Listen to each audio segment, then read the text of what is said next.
anthem. The honourable member for Louis Saint Laurent will lead it.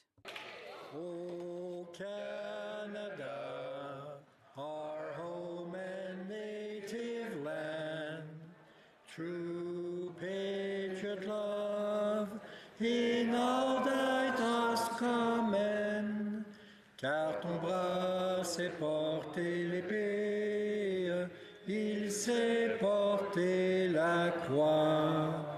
Ton histoire est une épopée des plus brillants exploits.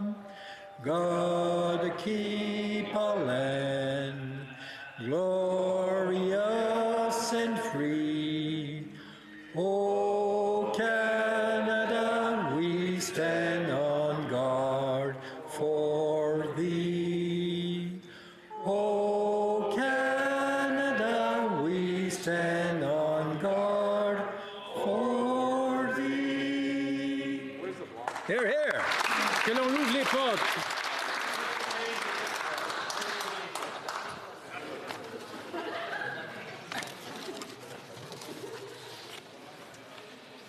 Statements by members. The Honourable Member for Nanaimo, Ladysmith. Thank you, Mr. Speaker. Today is Orange Shirt Day, when we honor and remember residential school survivors and bear witness to their healing journey. It's important to recognize the destructive harm of Canadian governments and policies that sought to destroy the cultures, languages, and way of life of Indigenous people. True reconciliation requires action. Mr. Speaker, sockeye salmon are not just an iconic species on the west coast of Canada. They are sustenance for coastal First Nations and a key part of their culture and traditions.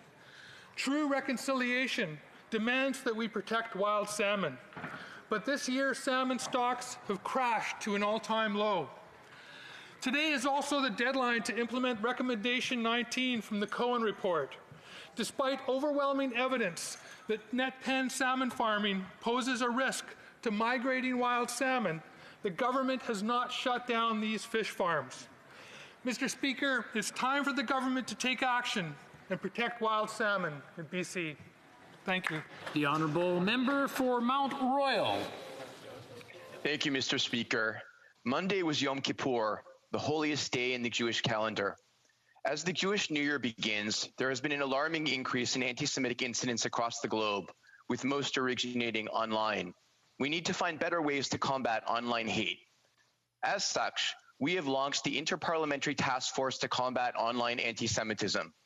The Honourable Member for Charleswood, St. James, Assiniboia, Headingley, and I have joined a bipartisan group of members of the national legislatures of Australia, Israel, the United Kingdom, and the United States to help confront anti-Semitism online. The task force has the following goals: holding social media platforms accountable, adoption and publication of transparent policies related to hate speech, raising awareness about anti-Semitism on social media platforms, underscoring that the fight against anti-Semitism and other forms of hate is a nonpartisan consensus in Canada and other democratic countries. As we move forward with our work, I look forward to collaborating with members of the House across party lines on this incredibly important issue. The Honourable Member for Bellechasse, Les Chemins, Lévis. Mr. Speaker, this pandemic won't prevent the Chamber of Commerce of Lévis from underscoring the remarkable work of companies in my region. Over 1,000 people participated in the 2020 Virtual Gala Awards broadcast from the group Satire Studios. Thanks to Cynics Concept, congratulations to them for their Desjardins Award, and to MTI Canada and Groupe Anjou. Congrats to École Marley Enviro Confort, Clean International, Nuntech Électronique, Village Aventura, Metal Bernard, Paricar, Sport Experts, and to Mr. Bubble, finalists for the People's Choice Award. And a shout out to the talented choreographer and entrepreneur Nicolas Béguin, who won the Business Personality Award for his global hit, Hit the Floor. Mr. Speaker, the Chamber of Commerce reminds us that our business owners and businesses are at the heart of our rich community, and this is why we'd like to say to all of them, thank you. The Honourable Member for Surrey Newton. Mr. Speaker, today I rise to recognize the amazing work of our Global Village Charitable Foundation, a women-led volunteer organization serving Surrey for the past 7 years. They stepped up once again to help the community when the COVID-19 pandemic engulfed the entire world. Since April, dedicated volunteers have produced over 17,000 handmade masks for children and adults, which were provided to nonprofits, workplaces deemed essential, and the general public. At a time when we were experiencing shortage of personal protective equipment, these amazing women answered the call and contributed to our efforts to flatten the curve. I want to recognize the leadership of Mira Gill and thank her and her wonderful team for all their efforts. The Honourable Member for Beloeil-Chambly. Mr. Speaker, Joyce Echaquan died at the hospital. She was a victim of improper treatment and of racism. I want to be clear.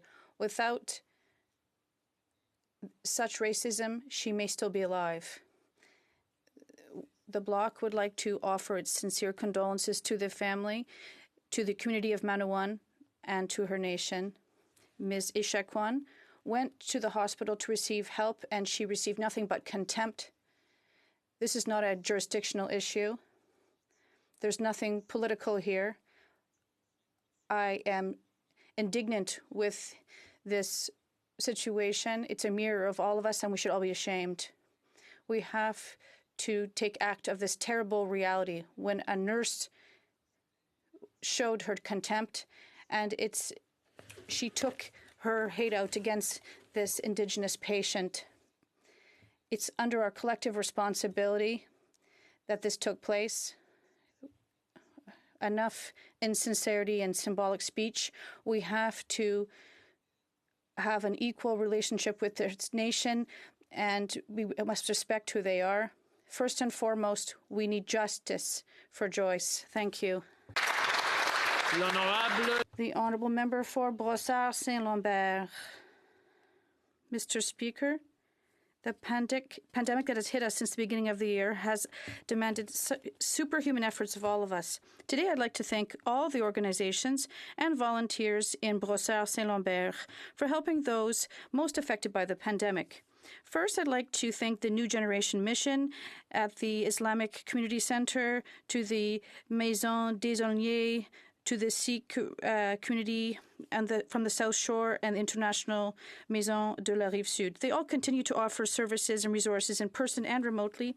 Despite operational challenges and greater demand for assistance, these organizations rose to the occasion and have adapted to this new reality. And finally, a big thank you to all those committed to taking health measures seriously. Thank you, Mr. Speaker. The Honourable Member for Calgary, Rocky Ridge. Mr. Speaker, small businesses have been devastated by the COVID-19 pandemic. Many were already struggling under the weight of a sluggish economy, new and higher taxes, and increasing costs even before the pandemic. Now, some have been forced to close their doors for good, while others that closed temporarily last spring have reopened with higher costs and fewer customers. The owners, employees, and customers of small businesses are our friends and neighbors. Their shops, restaurants, and personal, professional, and contractor services are the lifeblood of our communities and the backbone of the national economy. Sadly, many small businesses have been forced to lay off employees while the owners exhaust their life savings and plunge into debt amid uncertain futures. Many small businesses have been left behind by this federal government by programs that were poorly designed and that the government has failed to fix. Conservatives stand with our small businesses. It's time the government did too. Hear, hear. The Honourable Member for West Vancouver, Sunshine Coast, Sea to Sky Country. Thank you, Mr. Speaker. When the pandemic first reached our shores, the West Vancouver Seniors Activity Centre, with the help of dedicated volunteers, made over 6,600 calls to check in on the most vulnerable in the community. This COVID-prompted outreach revealed that in this community, like many other affluent communities, poverty and food insecurity is lying just below the surface. With generous support from our government's Emergency Community Support Fund and the West Vancouver Foundation, the West Van Seniors Activity Centre has responded by creating a program to deliver 850 meals each week to vulnerable seniors since April 2nd. Local youth have also got involved by creating colorful compassion cards to include with these meals, allowing this program to nourish both the body and spirit. This program has been a life-changing moment for many seniors, bringing some to tears with how the community cares for them. And this is just one example of the many important initiatives that our community foundations and charities are supporting and that nonprofits are undertaking when it is needed more than ever. Thank you for the work that you do to build our community. The honourable member for Malpeque. Mr. Speaker, I rise today to pay tribute to Mr. Peter Dowling of Howe Island, Ontario, who recently passed away. Peter was a central figure in the National Farmers Union for nearly his entire life. His parents, John and Joyce, were founding members of the organization, and it was noted that Peter was raised in the NFU. Peter was a tireless advocate for local food, sustainable agriculture, and small family farms. He was involved in many of the important agricultural policy battles of the day, including supporting supply management, advocating for farmers on free trade issues, opposing the introduction of RBGH hormone into our dairy system, leading the Save Our Prison Farms efforts, where he was among those who took cattle to Parliament Hill to protest the closure of prison farms in Kingston. With his wife Diane, they ran Double J Farms, now an organic farm, where he provided a ready ear for young farmers, offering advice and mentorship. Our condolences to Diane and the Dowling family.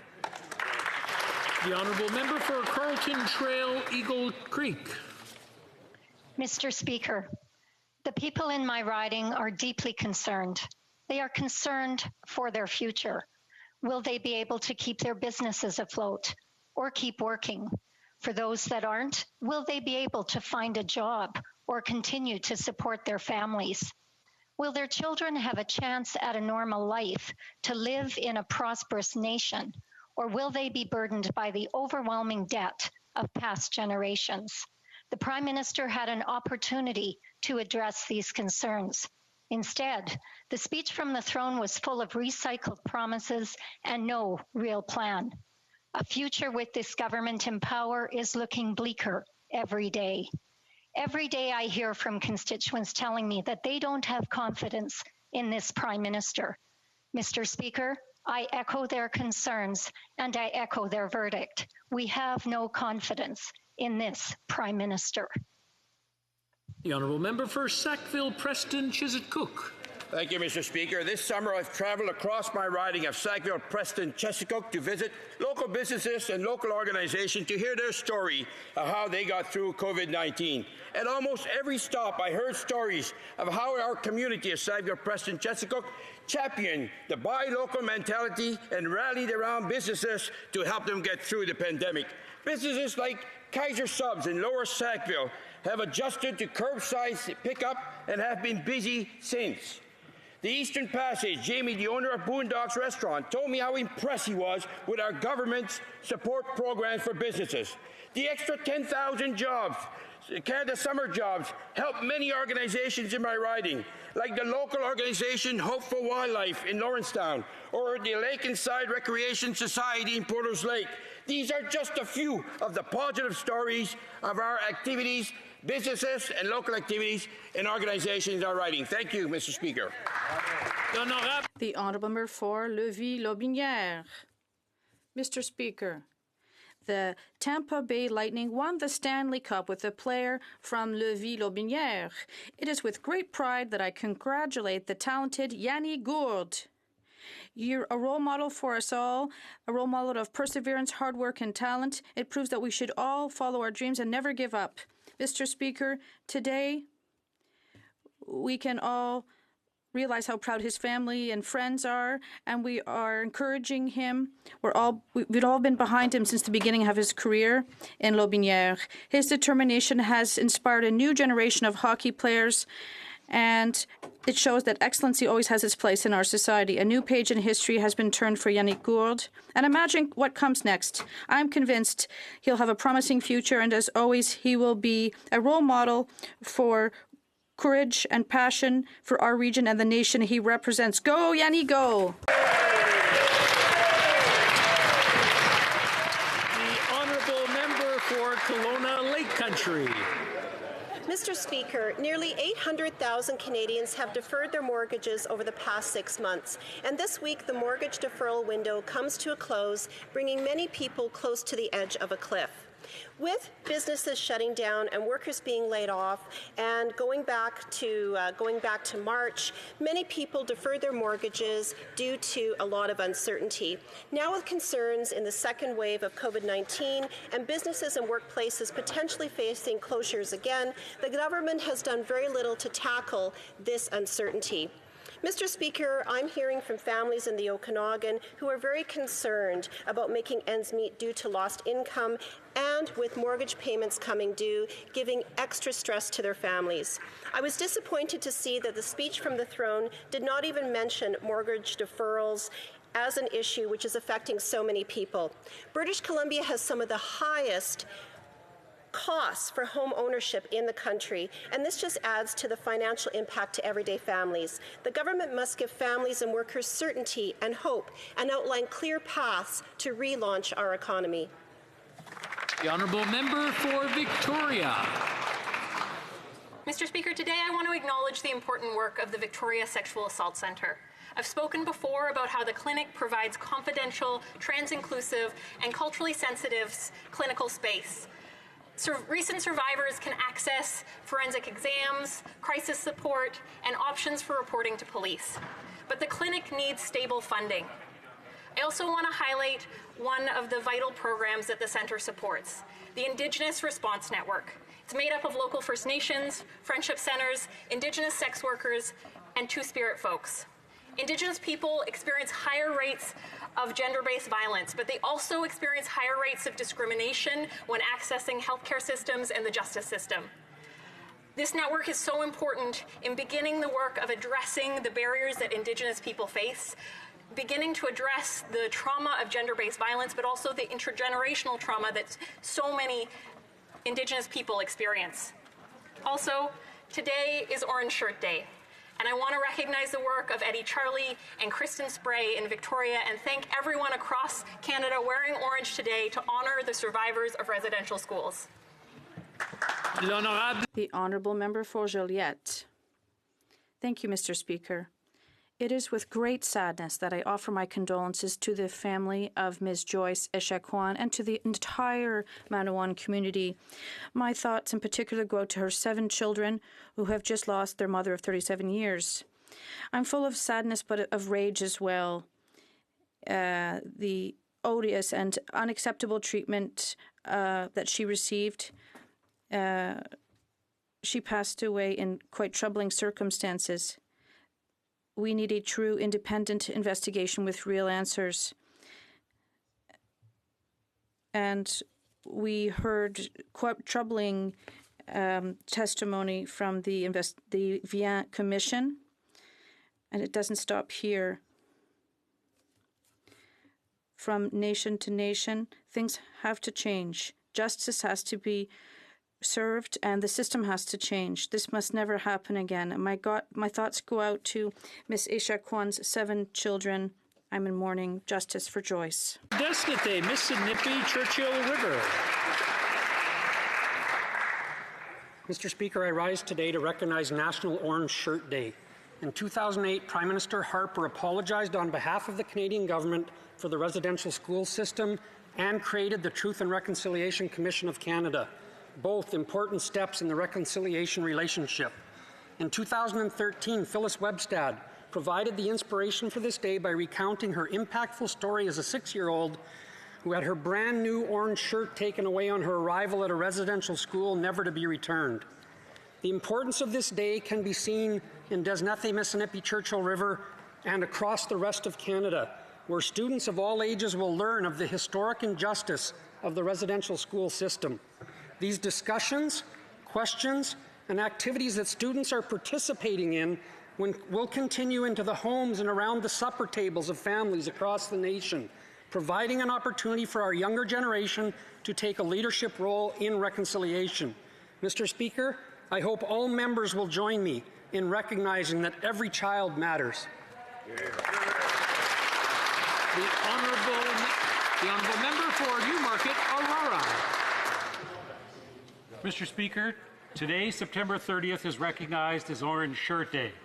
On this day, we encourage all Canadians to wear orange to raise awareness of the legacy of residential schools and to honour the thousands of First Nations, Inuit and Métis survivors.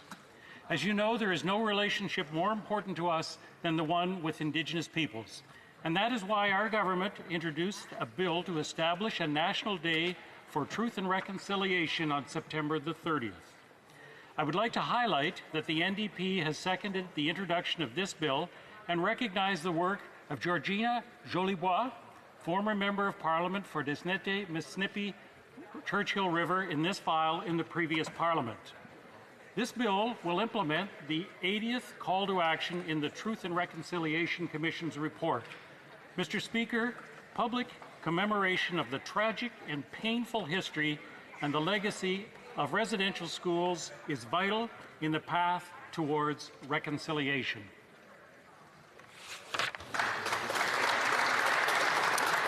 Oral questions. Question orale. The Honourable Leader of the Opposition.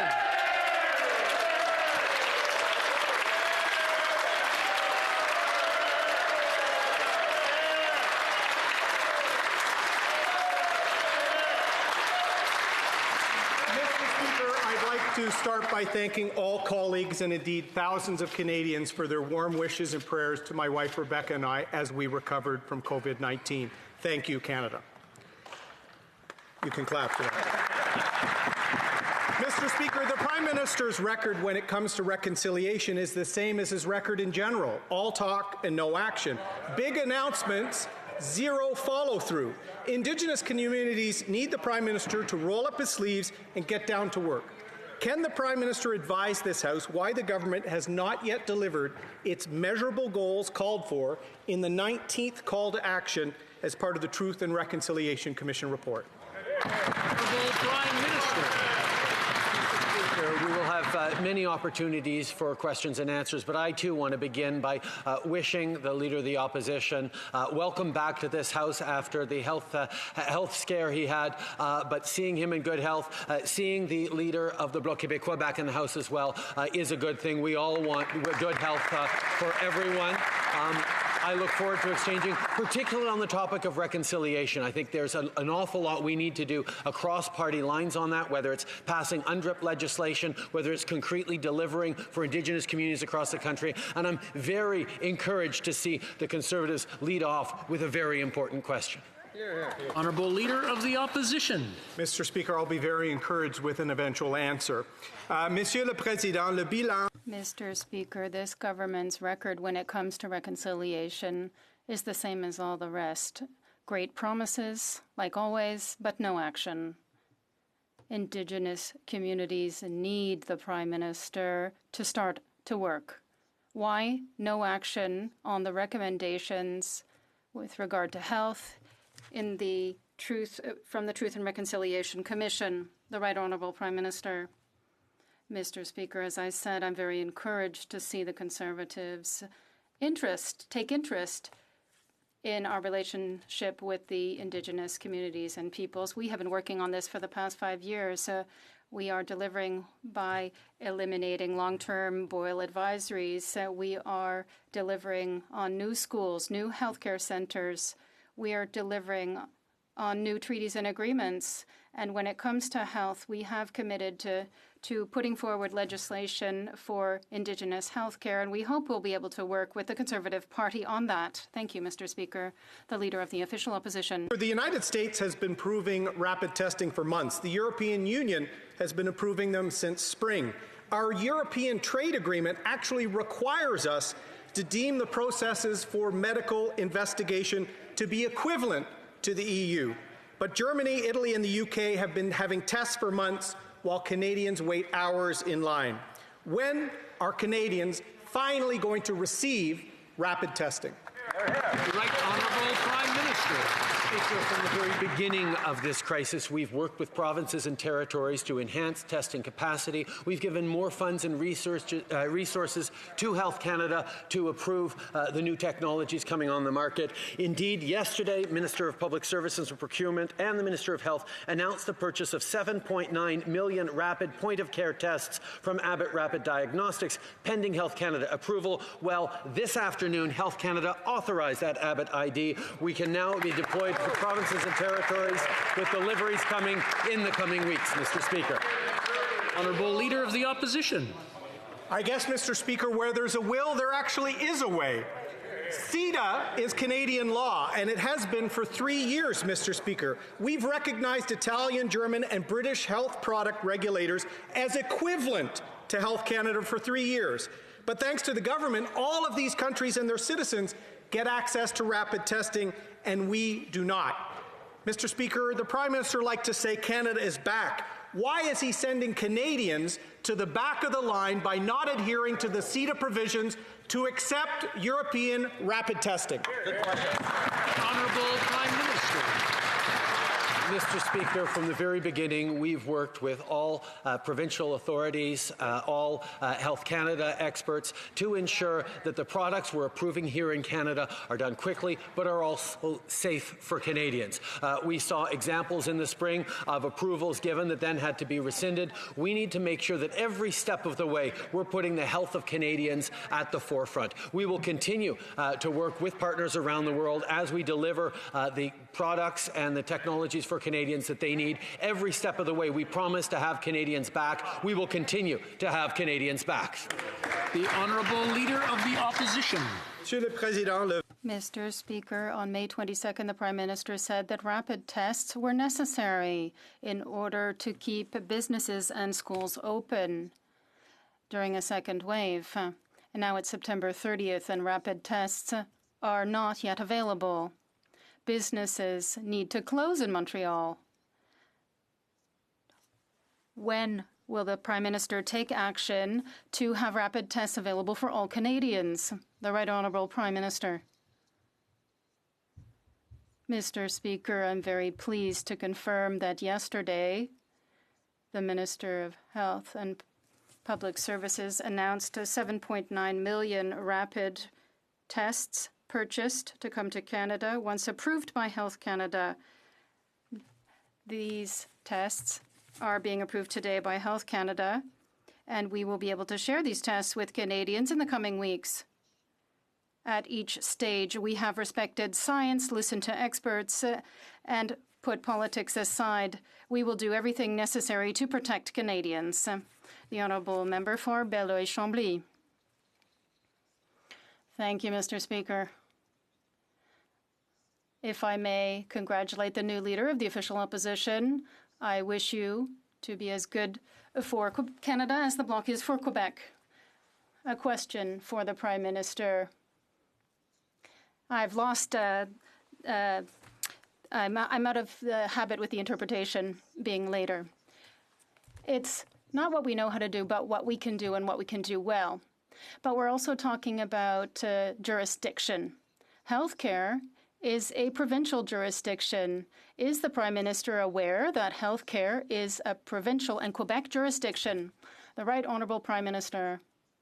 Mr. Speaker, at each stage in this pandemic, we have worked with the provinces and territories. We have done this to protect Canadians across the country.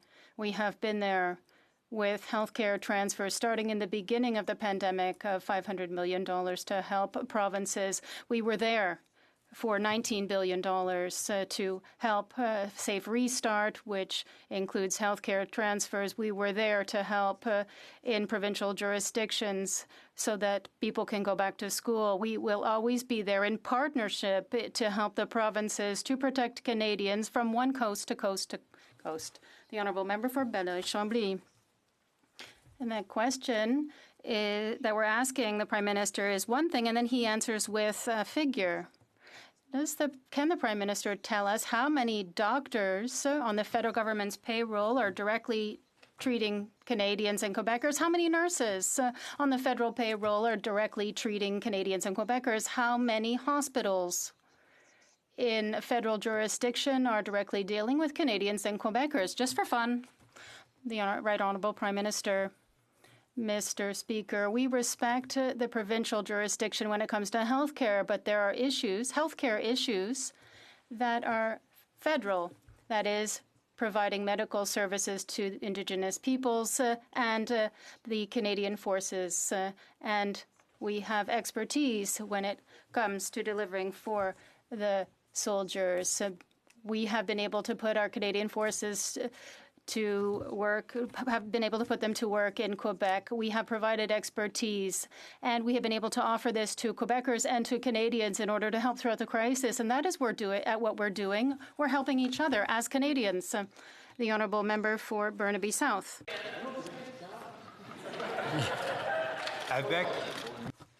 Thank you, Mr. Speaker. With her last breath, Joyce Ekwes-Chawan asked for help as she was lying in a hospital bed dying. This was an Indigenous woman who died at the hospital while the hospital staff ridiculed her. I am very sorry, Joyce. The last moments of your life should not have ended like this. Systemic racism is depriving people of dignity. It's time to pass from empty promises. Will the Prime Minister commit to taking real action to deal with systemic racism? The Right Honourable Prime Minister. Mr. Speaker, all Canadians were shocked to see that video showing the last moments of Joyce's life. My condolences to her family and friends and the community. It was the worst form of racism when she needed the most help. This is an example, yet another example of systemic racism. It is quite simply unacceptable in Canada. A rapid investigation is essential to ensure if it was more than just simple racist words. We urge Quebec to take quick action, and we will do our utmost to eliminate racism where it exists and to support people who are affected. South. Thank you very much, Mr. Speaker. Throughout the pandemic, we've heard the very sound public health advice that we need to wash our hands.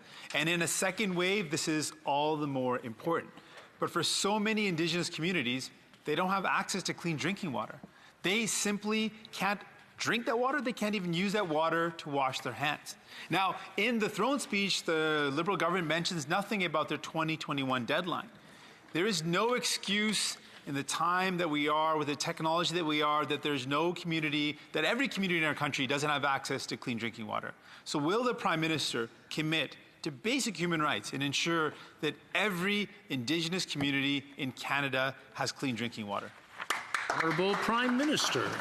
Mr. Speaker, not only do I make that commitment today, we made that commitment 5 years ago, and we acted on it. Over the past 5 years, we have eliminated over 80 long-term boil water advisories that had gone decades without having been affected, and we continue to work very hard. We recognize the May 2021 deadline is fast approaching. There have been slowdowns because of COVID, but because of that, we are redoubling our efforts to try and ensure that all Canadians have access to safe drinking water, particularly in our First Nations communities. The Honourable Member for Chicoutimi Fjord, Mr. Speaker. The government has a two-tiered system. They did this with C4 to offer a uniform approach, and Canadians and businesses are set aside. When it comes to healthcare transfers at present, we see what's happening. Quebecers want turbo, not neutral. We want unconditional transfers. What is the government waiting for to take action? The Right Honourable Prime Minister. Mr. Speaker, for a number of months now, we have been taking action. We immediately delivered $500 million in transfers as soon as the healthcare crisis started in March, and then we delivered $19 billion to the provinces for Safe Restart, another $2 billion for children to go back to school safely. And we are continuing to work with the premiers of the provinces. We have committed to sitting down with them to talk about healthcare transfers because we recognize that there are flaws in the system that have been exposed by this crisis. The Honourable Member for Shikoku-Millefjord. Mr. Speaker, the government keeps telling us when it comes to healthcare transfers the same things as it does for the emergency aid for businesses and other things. We're going to, but when are we going to? What is the Prime Minister waiting for to take action in cooperation instead of confrontation with the provinces? The Right Honourable Prime Minister. Mr. Speaker, perhaps my honourable colleague did not speak to small businesses, but I can tell him that this emergency fund for small businesses delivered more than $30 billion across the country, and 757,000 companies got assistance to help with their costs during the pandemic. We will continue to be there with the wage subsidy, with a version of CERB that will be delivered through EI. We will continue to be there to support small businesses, workers, families throughout the pandemic and in the coming months, Mr. Speaker. Calgary, Nose Hill. Right now, Mr. Speaker, nobody in Canada, not a single person, has access to rapid testing, and that's a failure of this government. And today, the Prime Minister did not answer the Leader of the Opposition's question, which is the question that everyone is asking, which is when are we going to have access to this? When is it going to be deployed? When is it going to be in a long-term care facility or in a school? So to the mom who this morning had her child present with a runny nose and a sore throat and doesn't know what to do because she can't stand in line for a test, when is that test going to be available to Canadians? Honourable Prime Minister. Mr. Speaker, the honourable member from Nose Hill should perhaps check with her Ontario colleagues, because they apparently got access to some private secret rapid test that Health Canada hadn't approved just months ago. Maybe she can find out why they did that particular test and what it was useful for. What I can say, and what I did say to the Leader of the Opposition, was that in the coming weeks, the Abbott ID Now rapid test will be deployed to help Canadians across the country with rapid testing, because we signed a deal with them for 7.9 million tests just yesterday. Member for Calgary, Nose Hill. The reality is that the Prime Minister of Canada is responsible for making testing for COVID an elitist principle in Canada. That's the reality right now. People in Canada, somebody who wants to go visit their father with Alzheimer's in a long-term care facility has to go stand in line for 8 hours and then isolate for days to get their test results before they can take that compassionate step. And it's because of his failures. Yep. Why won't he answer the question? He can't answer the question. He hasn't done his job. When will these tests be in the hands of Canadians to use? Right Honourable Prime Minister. For the third time, Mr. Speaker, the Abbott ID Now test will be out in the coming weeks across the country. Health Canada has delivered on approvals in a rapid way, because that's what Canadians expect. But every step of the way, we have put science first. We've respected our scientists, we've listened to them, and we have made sure that we are protecting Canadians. And on the issue of helping the vulnerable, quite frankly, the Conservatives who keep telling everyone that we should have helped businesses first and not the most vulnerable Canadians are not anyone to give lessons on this one.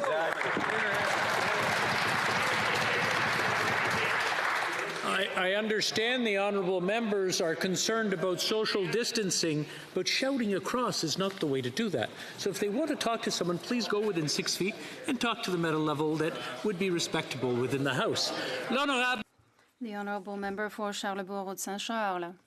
Mr. Speaker, yesterday when we learned that the government had reserved 7.9 million tests, the Prime Minister responded to journalists that he couldn't accelerate it, that policy could not be changed to accelerate the process, but 24 hours later we have the answer that it's been approved. Now we're talking about when. We're talking about logistics, not science. When will the provinces, families have the tests? It's a simple question. The Right Honourable Prime Minister. Mr. Speaker, yesterday we signed an agreement with Abbott for 7.9 million tests once the tests are approved by Health Canada. And this approval that Health Canada has been working on for weeks arrived today. So we know that we will begin to deliver these tests during the month of October in the coming weeks. This is something that will help Canadians, and since the beginning, we have been there to help Canadians, to support them when it comes to their health care, but also financially, and we will continue to do so in partnership with the provinces and territories. The member for Charlesbourg, Haute-Saint-Charles. Mr. Speaker, we're starting to get some answers now. We're in October. Now we're getting the answer. It's coming in October. Could we have more specifics? Tomorrow afternoon, will somebody from the government be able to provide a specific action plan? It's very long to get a result from the other types of tests. Could we have a specific plan from the government that will tell us in 1 week, in 2 days, in 3 days, you'll be able to get these tests? I'd like to have a specific answer, yes or no. The Right Honourable Prime Minister. Mr. Speaker, I think it's important to step back for a minute. Since the beginning, we have worked to support the provinces and territories to help them in the work that they were doing to test and do contact tracing, to get PPE, personal protective equipment, and we will continue to do so. We've worked with the provinces to provide personal protective equipment and training for technicians. We will continue to work with the provinces. And in many parts of the country, things are going well. In other parts of the country, there are bigger challenges, and that is why we are here. We are here to help, and we will continue to do so. The Honourable Member for Beloeil-Chambly. Thank you, Mr. Speaker. This time it's good. I would say that there are major concerns with regard to the tests. I remember when the Conservative leader needed a test, and he had a test that came from Quebec.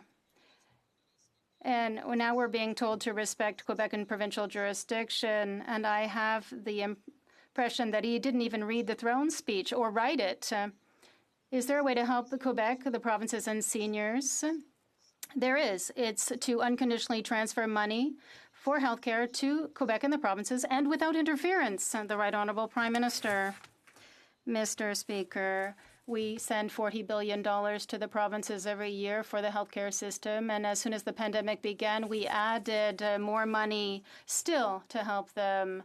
But the assistance that Quebec needed in the long-term care homes, for example, wasn't just more money. It was help from our soldiers and the Canadian Red Cross, and we were there to do that, and we will continue to be there in partnership in order to meet the needs of Quebecers, to meet the needs of people across the country. The federal government is here to help, and we will always be there to help, Mr. Speaker.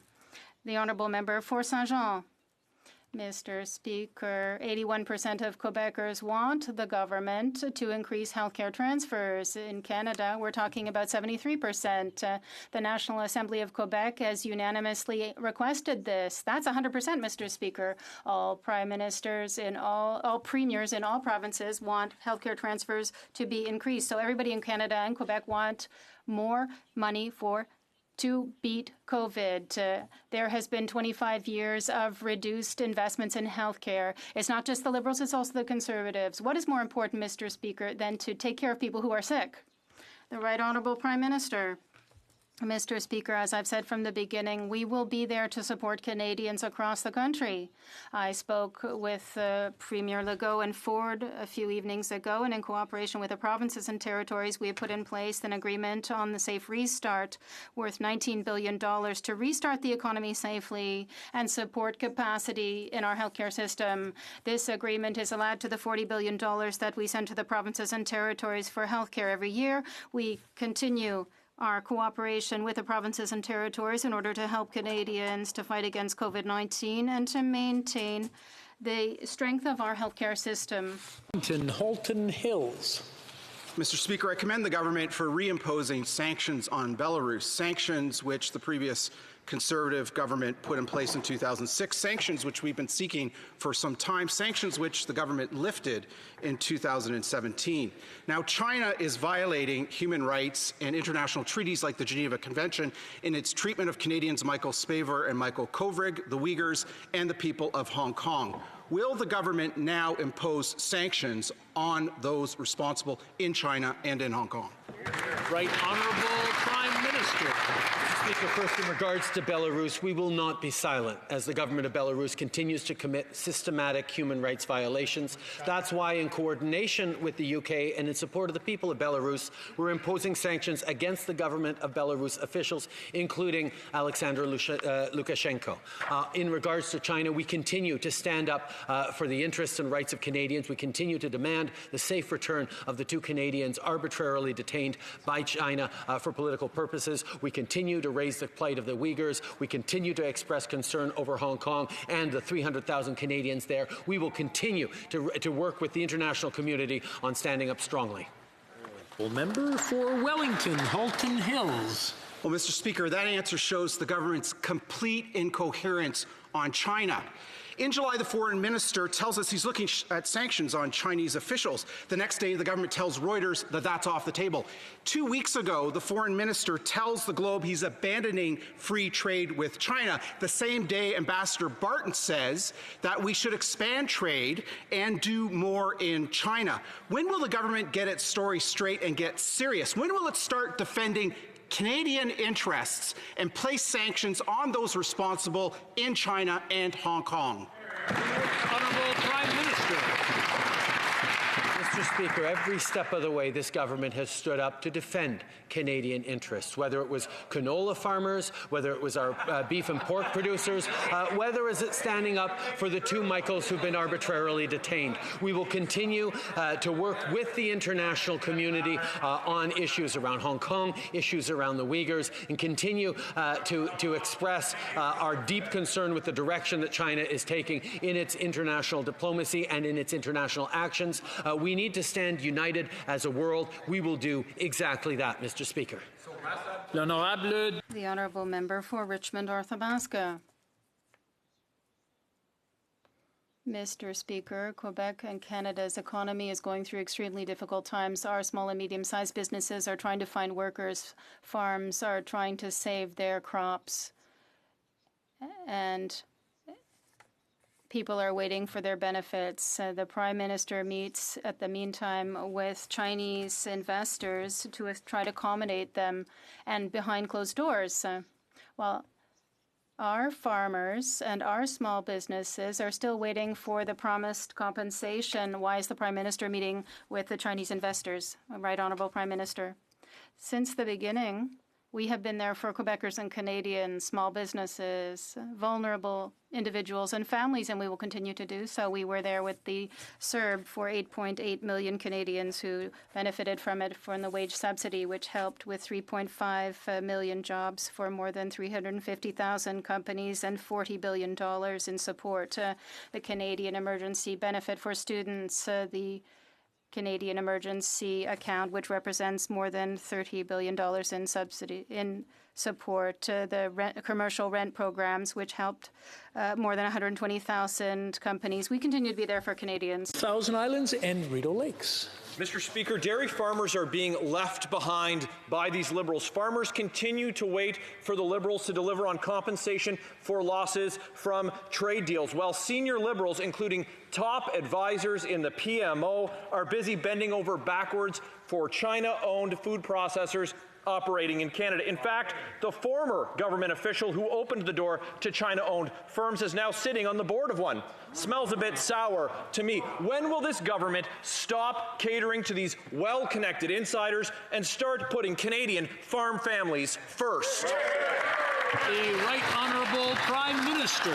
On the contrary, Mr. Speaker, even as we move forward to sign historic trade deals around the world with Europe, restoring NAFTA and protecting NAFTA, and moving forward with the CPTPP in Asia, we have compensated farmers for those first trade deals, and will continue to move forward and support the incredibly hardworking agricultural producers across our country. We know how important it is that they continue to be able to be supported, and we will be there as we've promised to be.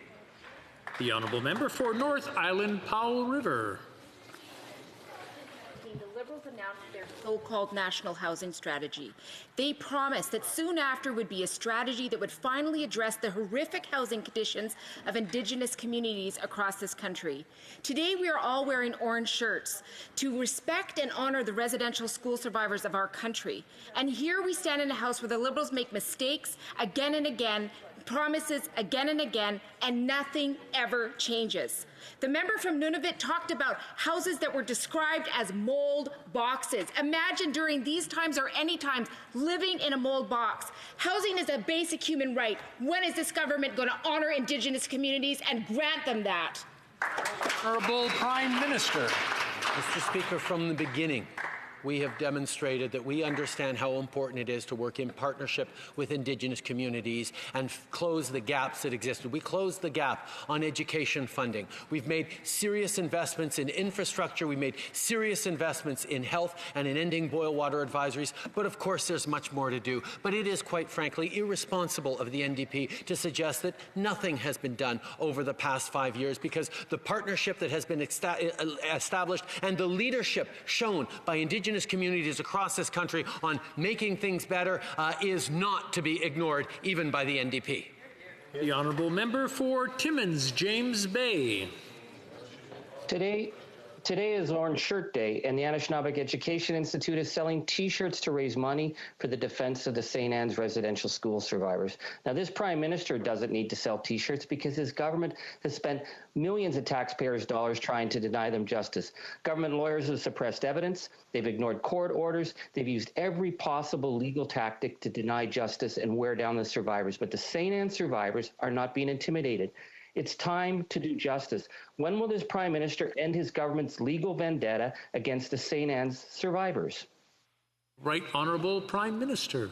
Mr. Speaker, over the past 5 years, we have come to agreements worth billions of dollars with Indigenous communities, with victims of terrible moments in Canada's past, and we will continue to work to resolve both the terrible events of the past, support people today, and build a brighter future. That is a commitment we made, and that is a commitment we are holding in partnership as we move forward on this path of reconciliation. We have much more to do, and we will continue to do it in partnership, in respect, because that's what we remember today, and that's what we celebrate every day we move forward in partnership.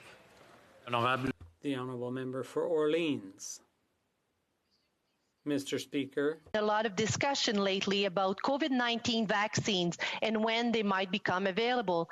I think all Canadians are waiting anxiously to find out when the first vaccine will be available for public use. We know that there are many risk factors associated with vaccine and that we need to ensure that we're not providing a vaccine that hasn't been fully tested.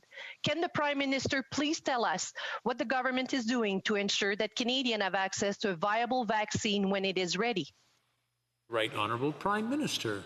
Speaker, I'd like to begin by thanking the member for Orleans for her question and for her tremendous hard work. We've been talking to many companies to ensure we can deliver vaccines to Canadians as quickly as possible. It is one of our central priorities. We've now secured access to a guaranteed minimum of 174 million doses and up to 282 million doses of other potential vaccines. Canada now has one of the very best portfolios for potential vaccines in the world to make sure that Canadians can be first in line as a vaccine is found. The honourable member for Carleton. Lorsque le Canadien. When Canadians work to survive this COVID-19 crisis, the Prime Minister's main concern was to send a $500 million check to a group that had paid his family $500,000. In the midst of this scandal, the Prime Minister blacked out hundreds of pages of documentation. Now we're looking for those documents without redactions. Will the Prime Minister allow Canadians to see every word in those documents now? Yes or no?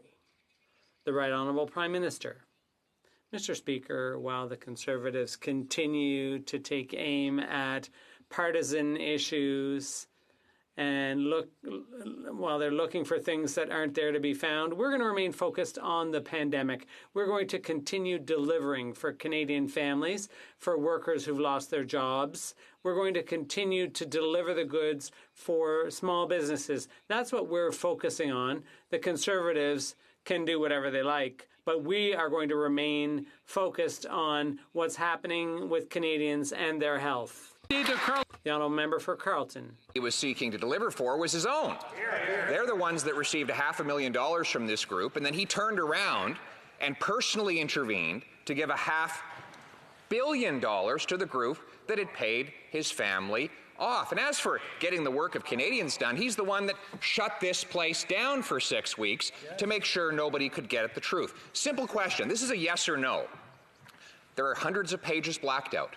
Will he remove that ink and let Canadians read every single word? Yes or no?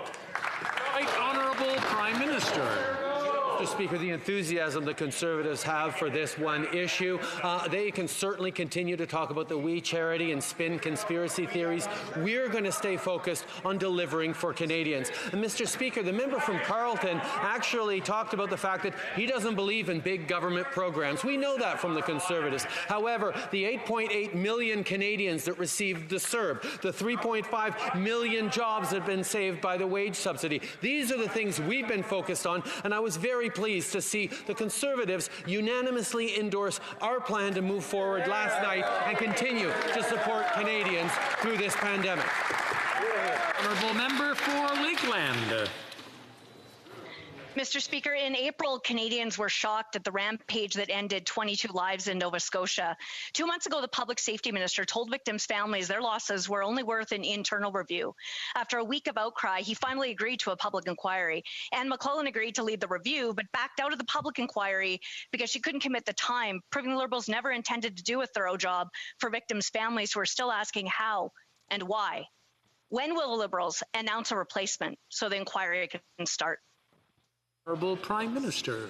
Mr. Speaker, the tragedy in Nova Scotia affected not just families in Nova Scotia, but those all across the country. And when I spoke to the families of the victims, they expressed to me a need to find out exactly what happened. And I assured them that all Canadians want to know. And that's why we put together a review to be able to find those answers quickly and thoroughly. The families expressed concern that they wanted a national public inquiry, so we agreed to move forward on that. We are ensuring that they have the tools to be able to find all the answers in terms of what happened, what lessons need to be learned from this, and how we can move forward. And I thank everyone involved for doing the right thing on this.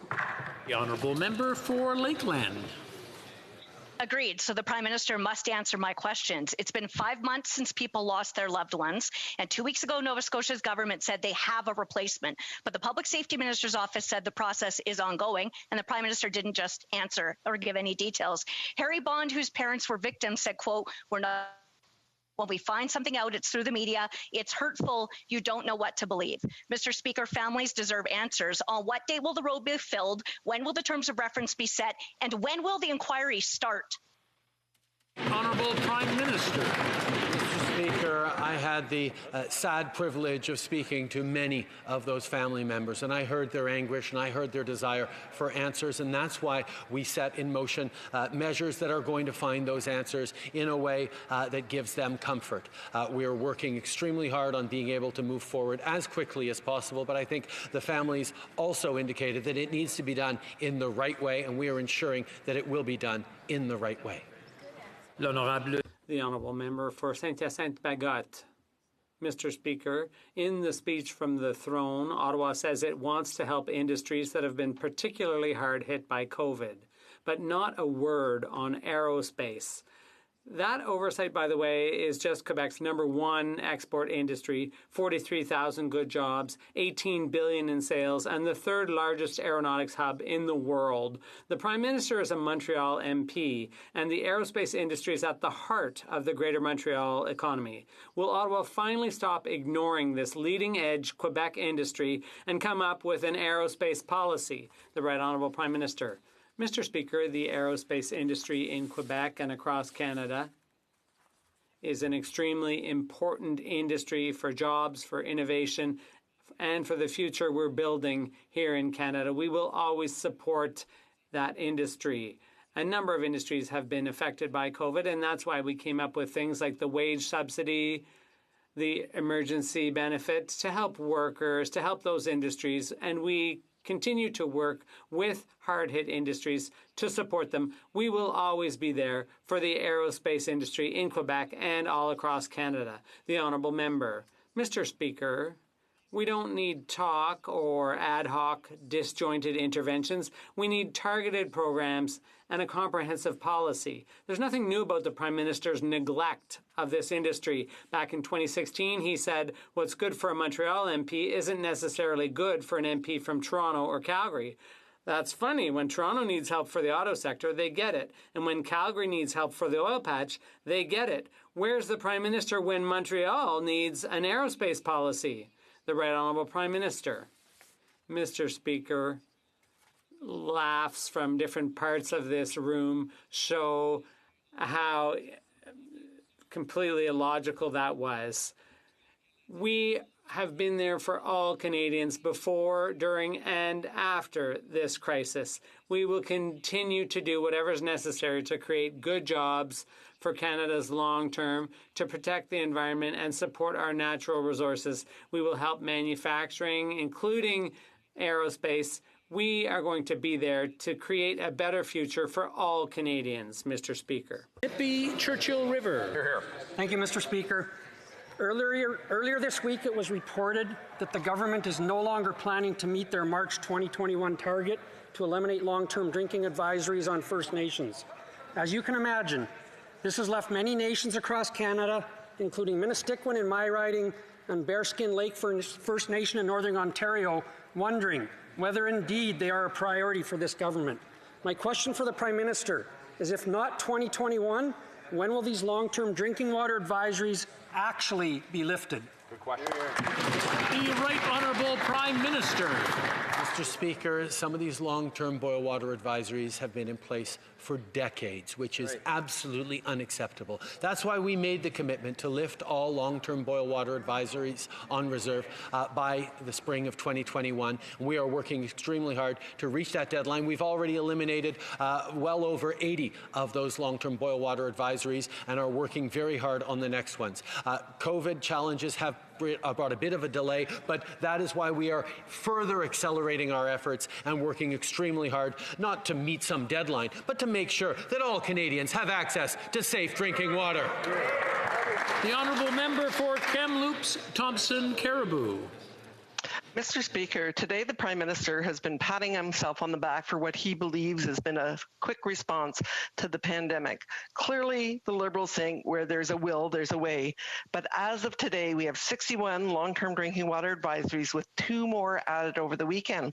The government has tossed aside their promise to have projects completed by March 2021. Where is the Prime Minister's will? Canadians have been told to wash their hands frequently to fight this pandemic, so Indigenous families are asking, how are they supposed to do that without clean water? Right Honourable Prime Minister. Mr. Speaker, I have to say, on Orange Shirt Day or any day, I am extremely pleased to see the level of engagement and interest in Indigenous issues that the Conservative Party is showing. It has been a long time coming. I can tell them that we have eliminated almost 90 long-term boil water advisories and are working very hard to eliminate the last ones. We will continue to redouble our efforts as we move forward, because we know that's something that all Canadians, not just Indigenous Canadians, expect.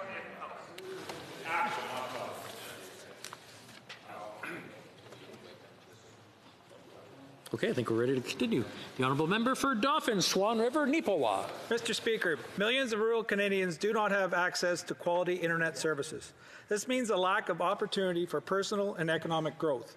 However, 2 weeks ago, this Liberal government pulled the plug on a $55 million contract to bring internet services to Indigenous communities throughout Manitoba. The Liberals promised to connect Canadians 5 years ago. Can this government explain how cancelling a $55 million investment is connecting Indigenous communities. Wow. Good question. Right Honourable Prime Minister. Speaker, I will follow up on that specific investment that the member opposite is talking about, but I can tell you that we recognize that high-speed internet access is essential. As we confirmed in the throne speech, we will accelerate the connectivity timelines and ambitions of the Universal Broadband Fund that will ensure that all Canadians, no matter where they live, have access to high-speed internet. This is in addition to Canada's first comprehensive national strategy to connect all Canadians and the billions of dollars we've made available to achieve universal connectivity. Member for Scarborough Agincourt. Mr. Speaker, every year people of Chinese, Korean, Japanese, Vietnamese, and other Asian heritage gather with their families to celebrate the Mid-Autumn Festival.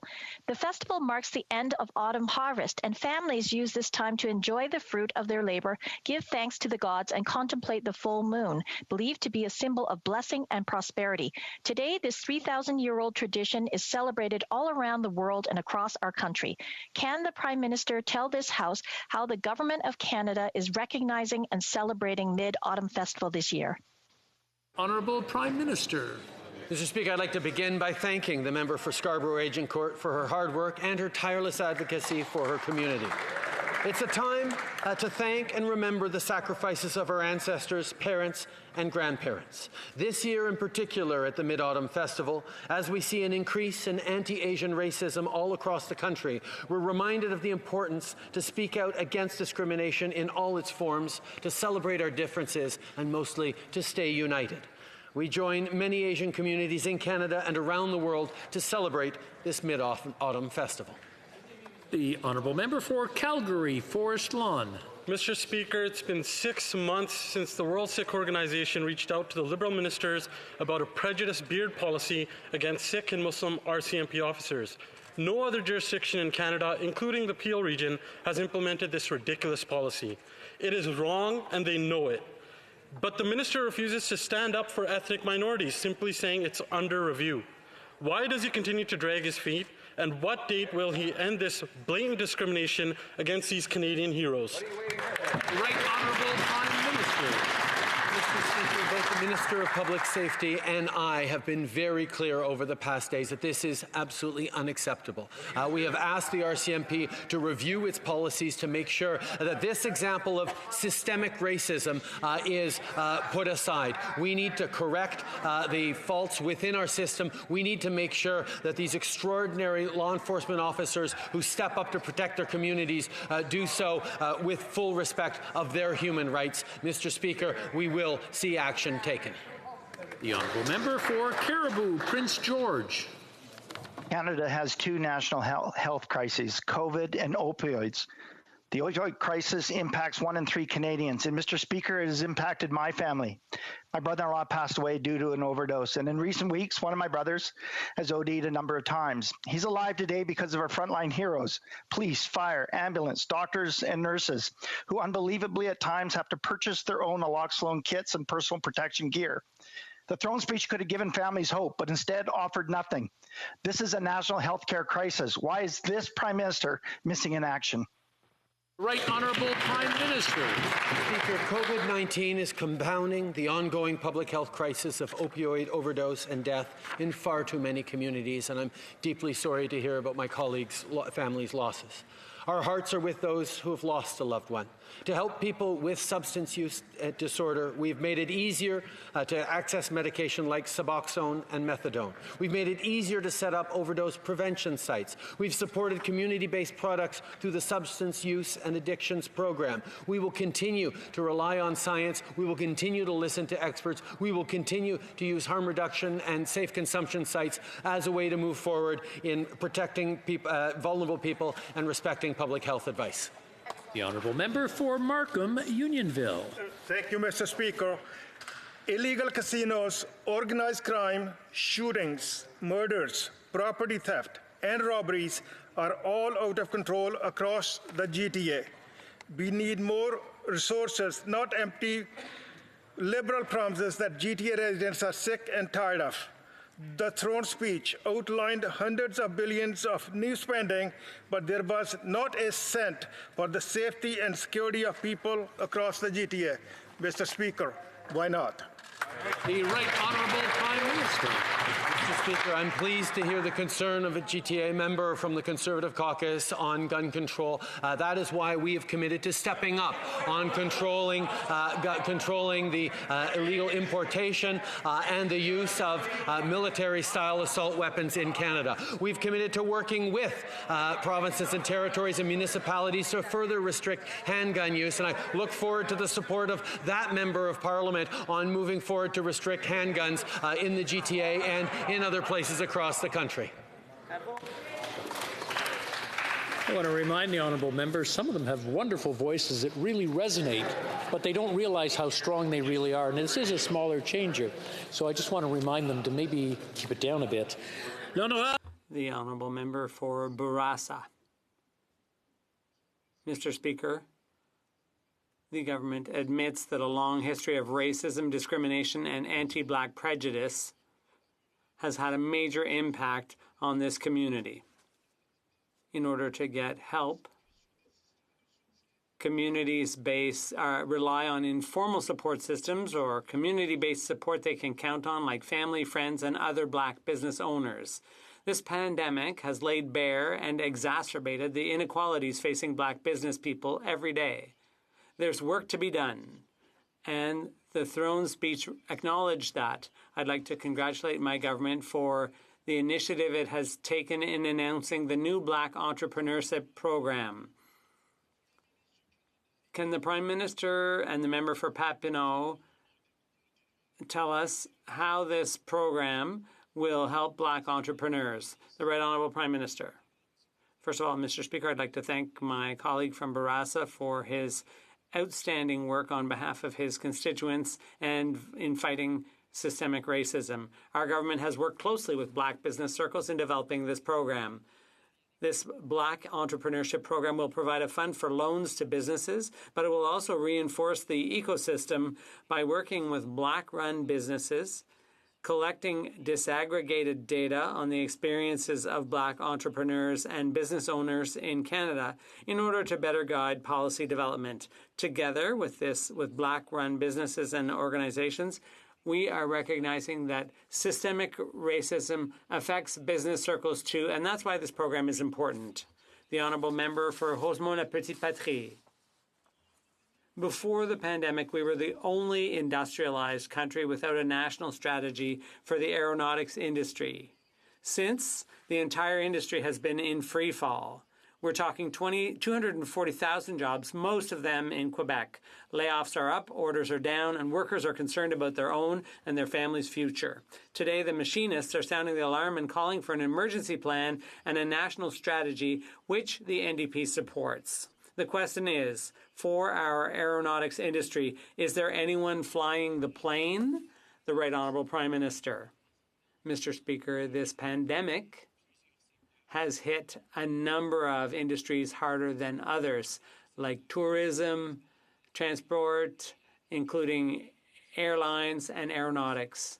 That's why we've been here to support workers first and foremost, and we will continue working with the industry to ensure that this jewel of our economy remains competitive internationally and continues to innovate and create good jobs for future generations of Quebecers and Canadians. We will keep on supporting the aeronautics industry all across Canada. That's all the time we have for today. Nous avons un appel au règlement. We have a point of order. Okay. Tabling of documents. The Honourable President of the Treasury Board. Thank you very much, Mr. Speaker. I have the honour to table this document signed by Her Excellency the Governor General.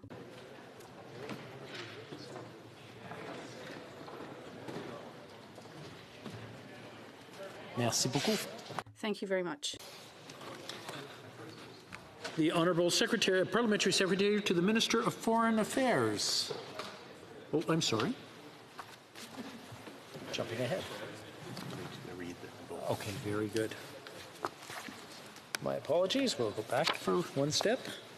Her Excellency, the Governor-General, transmits to the House of Commons the main estimates of sums required to defray expenses of the federal public administration for the fiscal year ending March 31st, 2021, and in accordance with Section 54 of the Constitution Act 1867, recommends those estimates to the House of Commons. Son Excellence, la Gouverneure. Her Excellency, the Governor General, transmits to the House of Commons the main estimates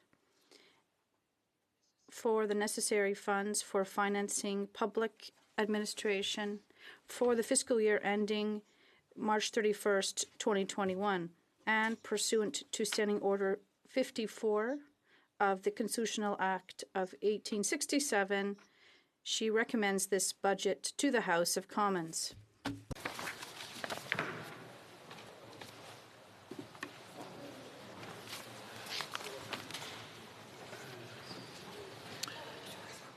The Honourable Parliamentary Secretary to the Minister. Oh, excuse on another. Sorry, there is another. The Honourable President of the Treasury Board. Thank you very much, Mr. Speaker. I have the honour to table in both official languages the main estimates for 2021. And at the same time, on behalf of all members, I'd like to give a shout out to the new cohort of pages and all of the administration services in this House that will be working in coming months. Merci beaucoup. Thank you very much, and I apologize for that. On l'a laissé à la table. You left it on the table.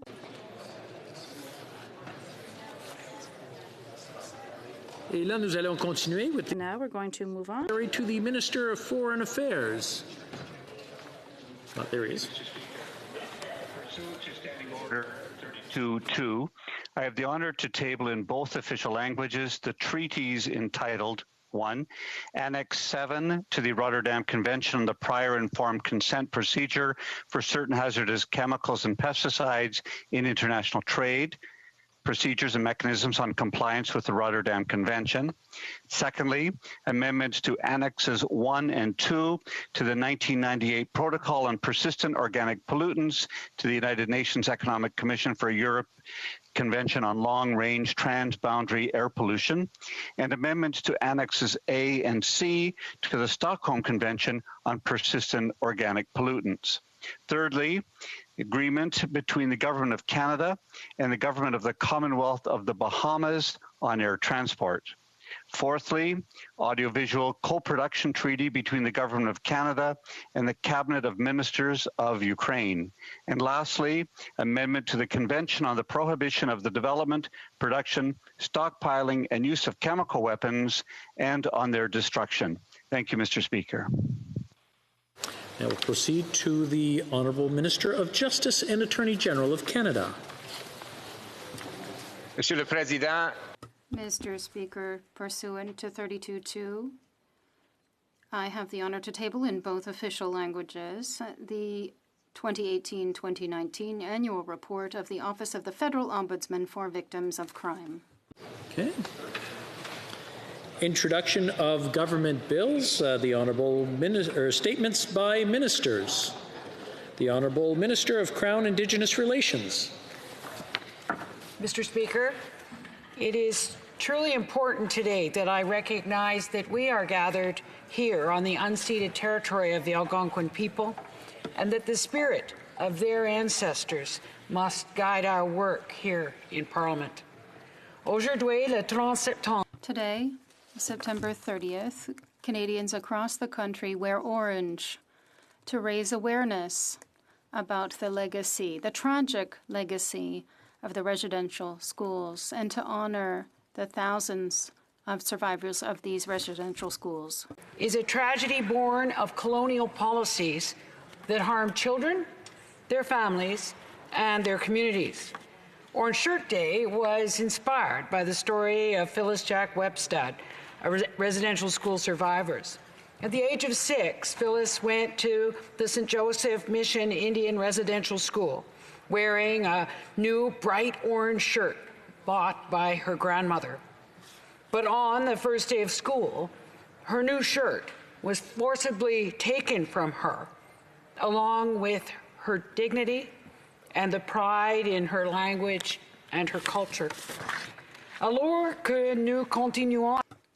As we continue to move forward on the path of reconciliation, we must never forget the tragic impact of the residential school system and remember the experiences courageously shared by survivors. We acknowledge the denial of rights and the wrongdoings of the past. We recognize the present-day impacts across generations, including the trauma carried by survivors and their families and the negative impact it has had on the social, economic, and educational outcomes for First Nations, Inuit, and Métis. Today is a day when all Canadians learn more about the lived experience of residential school survivors, the abuse they suffered, and how their lives and the lives of their families and communities were changed forever. We remember those children who died and never returned home. We can see in our mind's eye the graveyards with the tiny crosses next to the schools, and we pledge to help the families who still are searching for answers as to what happened to their loved ones. It is only by increasing our collective understanding of the damage done by the perceived superiority embedded in colonial policies that we will be able to confront and meaningfully address the... I have to interrupt the minister for a moment. We have a point of order from the honourable member for Newminster Burnaby. Thank you, Mr. Speaker. The television image was of you, but now the technical staff has shifted it to the minister. These are very important statements. I just wanted to make sure that the minister was actually on television broadcasting the nation as well as the other speakers today. Good. My apologies to the minister. Please continue.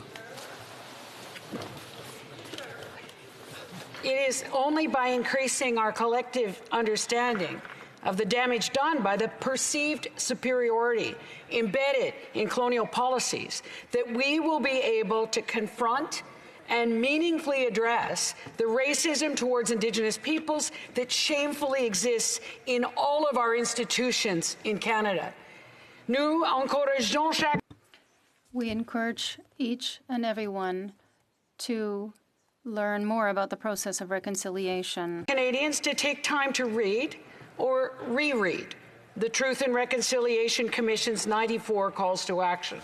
We need all Canadians to understand the specific actions we can take as individuals, communities, and institutions to advance reconciliation with First Nations, Inuit, and Métis in Canada. When I was elected in 1997, I had no idea that the last residential school had closed only the year before.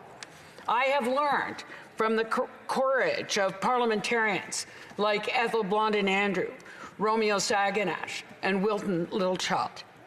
Today, I acknowledge the leadership of the Member of Parliament for the Northwest Territories, his self a residential school survivor.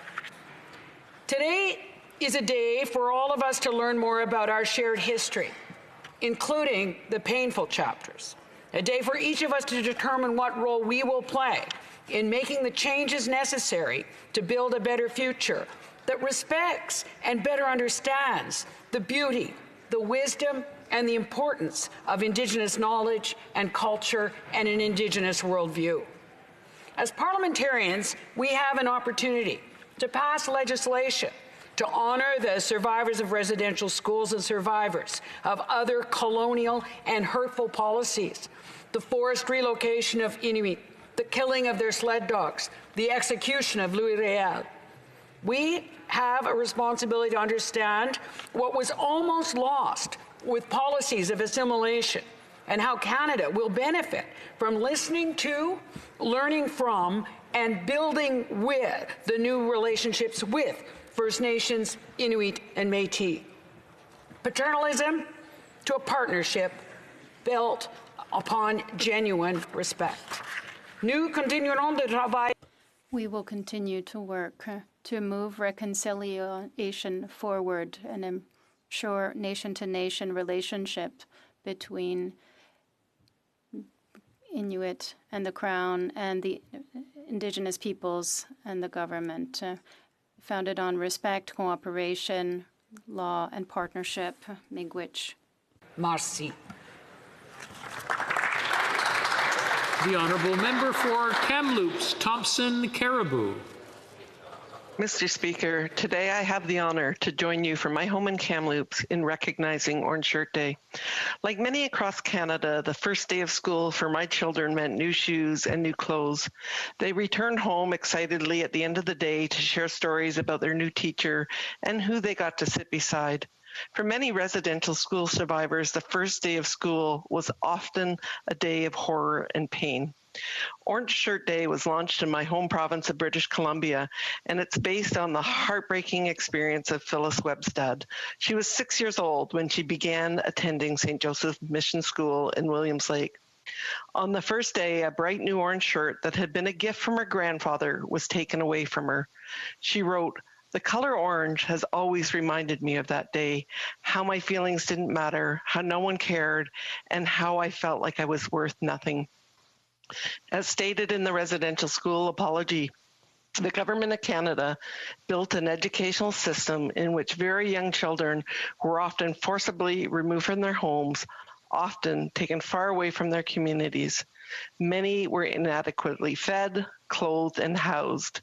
All were deprived of the care and nurturing of their parents, grandparents, and communities.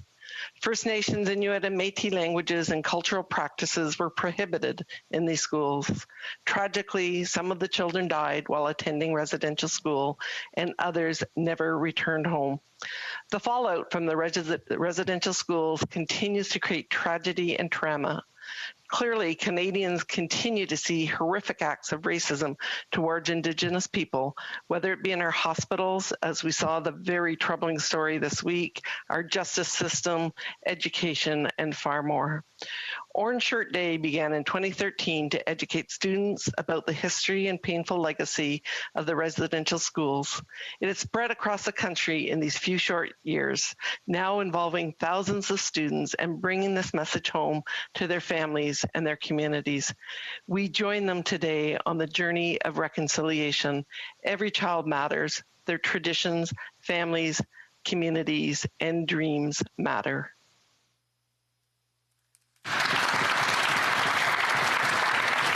L'honorable député.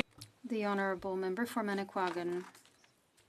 Mr. Speaker, it is with much emotion that I speak today in the House to pay tribute to Orange Shirt Day on behalf of my party, the Bloc Québécois. 7 years ago, the survivors of the St. Joseph Mission Residential School survivors met in Williams Lake, British Columbia, so that their experience would be remembered. Phyllis Webstad, a residential school survivor, told about what happened on her first day at school. It was the story of a little girl, a 6-year-old, who was happy to wear the orange shirt that her grandmother had given her. It is the story of that same young girl whose shirt was taken away and never returned. Just like the little children who were ripped away from their mothers, to take children away from their culture, their language, and the legacy of their ancestors. Her story is that of more than 150,000 people who across Canada experienced the trauma of residential schools. It's the story of the thousands of children who were beaten, mistreated, and all too often abused. Why did these things happen? Quite simply because Canadian policies towards Indigenous peoples until just several decades ago was to quietly erase them. Mr. Speaker, the last residential school closed 24 years ago. 24 years ago is just yesterday. It was a policy of assimilation based on an erroneous premise: the supremacy of the white race, its civilization, and its faith. With the residential school system, we wanted to kill the Indian and the child. The colonial society wanted to make these children white. It wanted to make them so white that sometimes they even wash them in Javex. It's terrible, horrible, it's racist, it's cultural genocide. We must never forget this history, just like we should never forget about the White Paper, the slaughtering of the dogs, the Métis Revolt, the Indian Act, the Oka Crisis, and more. There has been the Royal Commission of Inquiry on Indigenous Peoples, the Truth and Reconciliation Committee of Canada, the Commission on the Missing and Murdered Indigenous Women. The government has had a lot of commissions and produced a lot of paper, but not a lot has been done. Mr. Speaker, reconciliation is an ongoing process based on respect. We must not forget the past. But it is here and now that we are living. It is here and now that we must act. Yesterday, the Assembly of First Nations in Quebec and Labrador published its action plan on racism and discrimination. Its chief, Ghislain Picard, was proudly wearing the orange shirt for that event. He called upon Quebecers to become allies in the fight against racism and discrimination towards the First Nations. Today, we respond to his call. The Bloc Québécois reiterates once again its commitment to forevermore be an ally of Indigenous peoples. We are looking to the future. We are turning towards reconciliation. Miigwech. Merci. Thank you.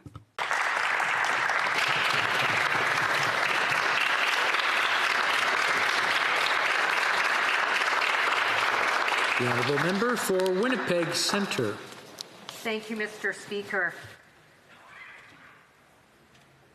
Today is Orange Shirt Day, a day to honor residential school warriors who were kidnapped from their communities and shipped off to residential schools. Some made it home and some perished in the schools. A legacy of cultural and social disruption that left many survivors struggling to regain identity and place for themselves and their loved ones. A violent violation of human rights with impacts that continue to reverberate in our communities and families today. There is no reconciliation in the absence of justice, which includes heeding and legislating all the calls to action by the Truth and Reconciliation Commission of Canada. And this attack against our communities was perpetrated for no other reason than because of who we are in all our beauty and grace, living out who we are as Indigenous peoples. Violence perpetrated against our little children whose resilient spirits experienced unimaginable violence. You are loved, valued, and I, along with our caucus and with thousands and thousands of others, honor your strength, resiliency, and hearts today. And parents, I have heard countless stories about the heartache parents felt when our communities fell silent each September, when our children were robbed away. Once again, anguish. There was no more laughter, play. I honor parents of those who had their kids wrongfully taken away today. Deafening silence. Warriors, kind, resilient, loving, patient, like my partner Romeo Saganash, as we figure our way forward learning how to love and trust in a relationship. And it's messy. Colonization has made relationships messy, but we move forward with understanding, compassion, love, and fun, including traveling across the country fighting for Bill C-262 to realize the full adoption and implementation of the United Nations Declaration on the Rights of Indigenous Peoples. I was touched by a story Romeo told me almost 5 years ago about how, for over 20 years, he would frequent a local flower shop every Saturday in Quebec City to buy flowers. Up until 2011 election, when he informed the flower shop owner that he was moving and he wouldn't be by for flowers. She said, "Oh, that's too bad. I'm sure she's going to miss getting flowers," to which he replied, "Those flowers are for me. Nobody has ever bought me flowers." The store owner was so touched that she proceeded to cry, and so did I upon hearing the story. "I will always buy you flowers," I said, and I have kept that promise. Flowers give him joy. I also accompanied this gesture with a poem that I published to share the very deep love that I have for him. He said he never received flowers, a blossom tart, an orchid to be cherished. He said he never received flowers, a spirit that they tried to break in residential school behind walls that grew weeds of genocide.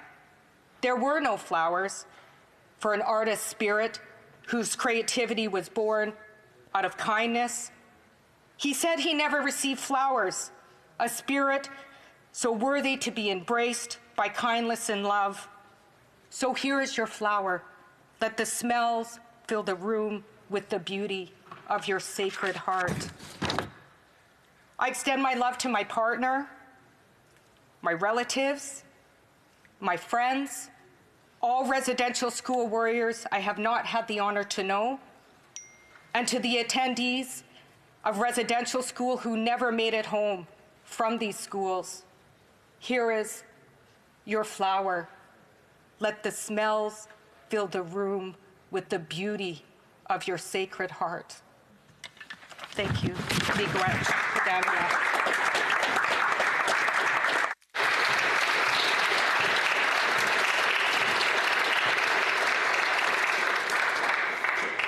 The honourable member for Nanaimo, Ladysmith. Thank you, Mr. Speaker. I'm seeking unanimous consent to say a few words on behalf of the Green Party. Does the honourable member have unanimous consent? Yes. I believe we have unanimous consent. Please proceed. Thank you, Mr. Speaker, and I'd like to thank all of the speakers that came before me today and for sharing your powerful words and to recognize this day.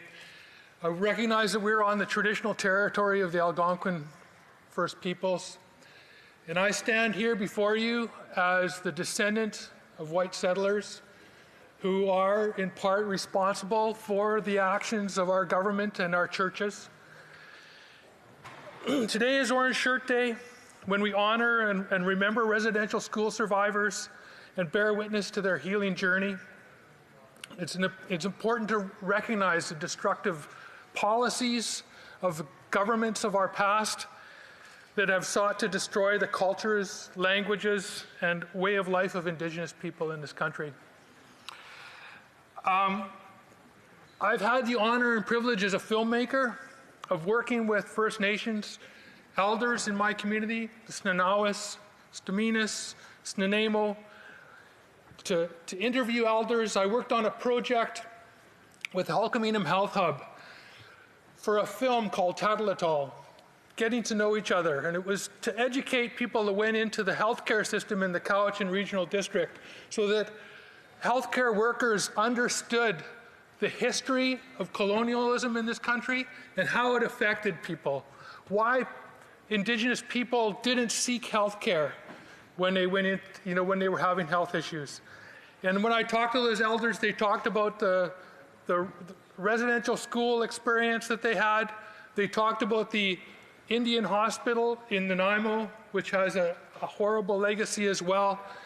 And they talked about their experiences and shared a lot with me. And during that time period, the Truth and Reconciliation Commission testimonial came through the community. And I also heard testimonials from family friends who have known me since I was a toddler, and telling stories that I'd never heard before. Horrific stories. And these are stories that Canadians need to hear and to understand. People should hear these testimonies from the survivors of the residential school systems. And we need to do more than listen. We need to act. And we need to implement the recommendations of the Truth and Reconciliation Commission. We need to implement the UN Declaration on the Rights of Indigenous People. We need to implement the recommendations of the Missing and Murdered Indigenous Women and Girls Inquiry. And we need to take the words and turn them into action and follow through. And that's our responsibility here in this place. I want to just indulge you with a personal story.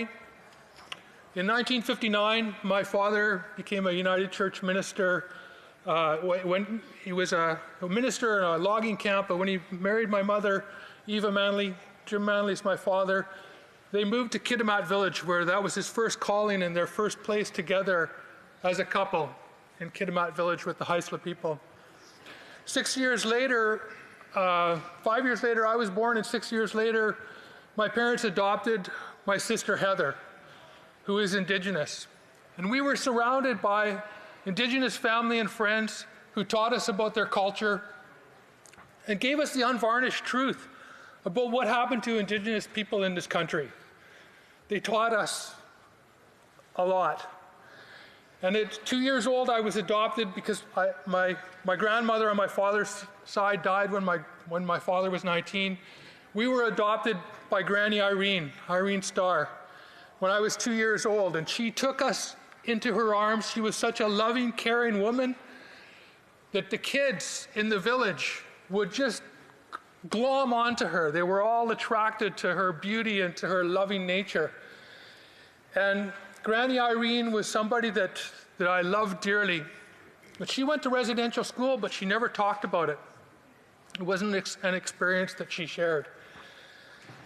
When we were teenagers, we figured out that all of these family friends were actually my sister's biological family. Granny Irene was her grandmother, and Auntie Vina Starr, was her mother, and Vina Starr was the first female Aboriginal called to the bar in British Columbia. And my sister, who spent 25 years with the Ontario Provincial Police, working in Indigenous policing in the north, is now working on her bar exam right now. Heather Manley, good luck with your bar exam, following in the footsteps of your mother. In the early 90s, when Willie Blackwater was taking his case against the Alberni Residential School and the United Church and the Government of Canada, my parents stood with him because they felt a responsibility as members of the church and my father as a minister. And my father did research, and he found letters in the archive. He was looking for research on the Alberni School, but he found a letter in the archive written in 1898 by a woman called Elizabeth Shaw. And it was an 18-page scathing letter. This woman came from the east and went to the Port Simpson School, run by Thomas Crosby, and she outlined 18 pages of abuse, systematic abuse of kids. This was 122 years ago this letter was written. And my father found the letters of the government ministers and the church officials who all shut her down as a whistleblower and called her crazy. And she lost her faith. She ended up dying in a mental institution in Brockville. And the people that read those letters in the film that I co-produced with my mother called The Awakening of Elizabeth Shaw, they were all connected to this story. The ministers read the voices of the ministers, government ministers read the voices of government members. My father read part of it. The Duda Word girls read the voices of the chief and the chief's wife from Port Simpson. And my mother asked Granny Irene to sing in the song, to sing in the film, and asked her to sing a hymn called Flee as a Bird. And when my mother explained it to her when we were recording, she said that the children in these homes couldn't escape because of the ocean and the mountains. There was nowhere for them to go. And Granny Irene sang this song, and her voice broke and trembled. And at the end, when she finished singing, she wept. And I knew She had never talked about residential school, but I knew that she had suffered trauma. She had suffered a lot of pain, and so had all her children and grandchildren from what had happened in residential school. And so it's incumbent upon all of us we know the truth. Now is a time for reconciliation and to turn words into actions and to do that work here in this place. Thank you very much.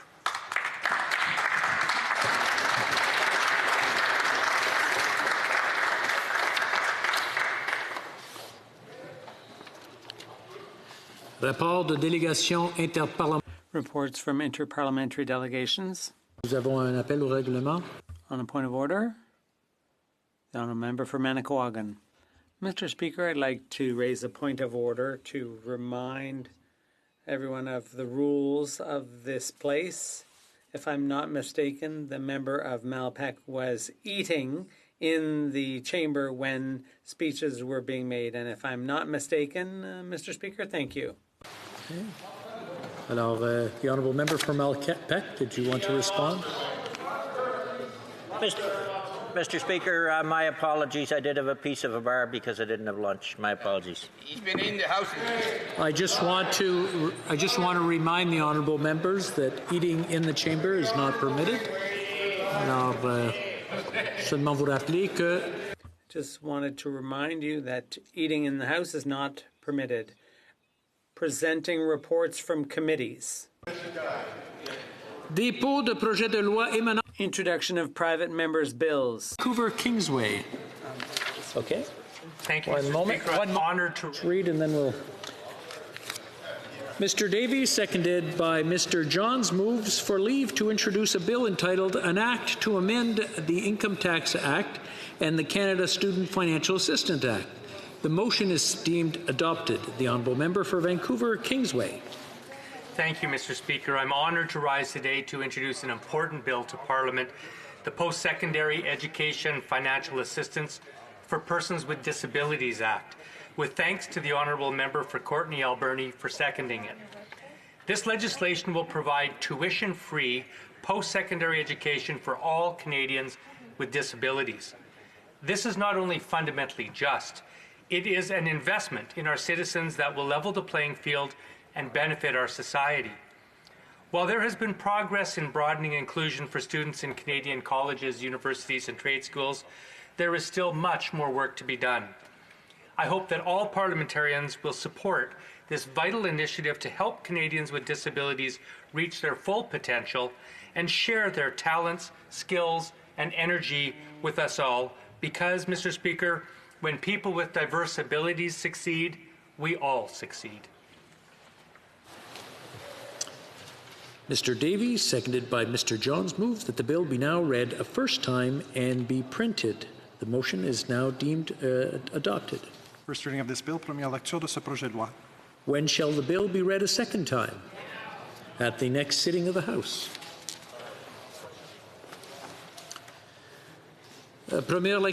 First reading of Senate public bills. Motions. The Honourable Parliamentary Secretary to the Government House Leader. Yes, thank you. Mr. Speaker, there have been discussions amongst the parties, and if you seek it, I think you'll find unanimous consent for the following motion, that notwithstanding any standing order or usual practices of the House for the calendar year 2020, Standing Order 28, bracket 2, bracket B, be amended by replacing the word, quote, September 30th with, quote, October 9. Thank you, Mr. Speaker. This being a hybrid sitting of the House, for the sake of clarity, I will only ask those who are opposed to the request to express their disagreement. Par conséquent, que tout. Accordingly, all those opposed to the motion will please say nay. D'accord. Agreed. Has heard the terms of the motion. All those opposed to the motion will please say nay. There being no dissenting voices, I declare the motion carried. So I'll hang on to this. The honourable member for Banff Airdrie. Thanks, Mr. Speaker. I rise to seek unanimous consent for the following motion, that the chair of the Standing Committee on Procedure and House Affairs be instructed to convene a meeting of the committee at 11 a.m. on Thursday, October 1st of 2020. This being a hybrid sitting of the House, for the sake of clarity, I will only ask those who are opposed to the request to express their disagreement. Accordingly, all those opposed to the honourable members moving the motion, please say nay. Nay. I'm afraid we don't have unanimous consent. There we go. Presenting petitions. Présentation de pétition. The honourable member for Sherwood Park, Fort Saskatchewan. Well, thank you, Mr. Speaker. And many members have been moved by the horrific events happening towards the Uyghur community in China. Petitioners in this petition would like to specifically emphasize the actions that Canada's Parliament can take in response to this issue. In particular, we can use the Justice for Victims of Corrupt Foreign Officials Act, the Magnitsky Act, to sanction and hold accountable those who are involved in these horrific crimes. I note the government's listing of officials from Belarus, but still the lack of any listing of those involved in human rights abuses in Xinjiang or in any other part of the PRC. So I commend this important petition to the consideration of the House. Thank you. Presenting petitions, the honourable member for South Okanagan, West Kootenay. Well, thank you, Mr. Speaker, and I rise once again to present a petition from young people across my riding of South Okanagan, West Kootenay, and the neighbouring riding of Kootenay-Columbia, who point out that the accelerating effects of climate change are causing anxiety among young people around their uncertain future. They point out that Canada has agreed with the Paris Accord, but has targets that do not match those agreements. And they want jobs that are sustainable and not for short-term gain at the expense of future generations. So they call on the Canadian government to uphold Canadians' obligations under the Paris Agreement by adopting a real climate strategy with a real plan that includes an effective carbon tax, eliminating fossil fuel subsidies, and redirecting those investments into renewable energy, energy efficiency, low-carbon transportation, and job training. Thank you. Presenting petition. Présentation de pétition. The honourable member for Steveston, Richmond East. Mr. Speaker, I find it very appropriate today on the Orange Shirt Day that I have the privilege of presenting Canadian petitions to draw government attention to the Uyghur situations. Canadians would like to bring the atrocities that are happening in China against the Uyghurs and Muslims to the attention of the government, and that it is actually fulfilling the convention, the UN Convention on Prevention and Punishment of the Crime of Genocide's definition of genocide. And secondly, Canadians would also like their government to actually act beyond just mere concerns and use the Justice for Victims of Corrupt Foreign Officials Act to sanction those who are responsible. Thank you. Presenting petitions, the honourable member for Hamilton Mountain.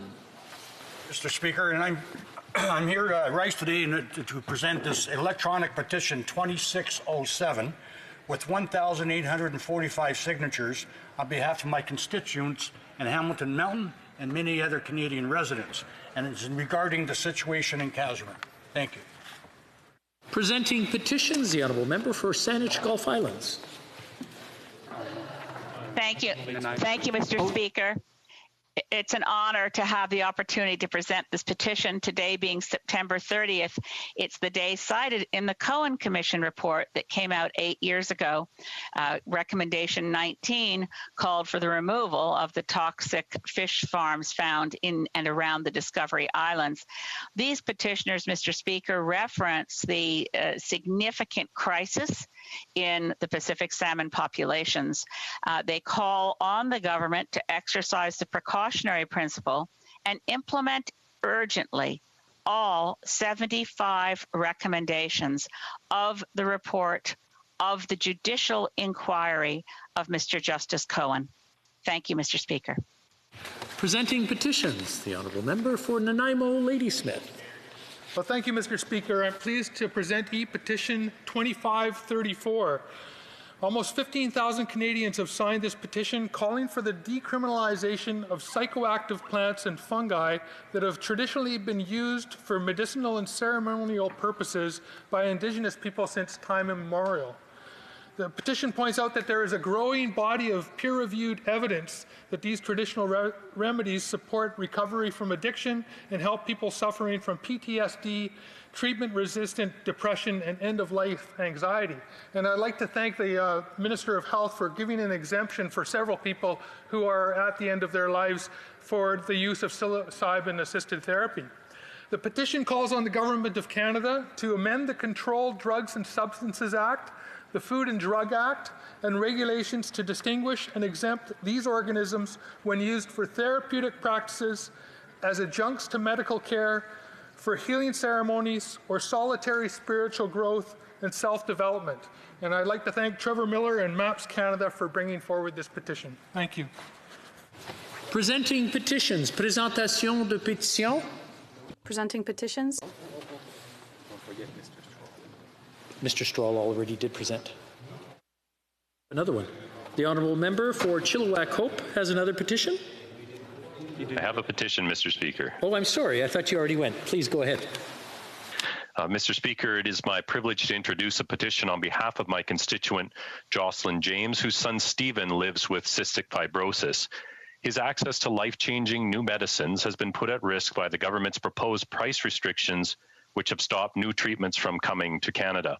Over 17,000 Canadians signed this petition and are calling upon the Government of Canada to repeal the changes to the patented medicines regulations that were adopted in 2019, engage in substantive, transparent, and evidence-based consultations with stakeholders on any changes to the Patented Medicine Prices Review Board, and work with patients, clinicians, provincial health systems, researchers, and medicine developers to inform the federal price review regime so that it does not prevent Canadians like Stephen from gaining access to life-changing and potentially life-saving medicines and clinical trials. Thank you, Mr. Speaker.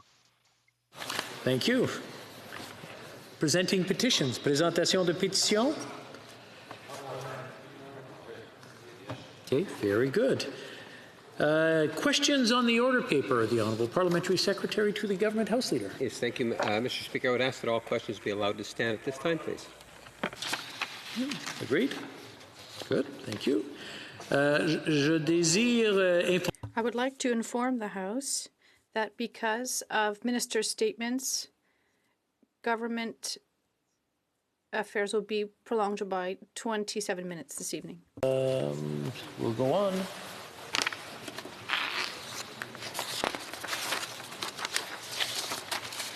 Je suis prêt à me... I'm ready to pronounce the question of privilege that asks the chair to statute on the question of privilege that was a prima facie one during the previous session. At the time, the matter involved the premature disclosure of the content of Bill C-7, an act to amend the criminal code with regard to medical assistance in dying, while it was on notice awaiting introduction and first reading. Intervention, the member reminded the House that the question was raised earlier this year on February 25th and was referred to the Standing Committee on Procedure and House Affairs on March 10th. When the Speaker gave leave to move the appropriate motion, I want to thank the member for the clarity of his remarks and for the precedents he cited to bolster his case. Both helped me understand the issue in play. The Parliamentary Secretary to the Government House Leader also intervened, focusing his remarks on the timelines for raising the questions of privilege. As members are well aware, when a question of privileges, or when questions of privilege are raised, the role of the chair is to determine if the claim relates to the breach of privilege or a contempt that deserves priority of consideration over all other business before the House. it is not the responsibility of the chair to decide whether there is an actual offence or its seriousness. Such a matter is determined by the House itself. This is one of the two criteria that the Speaker has to consider in assessing an alleged breach of privilege. The second criterion is whether the matter was raised at the earliest opportunity. In considering the revival of a question of privilege in the new session, the Chair is bound by the same criteria and has to take into account current circumstances. Quant au précédent évoqué, in reviewing the precedents raised by the member, the character of the complaint in each case is important in determining if and to what extent it is relevant to the case at hand.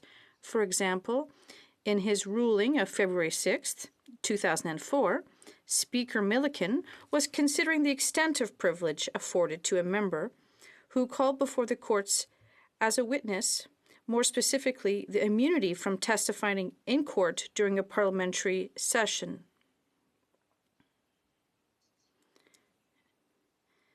The other case related to the evident gap in the law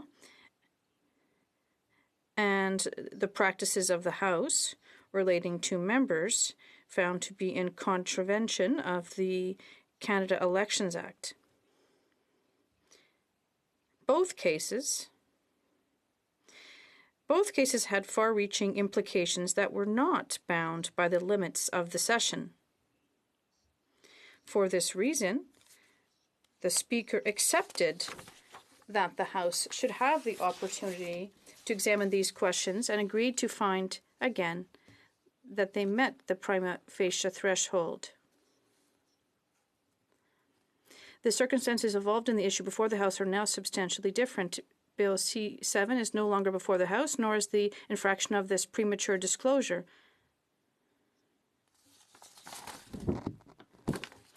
Requirements, the Chair has observed that the issue was not raised at the earliest opportunity. While we might understand why there would be a reluctance to raise questions of privilege on the opening day or the new Parliament or session, notice should be submitted early. This seems particularly pertinent in the case that seeks to revive a question of privilege from a previous session. Given these circumstances, the Chair does not find that the matter should take precedence over all other business of the House. Grounds are not sufficiently compelling in this case. I therefore rule that the question of privilege has not been made out. Thank you. Merci. Orders of the day. Orders of the day, resuming debate on the debate address in reply to the speech to the throne.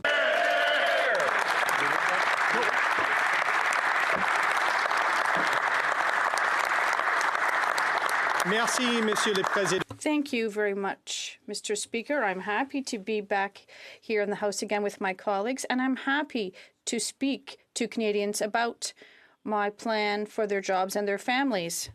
I want to start off by saying how proud I am of mine. And I know my wife, Rebecca, Molly, and Jack, and my parents are probably watching this speech that I give in my first day as Conservative Party leader in the House of Commons.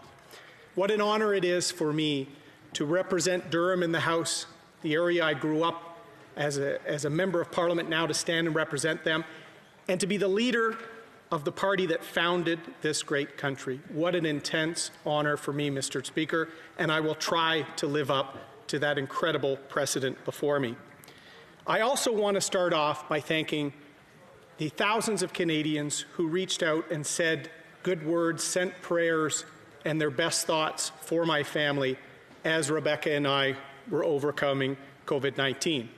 I also want to thank the incredible healthcare workers we interacted with, Jose, our personal healthcare office guide who called and checked in almost every day. People like that are working tirelessly for Canadians in every corner of this country. Thank you for the sacrifices you are making. I've seen you in action, and at the edge of a second wave, I want, on behalf of the Conservative Party, to thank all of our frontline healthcare workers for everything you're doing throughout this pandemic. Here, here. Les Canadiens peuvent être... Canadians can be proud of their health care guardian angels, the doctors, the nurses, the orderlies. They were there when we needed them. They were on the front lines of our fight against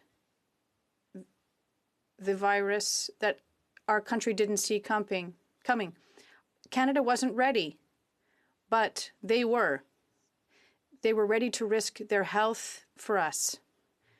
And now that the fight has started again against the second wave, we know that we can count on them. So on behalf of the Conservative Party, thank you to all of you.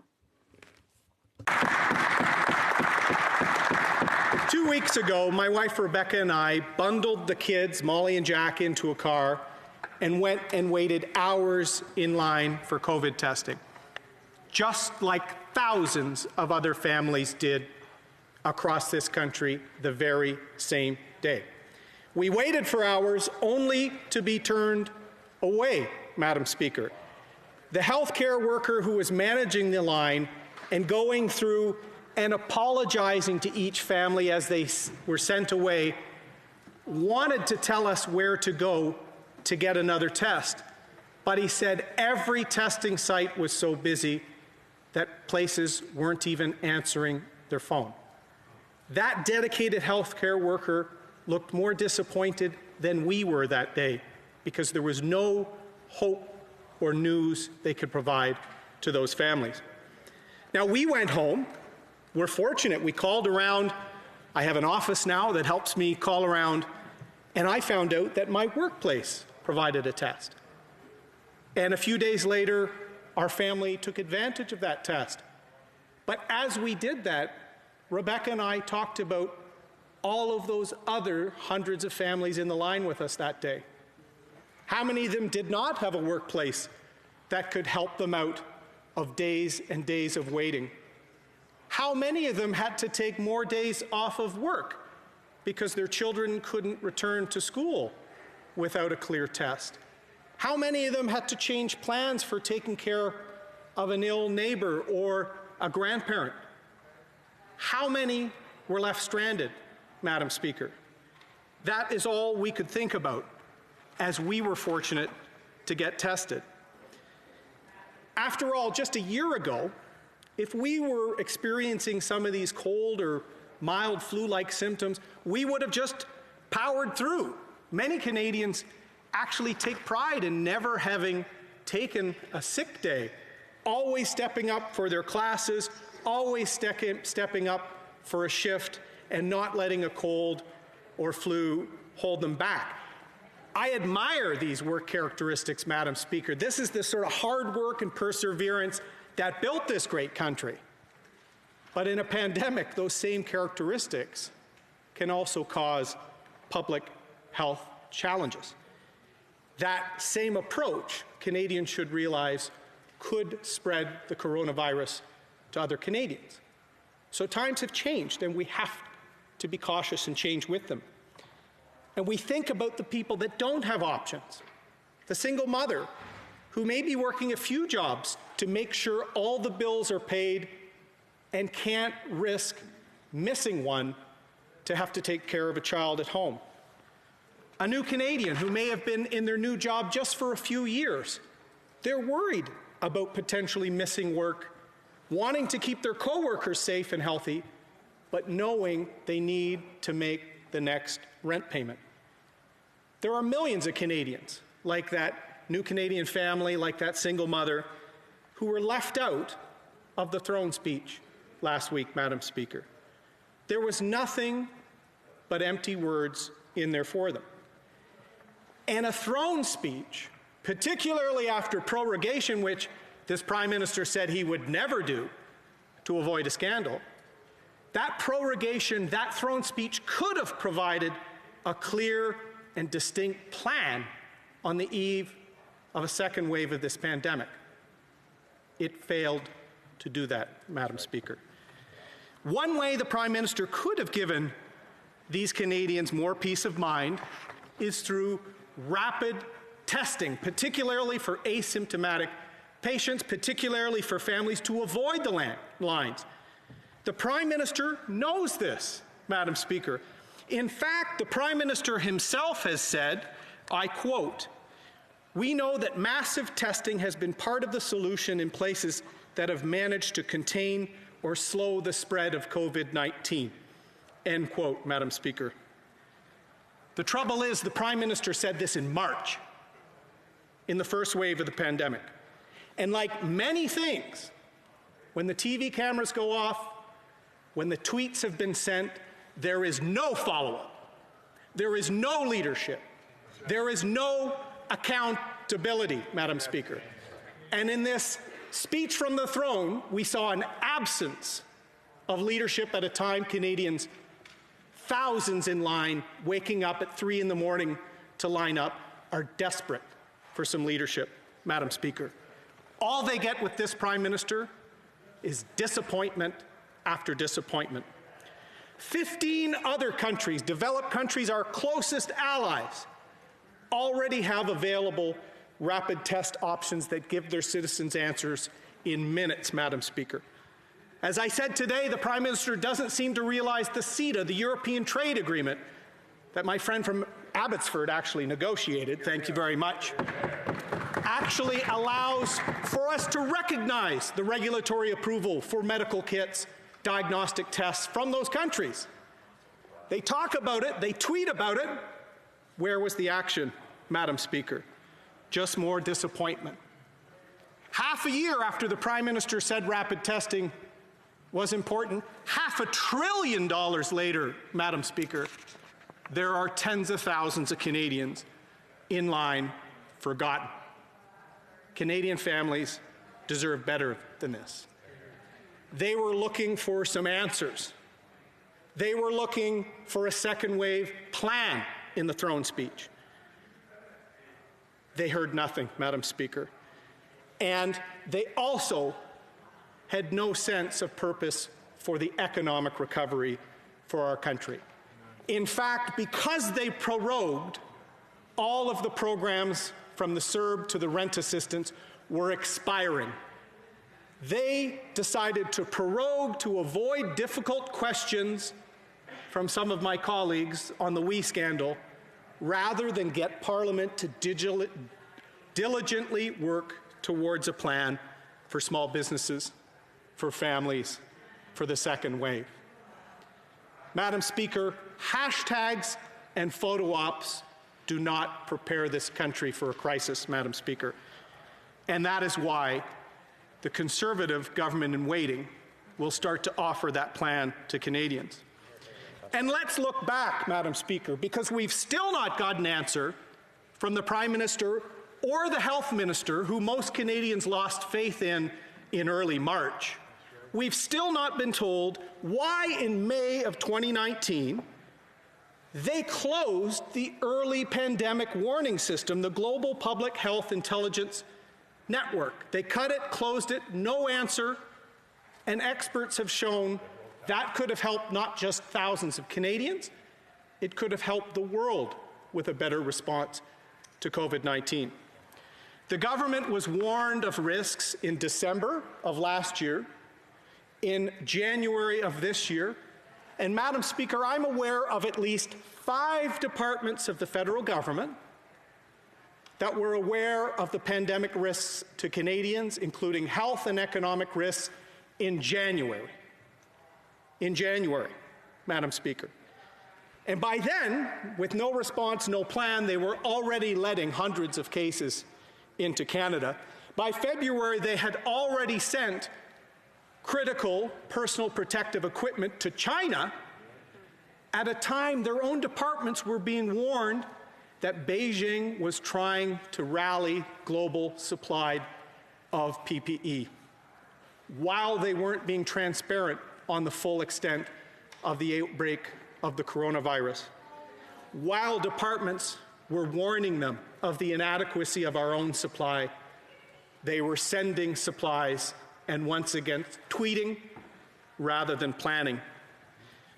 The government not only ignored our questions about the border, including from my colleague in Prince George in January about closing the border to flights from at-risk countries.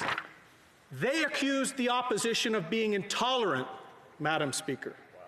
We've got this, the health minister said. In fact, for a month and a half, she downplayed the risk to our country at all of this pandemic, Madam Speaker.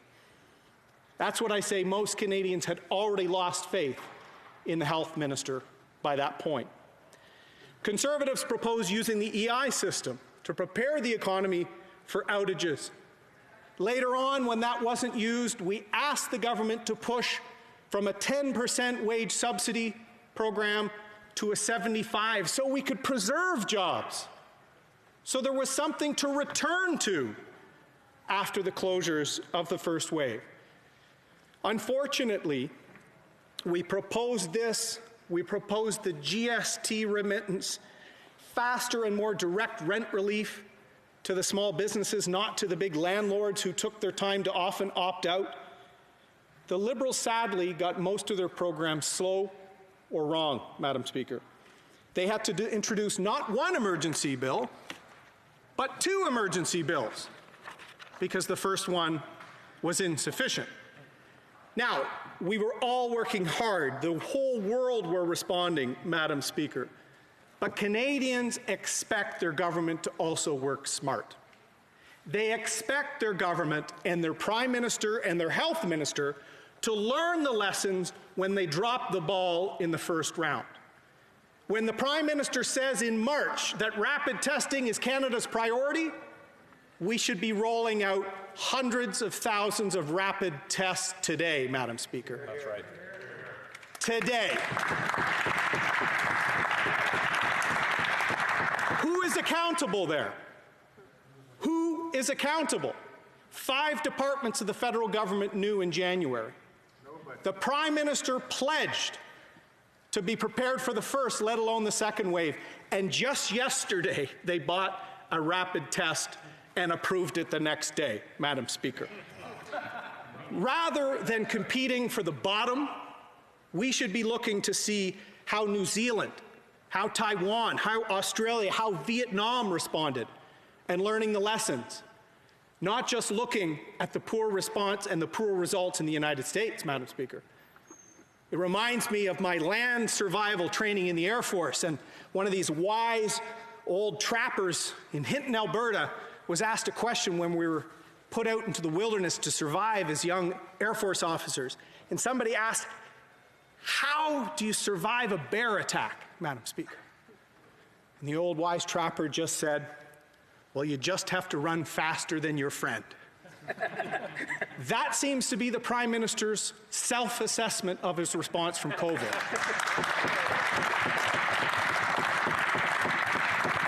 We seem to be running slightly faster than our friends to the south, but we're not learning from the countries that got it right, Madam Speaker. That's right. Hashtags, inaction, and ethical scandal.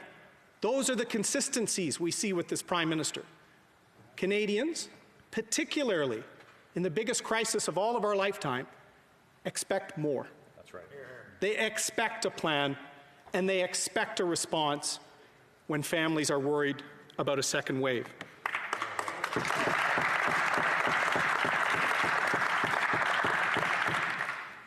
Comme vous le savez, Madame. As you know, Madam Speaker, when I speak about health, I talk about the most important role of a government. That is, to ensure the health and safety of Canadians. And in Quebec, we know that the federal government was not up to the task.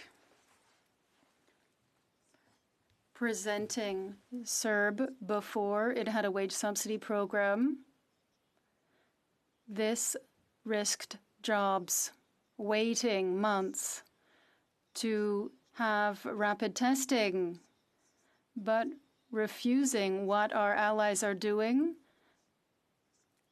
This jeopardized confidence by Canadians. Keeping the borders open. To be politically correct, this endangered the lives of Canadians. Canadian and Quebec families have sacrificed a lot during the pandemic. Seeing grandparents, going to weddings, having graduation, and many Quebecers know a family member who got sick. Long-term care homes faced major challenges. We all know the sad story of the long-term care homes. But what bothers me the most is to know that the Liberal government waited too long before it sent the army into these care homes. The Quebec government asked for help from the federal government, and the federal government waited. Canadians are proud of our armed forces. We're talking about our men and women in uniform who came to help during a time of crisis. And they stayed longer, or would have if the Liberals had let them do their job. Now, the Prime Minister is playing petty politics by imposing his own healthcare priorities on the provinces. Canadians have seen enough Liberal mistakes and now don't trust them. My plan is clear. I will increase transfers, healthcare transfers to the provinces, ensure they are predictable, stable, and unconditional. It is a matter of respect for provincial jurisdiction, our partners, because we can count on our partners. We can count on our caregivers, on our nurses, on our doctors. We can count on our Canadian Armed Forces, but we cannot count on this government. Sure, Canada is better prepared next time, Madam Speaker. Who is going to make sure that Canada learns the lessons from the first wave and fixes the gaps and some of the problems that have put our citizens at risk? Who is going to make sure that working Canadian families stop getting left behind by this government?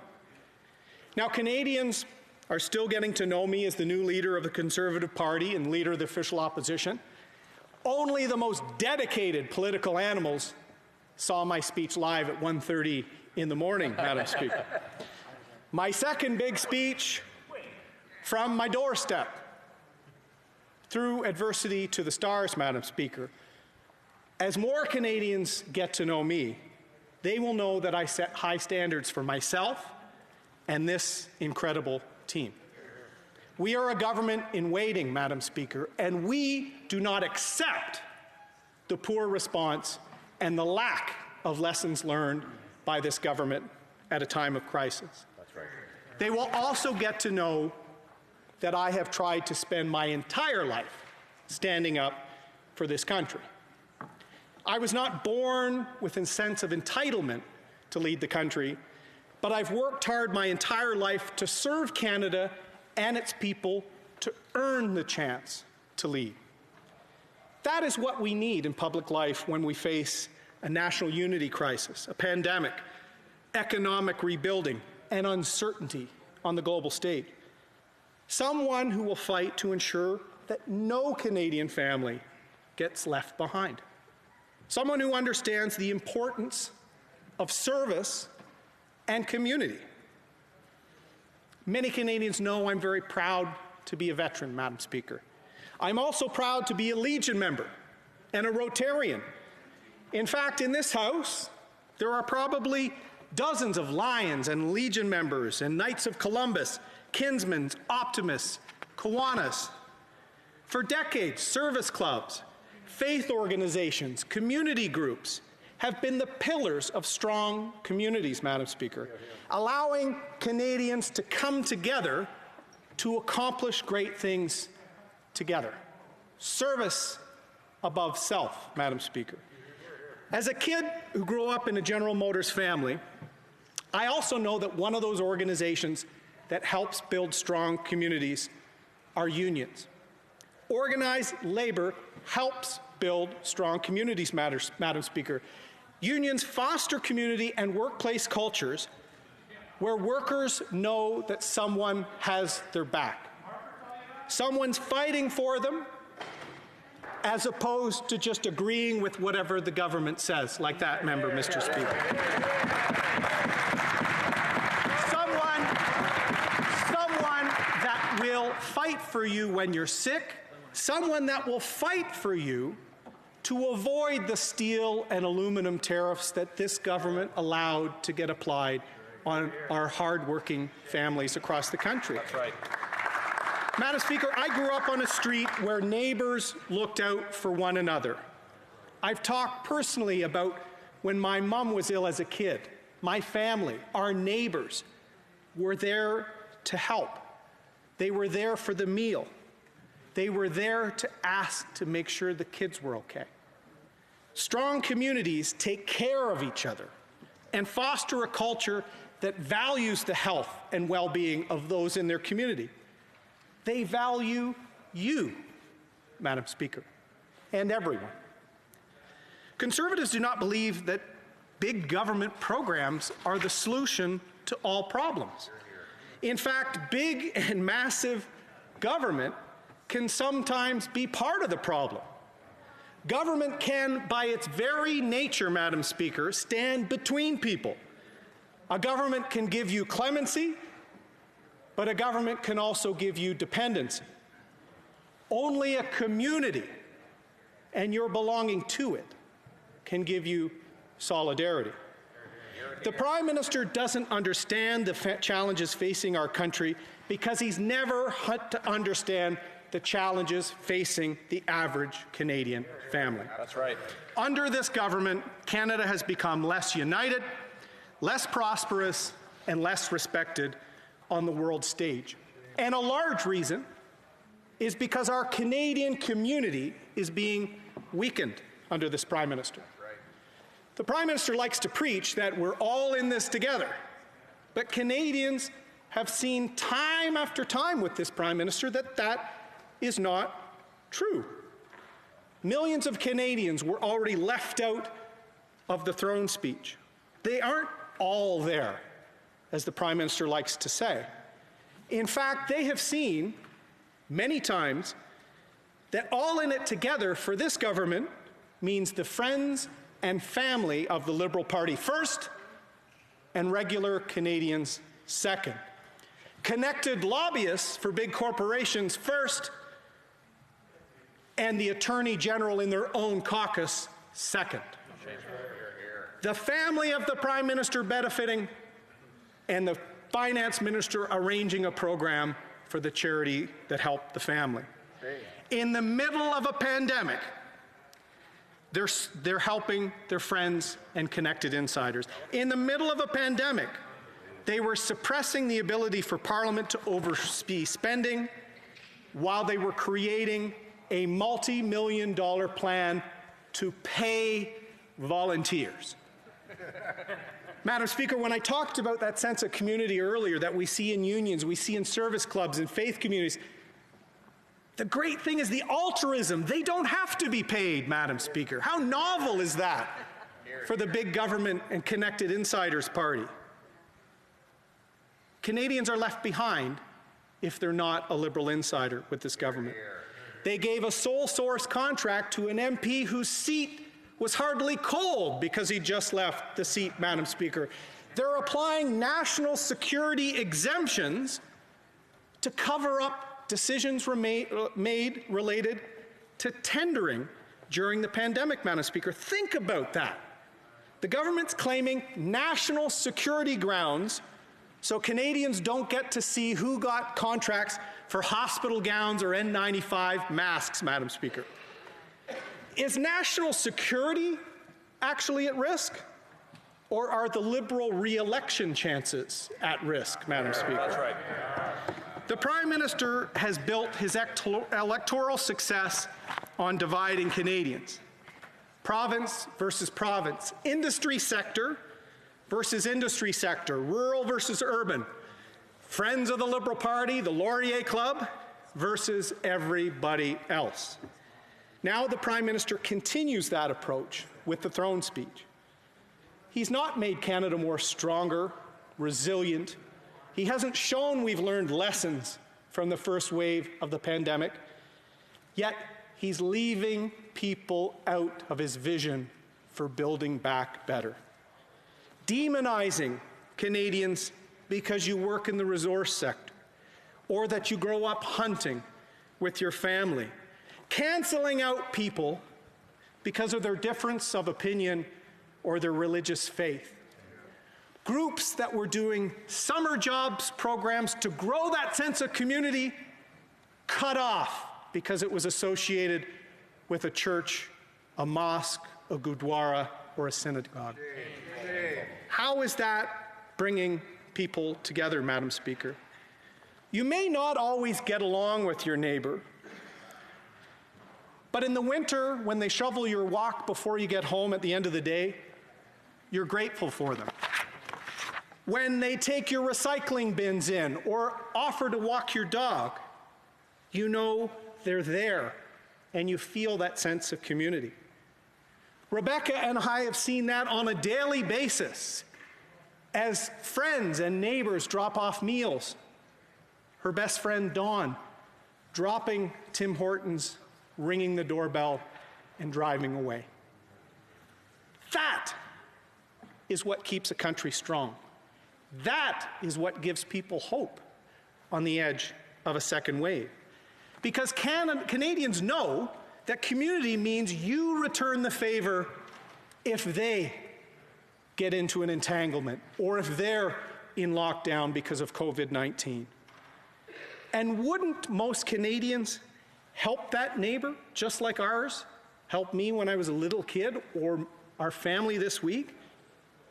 Would you not help that neighbor because they worked in the oil patch or came from Alberta or Newfoundland and Labrador? Is that what we're trying or starting to see with the approach of choosing who is part of building back better? Because that appears to be the path this government is on. The vision presented in the throne speech where you're judged by the job you have or where you live, or if you're even lucky enough to have a job after COVID. A Canadian where the government decides what job you have and what car you drive. A Canada where millions of Canadians are knowingly left behind and are told the country will be building back better without them. And the Prime Minister attacked me for suggesting we have national unity challenges, Madam Speaker. 5 years ago, when I was sworn into the Privy Council, the Bloc Québécois was not an official party.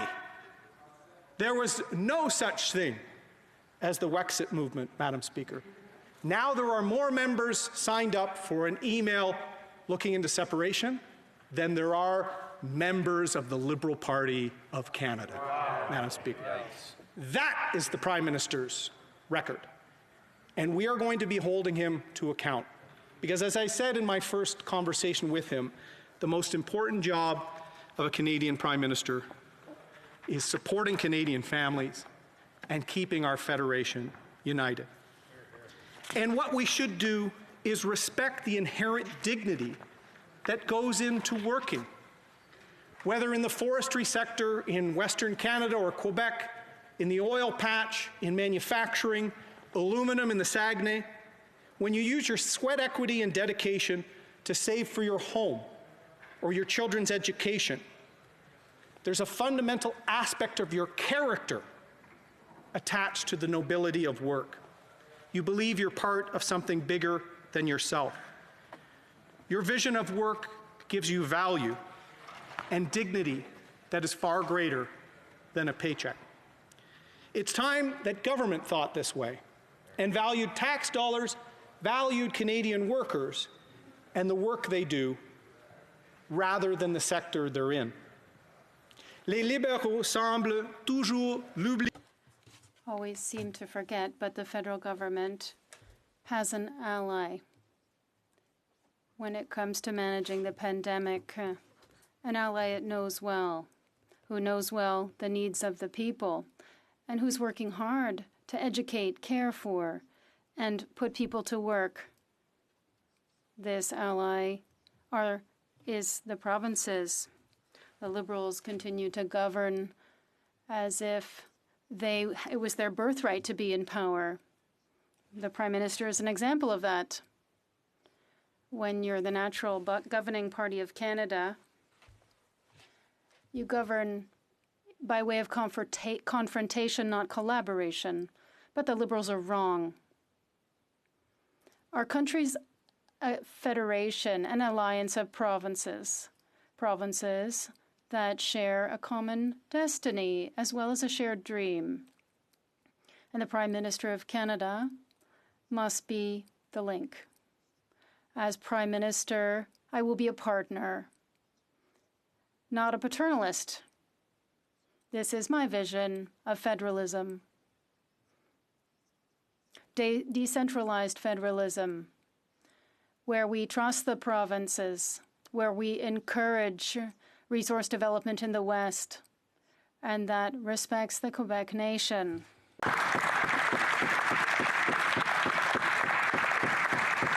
Avec les libéraux. With the Liberals, these are taboo topics. It's not modern enough for them, but that Liberal arrogance has to stop. Canada was not founded by Pierre Elliott Trudeau, but by Sir John A. Macdonald and Sir George Etienne Cartier. Canada is not a post-national country with no history and no identity. It's an alliance between two founding people together with the First Nations. The Liberals do not have a monopoly on Canadian identity, nor do they have a monopoly on freedom of speech. And they especially don't have a monopoly on our national pride.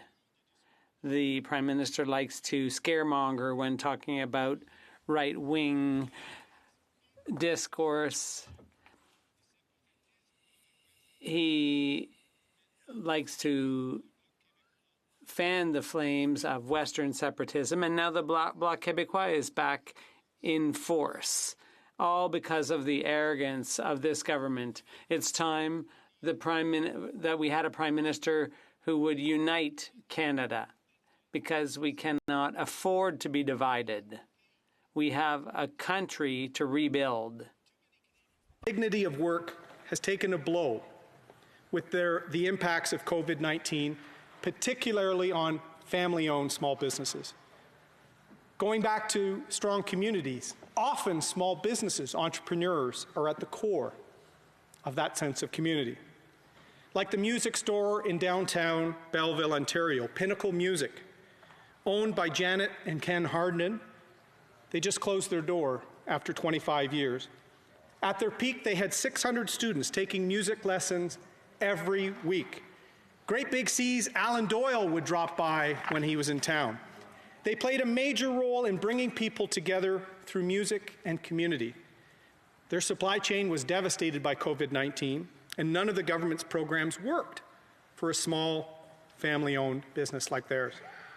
They recently made the tough decision after a generation to close.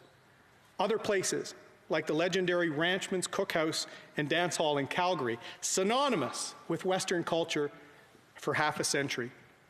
This month, the property was for lease for the first time in its history and closed its doors due to COVID-19. Restaurants like Campagnolo and Frederico's Supper Club in Vancouver, who have had to permanently close their doors. Small businesses that even put communities on the map, like Caribou Crossing near Carcross in Yukon. They've been struggling as COVID-19 has shut down tourism. Across Canada's north, generations of guide outfitters who not only play an important role in the rural economy, but also are dedicated stewards to the environment and to wildlife populations. They've had nothing to fall back on. Others have remortgaged their homes just to keep businesses on Main Street open. Some have pivoted their businesses to find new ways to help their communities in a crisis, like the mompreneur who owns Sahoma Naturals in Digby, Nova Scotia, who switched from making diaper balm to hand sanitizer during the pandemic. These small businesses are at the heart of strong communities.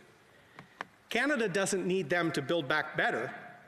They don't need the Liberal government in Ottawa to tell them their contributions have value. Canada needs to build back stronger and smarter by setting up small business for recovery and success post-COVID-19. We need to ensure that more Canadians aren't left behind like they were in the throne speech. Picking winners and losers in the midst of a pandemic, as the Prime Minister seems intent on doing, is a failure of leadership and an abandonment to a commitment to the community of Canada. Indigenous communities have also been left behind with an Ottawa knows best agenda. Indigenous communities have been strengthened by entrepreneurship and small business ownership, only to watch opportunities vanish. From catering services to remote mining operations to security and construction, the prosperity of this country, including our resource sector, can be shared by all Canadians, including Indigenous-led businesses and families. Indigenous communities have known more than their share of tragedy. That's why I, like many members here today, wear orange to show support for reconciliation. It's why we asked several questions on the subject today. It's also why I was disappointed to see the Prime Minister's condescending remarks about how happy he is to see the Conservatives talking about reconciliation. Both parties, Madam Speaker, have a bad record when it comes to the Indigenous experience, particularly surrounding residential schools. The condescension comes from ignorance, Madam Speaker. The last Prime Minister in our lifetime to open residential schools was Pierre Trudeau, Madam Speaker. Brian Mulroney closed the program, and I was proud Stephen Harper apologized for it.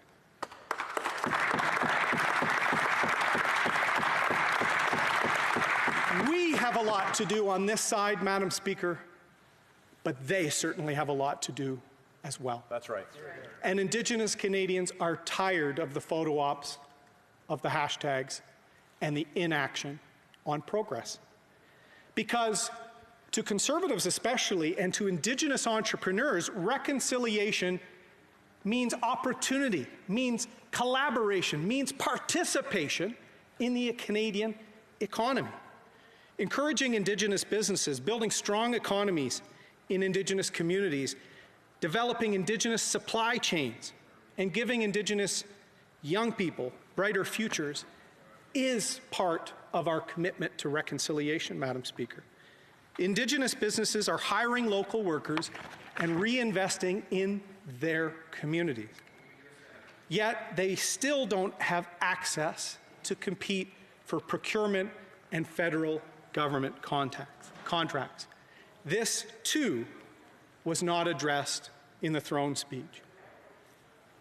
$500 billion almost out the door, Madam Speaker. And today my colleague talked about cuts to high-speed connectivity for rural Indigenous communities. Is that his priority, Madam Speaker? Because it's certainly his record. Monsieur le Président, nous avons...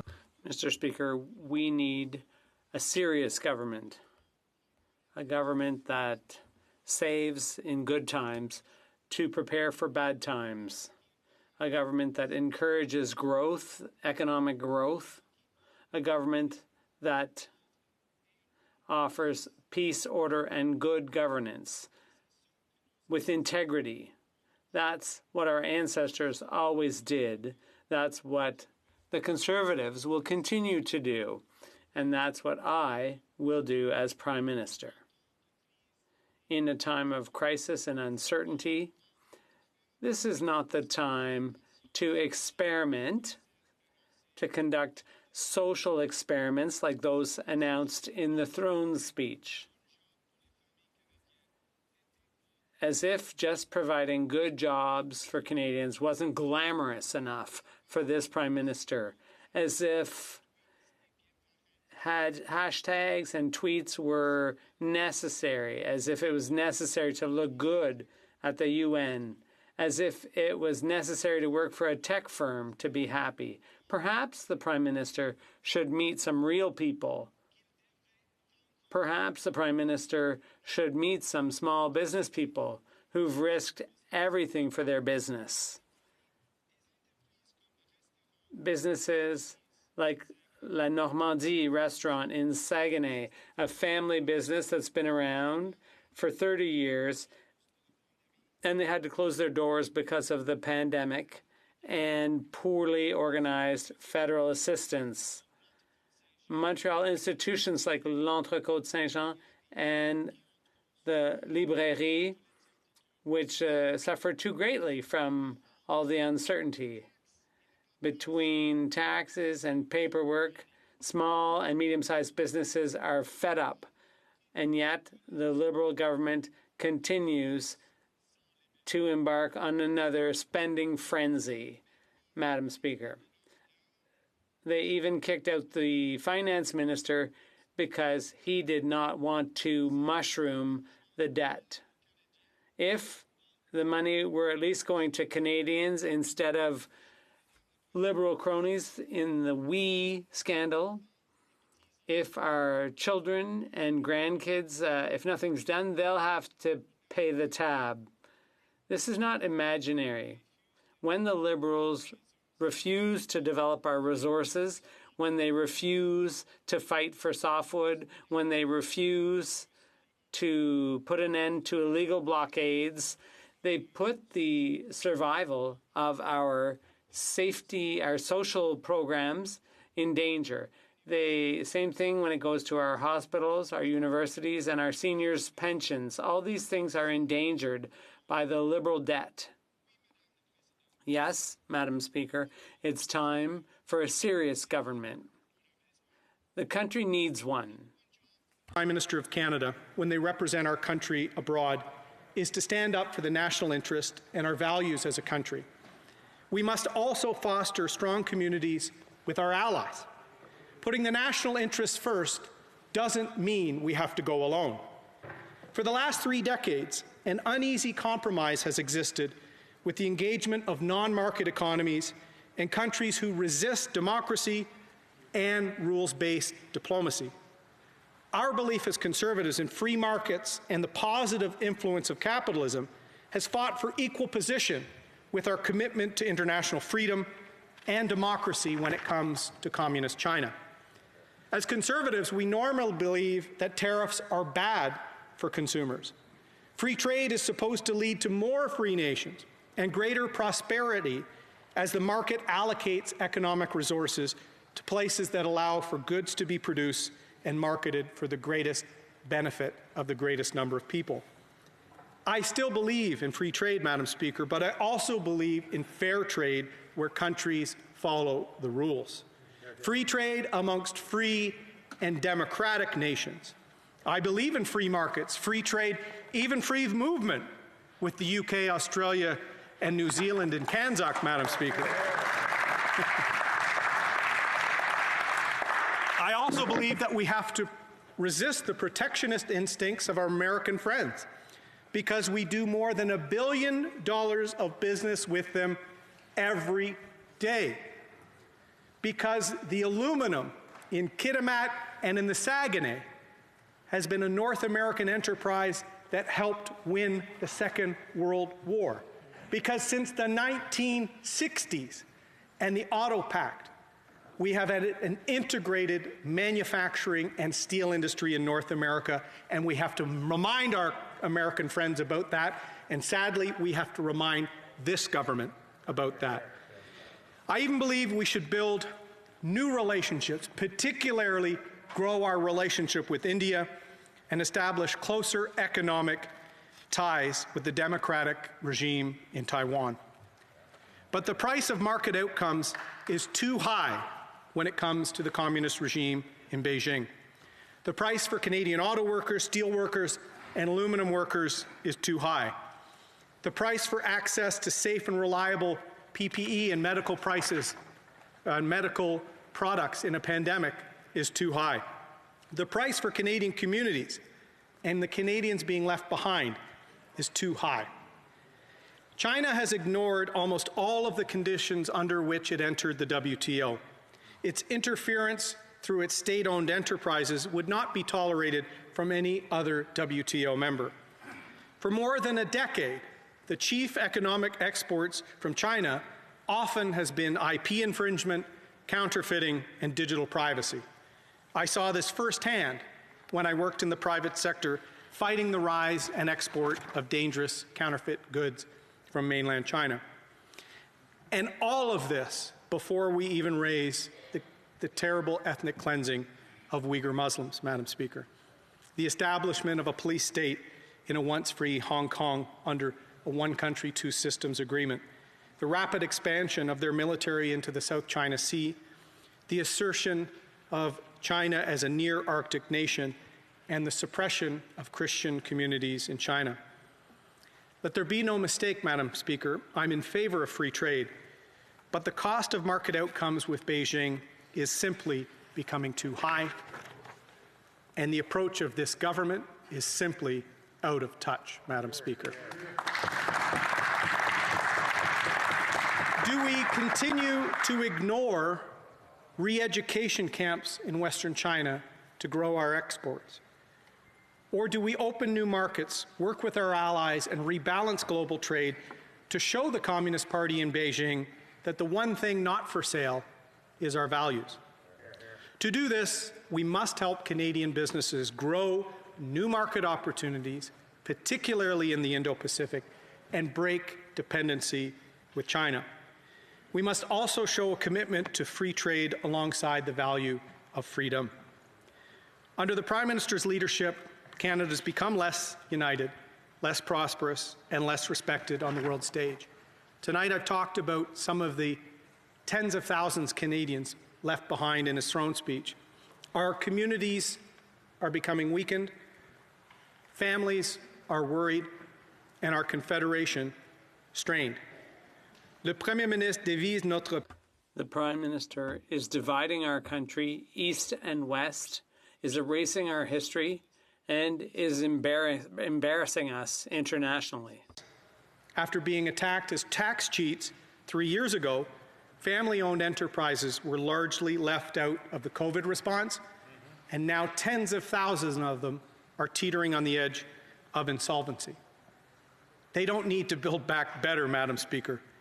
They need to stay open so the family can survive. Canadians are tired of being pit against one another. Sector versus sector, rural versus urban, west versus east, because it's really neighbor versus neighbor, Madam Speaker. At a time when we need more than ever to be united, to work together, to have each other's back, Canada doesn't need another slogan or a hashtag. It needs a plan. It doesn't need a poster boy, Madam Speaker. It needs a handyman. People don't need the cold shoulder of indifference, but the hope that comes from a helpful hand helping them get back to work. It needs to build back stronger, and the only way that can happen is with a united Canada. A Canada where prosperity is shared from our outport communities in Newfoundland to the Saguenay, to the factory floors in Windsor, to the oil patch of Alberta and the lower mainland of British Columbia.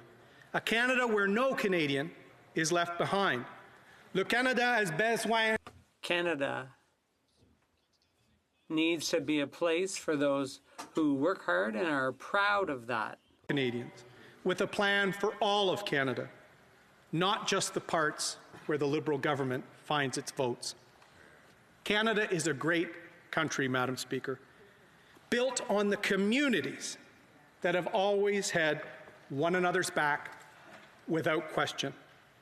And that, Madam Speaker, is why so many Canadians feel left out of this prorogation, scandal-avoiding throne speech. To all those Canadians, especially those feeling forgotten, especially those in lineups for rapid tests, especially those worried about a job loss in a second wave of COVID. I want you to know I'm proud to lead a strong, united Conservative government in waiting, and my goal in the coming months, Madam Speaker, is that more of these Canadians will see a Conservative look at them when they look in the mirror each morning. Merci beaucoup. Thank you very much.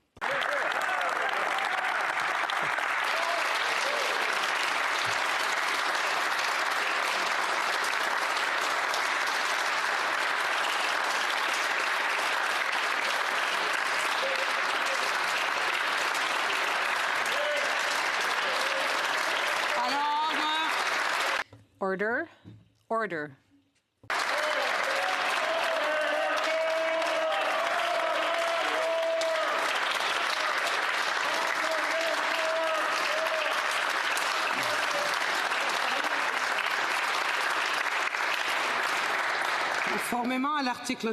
Pursuant to Standing Order 38, I will inform the House of the questions to be raised tonight at the time of adjournment are as follows.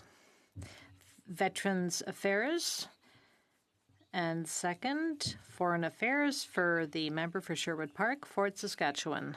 Secretary. Yes, thank you, Madam Speaker. And from a personal note, let me congratulate the leader in winning the Conservative leadership. And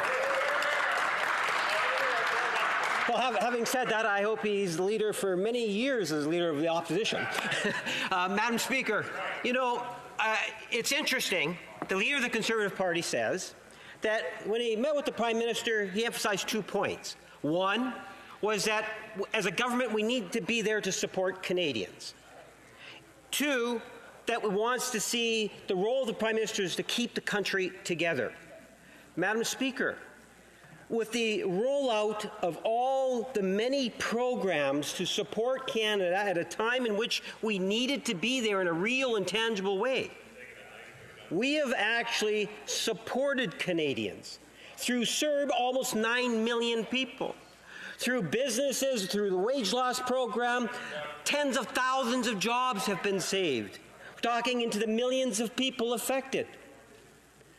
Seniors, students, a wide spectrum of Canadians. The government has been there. It has been listening, and that brings to the second point about the issue of unity.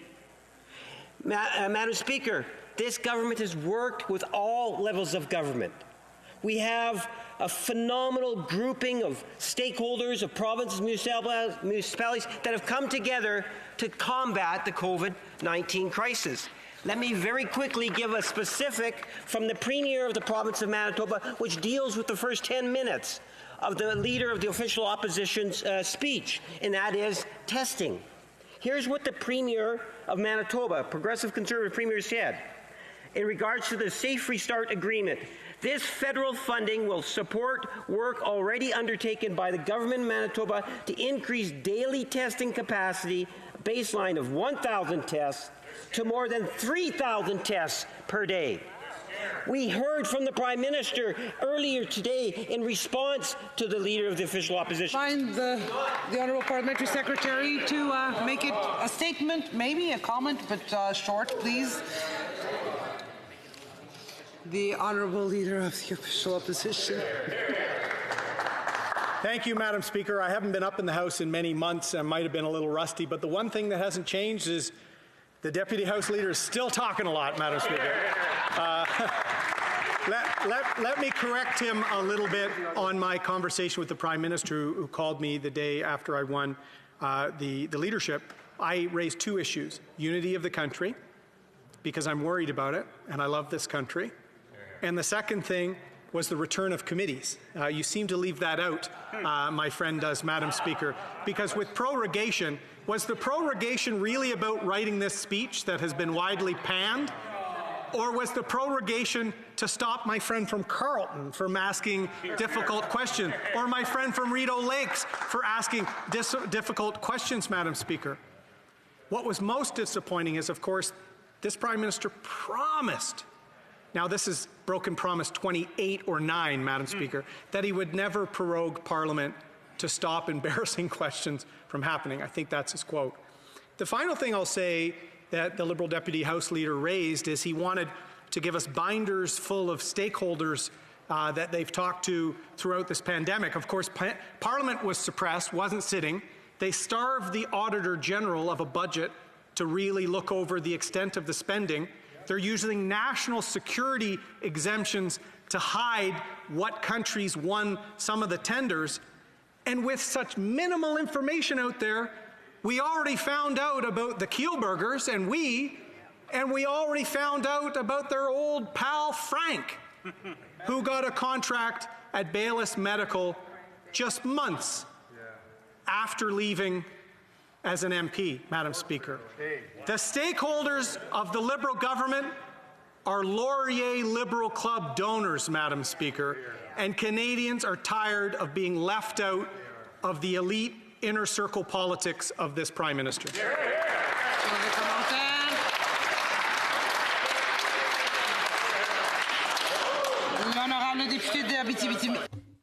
The honourable member for Abitibi-Témiscamingue. Thank you, Madam Speaker. First of all, I would like to welcome the new Leader of the Opposition. Congratulations for your election. Madam Speaker, clearly there's a change in tone on the part of the Conservatives, at least as compared to the tone from last year, as if suddenly the party line is to show compassion and to appear more human. I like this new tone. However, I wonder if the tone will continue, whether it'll be sustainable, as in sustainable development. Sustainable development is an expression the Leader of the Opposition has not said. Can we expect that the Conservative Party will be in favor of sustainable development versus the oil sands, for instance? The Honourable Leader of the Opposition. Thank you, Madam Speaker. I'm proud of our caucus, especially our extraordinary Quebec caucus. We are the party of compassion, of course, and we are going to fight for the well-being for all Quebecers in every sector, in the forestry sector. This is a priority for me. In fact, I want to negotiate a lumber agreement. It is high time we get one. Natural resources in the Saguenay as well, Madam Speaker, is a priority for me, and mining in Abitibi. We are here to create opportunities for Quebecers. We are here to create jobs for Quebecers once the pandemic is over. It is a priority for me. I'm also proud because I'm born in Quebec and I grew up in Ontario, and I will fight for all Canadians.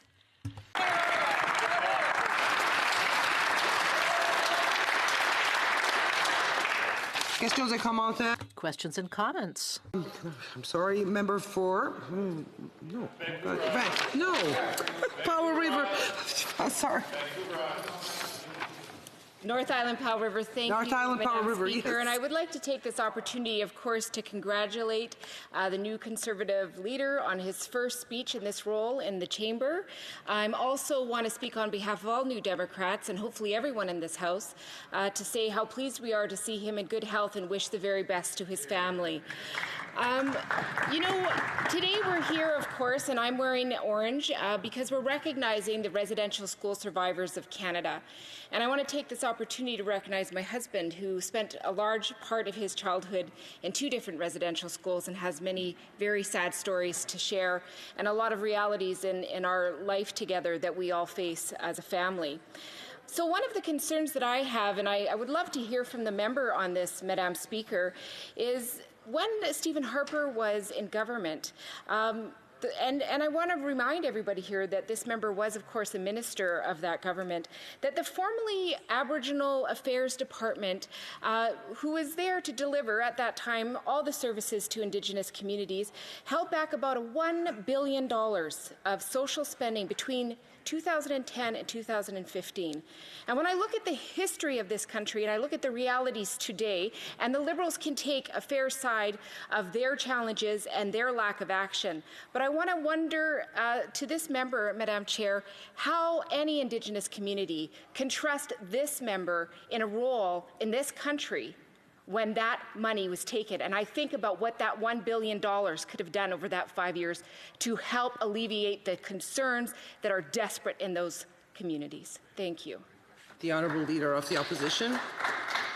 Thank you, Madam Speaker, and I'd like to thank the member from North Island, Powell River, for her words about my family and our health. It's appreciated.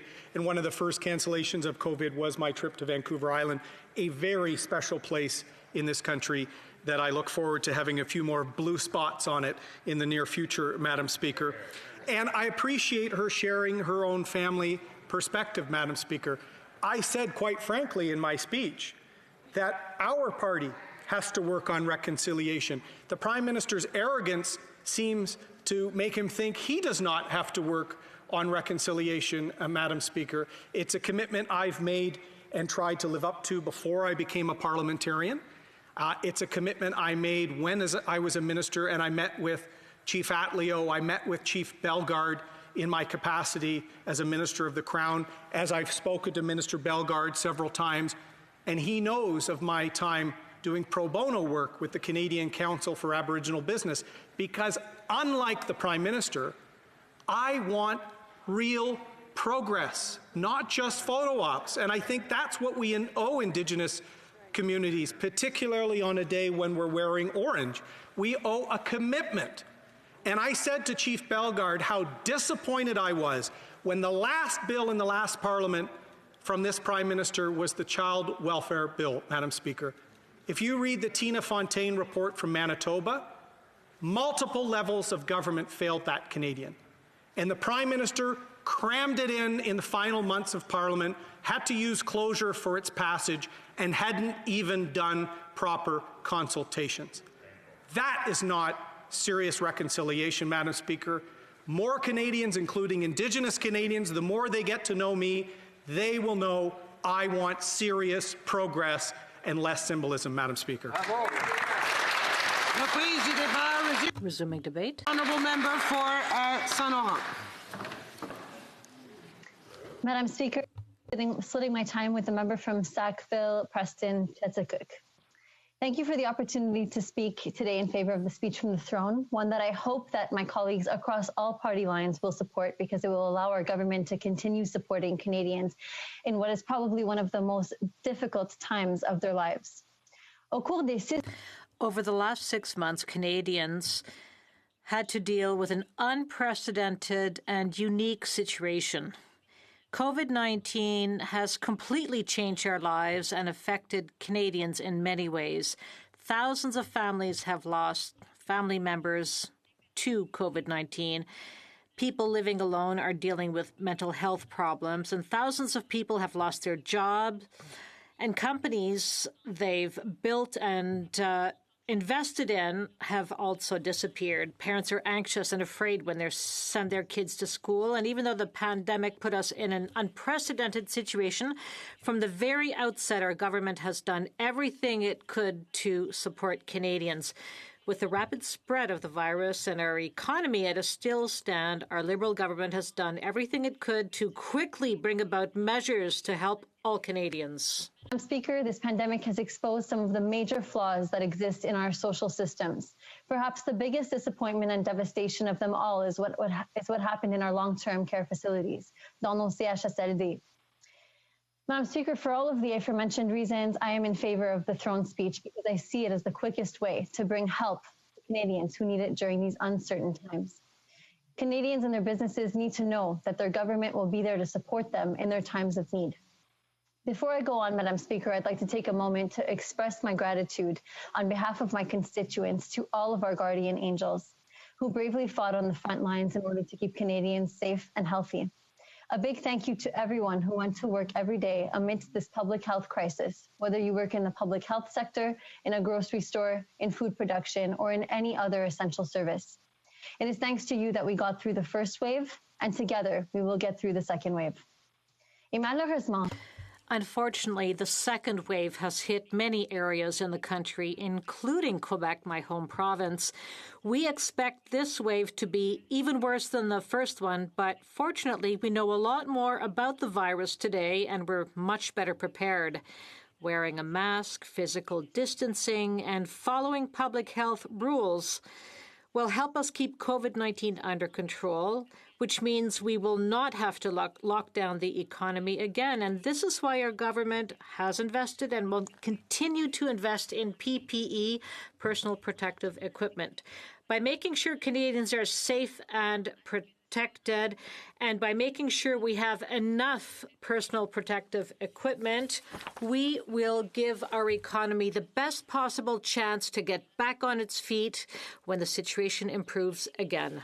Protected, and by ensuring that we have a big enough supply of PPE for all Canadians, we are giving our economy the best possible chance to recover quickly once the situation improves. The best possible way of keeping Canadians safe and protected is by ending this virus once and for all. And one of the quickest, most effective ways of doing so is with a safe and effective vaccine.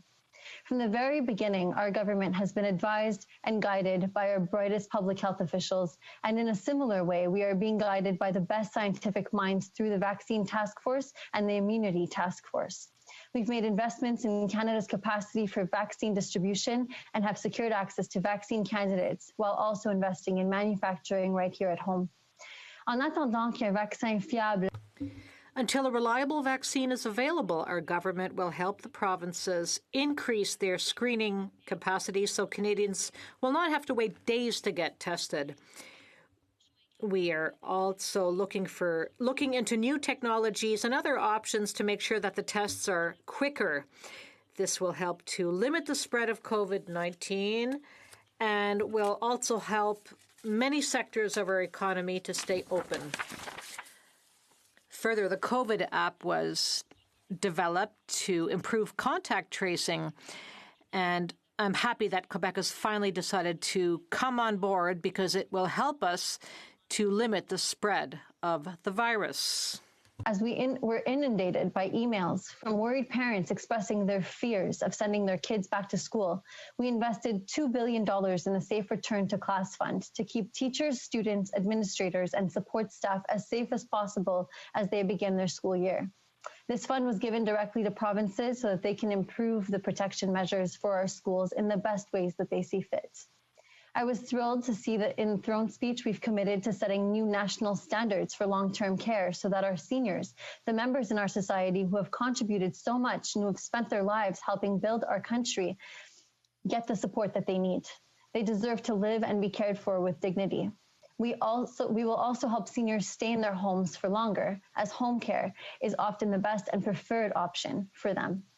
Furthermore, because COVID-19 has disproportionately affected Canadians with disabilities, our government will implement a disability inclusion plan to help them receive a basic income and employment opportunities.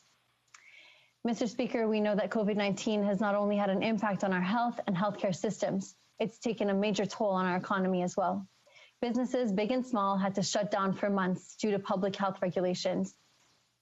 Millions of Canadians were laid off in the early days of the pandemic, uncertain of what they would do next. The CERB was our government's way of getting a safety net to Canadians as quickly as possible as they stopped receiving a paycheck. 9 million Canadians received help through the CERB when businesses were closing left and right and there was no work available.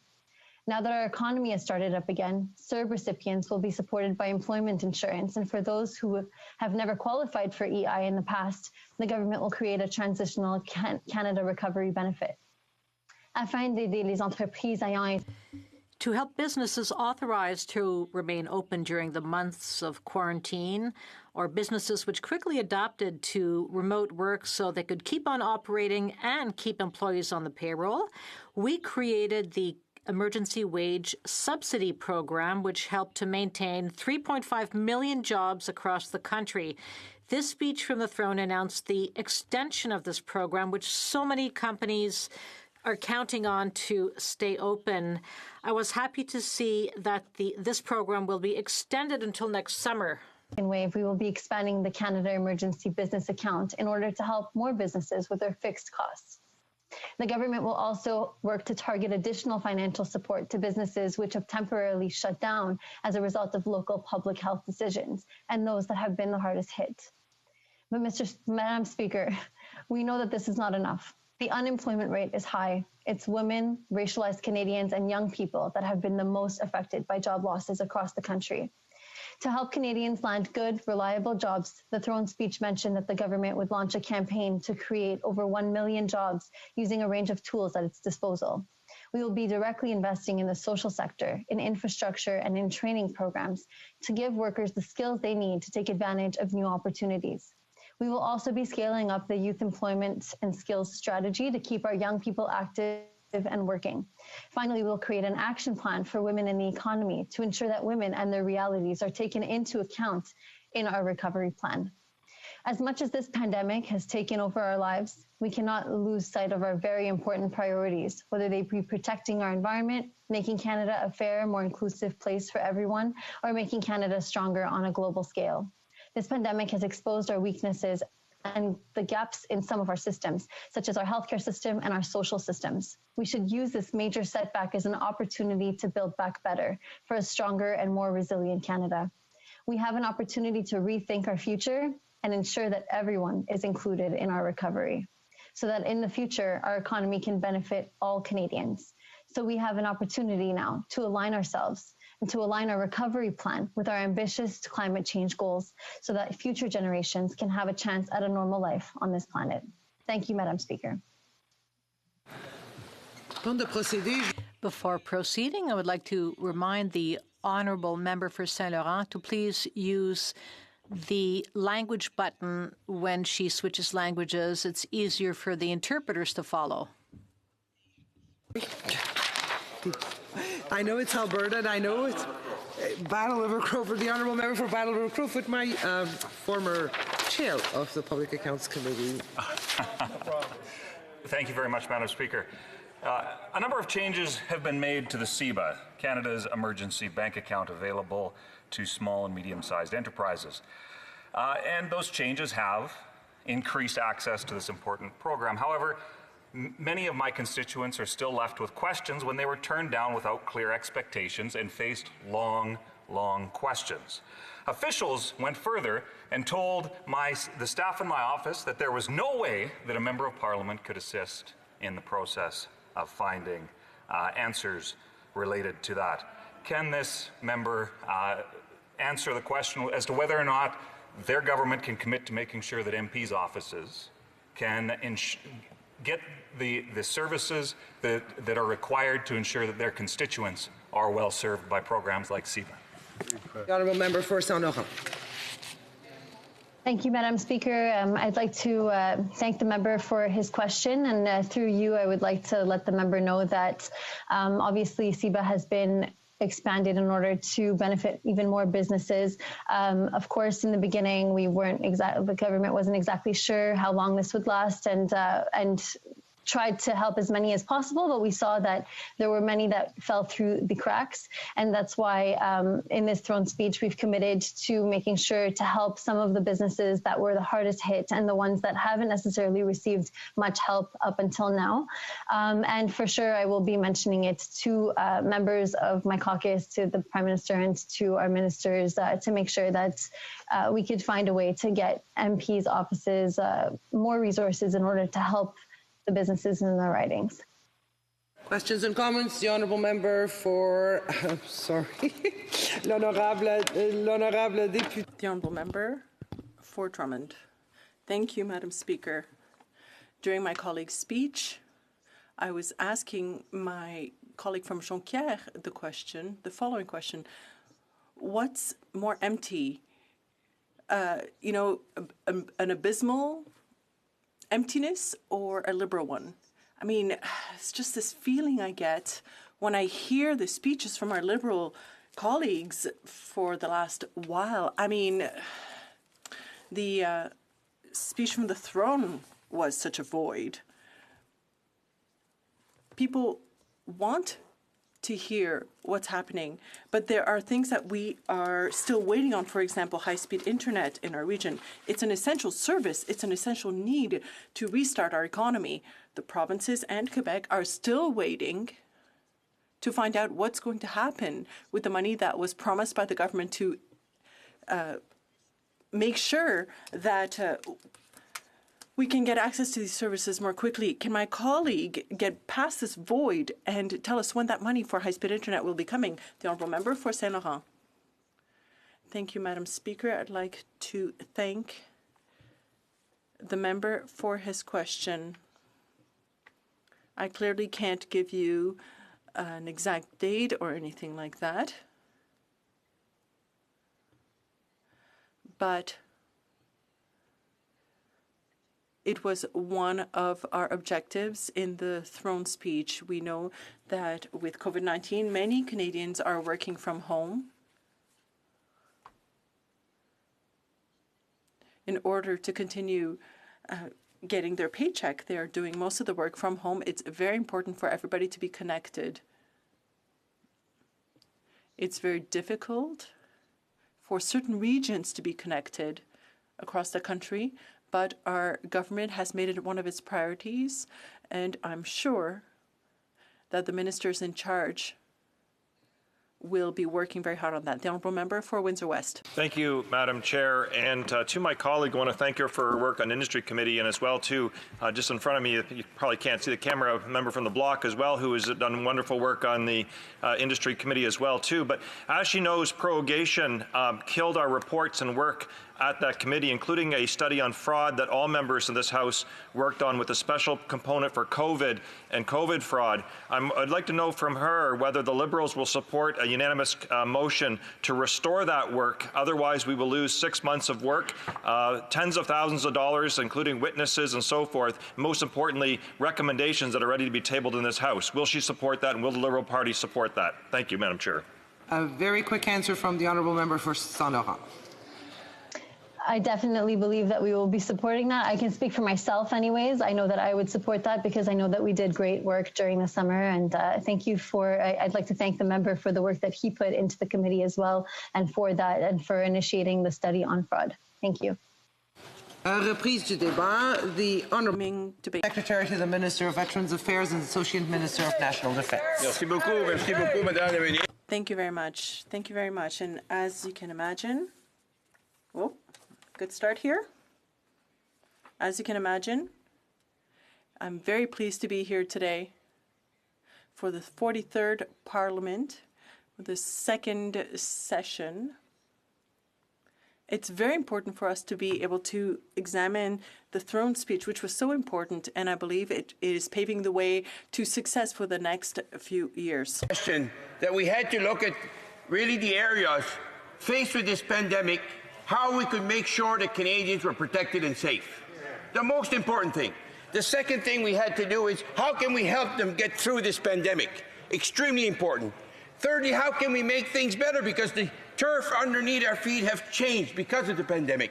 So there are certain things we must look at and change, others that we must ensure that we put them forward as soon as possible. And then we got to look at what things as a country, what the areas that we can support more people in this country and make Canada even greater, which is essential. I want to start off, there's no question, about protecting Canadians. Nova Scotia has done an outstanding job. Our Premier McNeil was outstanding in guiding us through the pandemic. He said at one point, which went viral, "Stay the blazes home." I'm sure you heard that one already. And I want to thank Dr. Strand, our medical chief, who guided our government through this. And then we were able to work with Atlantic Canada. And I want to praise all of Atlantic Canada, for it is today the safest bubble in North America. And we have 0 cases in 3 of the 4 provinces. I think we got 1 active in 1 province, and we're tracking that. So it is the safest in North America. Impressive. So as far as the bubble, we've done our share on that note, and I hope that we can take and learn from that experience, Madam Speaker. Now, how do we protect Canadians? PPEs. Extremely important that we have the equipment, the tools necessary to help Canadians. And that's why our government moved forward quickly, asking businesses to come forward with some ideas, put forward some proposals that would help build equipment that would help Canadians. Face masks, gowns, all the key, hand sanitizer, all the things that we could use here in this country, because we knew globally that we were going to be challenged to have those equipments. And guess what? We had over 300,000 companies that came forward, and one in particular in my riding, and there's many across this country, Stanfield, that is produced, if you want, over 300,000 gowns. The third thing which was important, of course, is the vaccine. And we have now invested and secured candidates to move forward, and we have agreements with 6 countries. And I'm hopeful, as you are, that we're going to find this vaccine for Canadians between 6 and 12 months, which would be extremely important. Now, Madam Speaker, how are we helping Canadians through this pandemic? That is extremely important. Well, the CERB, Madam Speaker, the CERB, the first program that we put out, was extremely important, and 9 million Canadians have access to CERB. 9 million. That's how important it was to come forward and help them as quickly as possible. Then we move into the Canada Emergency Wage Subsidy, which was 75% of the wages of workers. And I can tell you, in my riding, I spoke to the owner of Boondocks, and he told me that he had laid off all his workers, and then shortly after we put the program in, he was able to bring them all back. That's how important that program was, as was the Canadian, of course, the business account one to help businesses. Also, Madam Speaker, seniors. We were quick to support seniors because it is extremely important to do so. We used the top-up, of course, to the GST. And then we increased $300 tax-free for those on the OAS, and an extra $200 tax-free for those on the GIS. I don't know if you know how much money that is, Madam Speaker, but in the riding of Sackville, Preston, Chesapeake, $7.3 million. Wow. Times 338 MPs. Approximately $2.5 billion to support seniors in this country. That is very impressive. What have we done for young people? I have to say, I was doubtful initially that the young people would have summer jobs. We weren't sure how things were going to unfold, but they stepped up, and companies stepped up, and companies opened their doors again. And these students went to work supporting their communities and supporting the businesses and the organization. I spoke to an organization home, the Lake and Shore Recreation Society in Porters Lake, and they told me, we shut down, we would never have reopened if it hadn't been for the student summer jobs, the students, and we were able to offer once again, Madam Speaker, the summer camp that we thought was out. A very important program. Another program, Madam Speaker, of course, is veterans. Extremely important that we were able to support veterans quickly as well. So early, we approved almost $200 million to move forward on the backlog, which was extremely important so that the veterans can get their services that they deserve. On top of that, we included the veterans into the disability payment of $600, and that check should come in soon for veterans, disabled veterans, which is, of course, extremely important. We've also added a question in the census to identify veterans. It hasn't been there for 51 years. Finally, how are you going to help veterans if you don't know who they are? That was extremely important. And only yesterday you passed the C4, which allowed for $20 more million to help veterans through organizations that work closely with veterans on the ground, which was extremely important as well, Madam Speaker. We're moving forward, of course, extremely important early years and childcare. We've been talking about it for years. It's essential. We have to get to it so that we can have both spouses working and getting out there and knowing that their kids are getting services in childcare and early learning. We've been talking about it. Now with the pandemic, we have to move it, accelerate it that much faster. Building better, Madam Speaker. Here is where it's really important. Where do we go? Not only do we help move forward, but we also create other types of opportunities. The social sector is crucial to invest in the social sector because you're creating jobs and you're also creating space and building and systems that are necessary to move forward. Housing. Investment, of course, in eliminating chronic homelessness. Extremely important. Childcare space, again, those are some. But broadband, my colleague spoke about broadband not too long ago. That's essential. We've seen the gap. It became evident very quickly in this pandemic that if you don't have broadband and connectivity, you're not going to be able to contribute as much as you should. And if we want people in rural communities, we need to do so ASAP. And we also have to up our game in skilled workers. It's the greatest investment through this throne speech we've announced, the greatest investment ever in skilled workers and training. And David George, the former governor of the Bank of Canada, stated a few weeks ago clearly that is probably the most important thing we can do to support Canadians. Healthcare, there's no question. Universal pharmacare. We have talked about it and we're going to deliver it. We're moving it forward. And we're going to begin negotiation with the provinces. Those that are ready.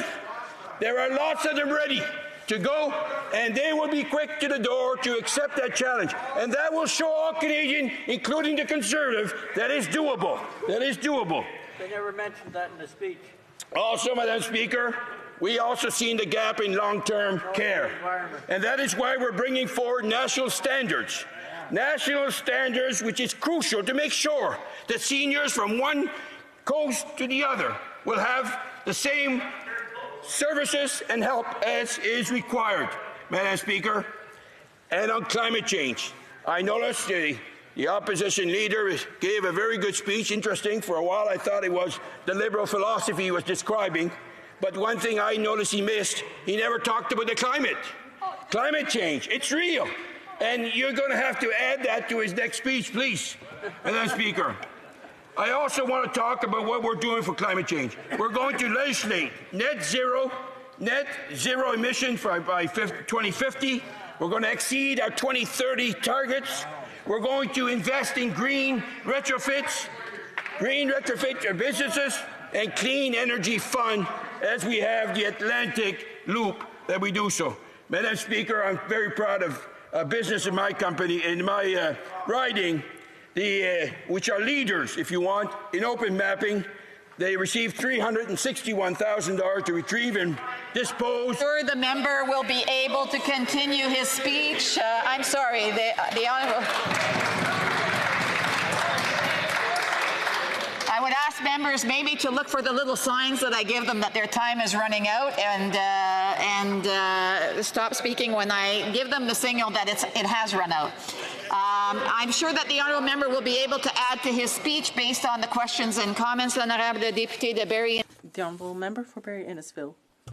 And I'm asking because I'm looking for a sincere answer on this.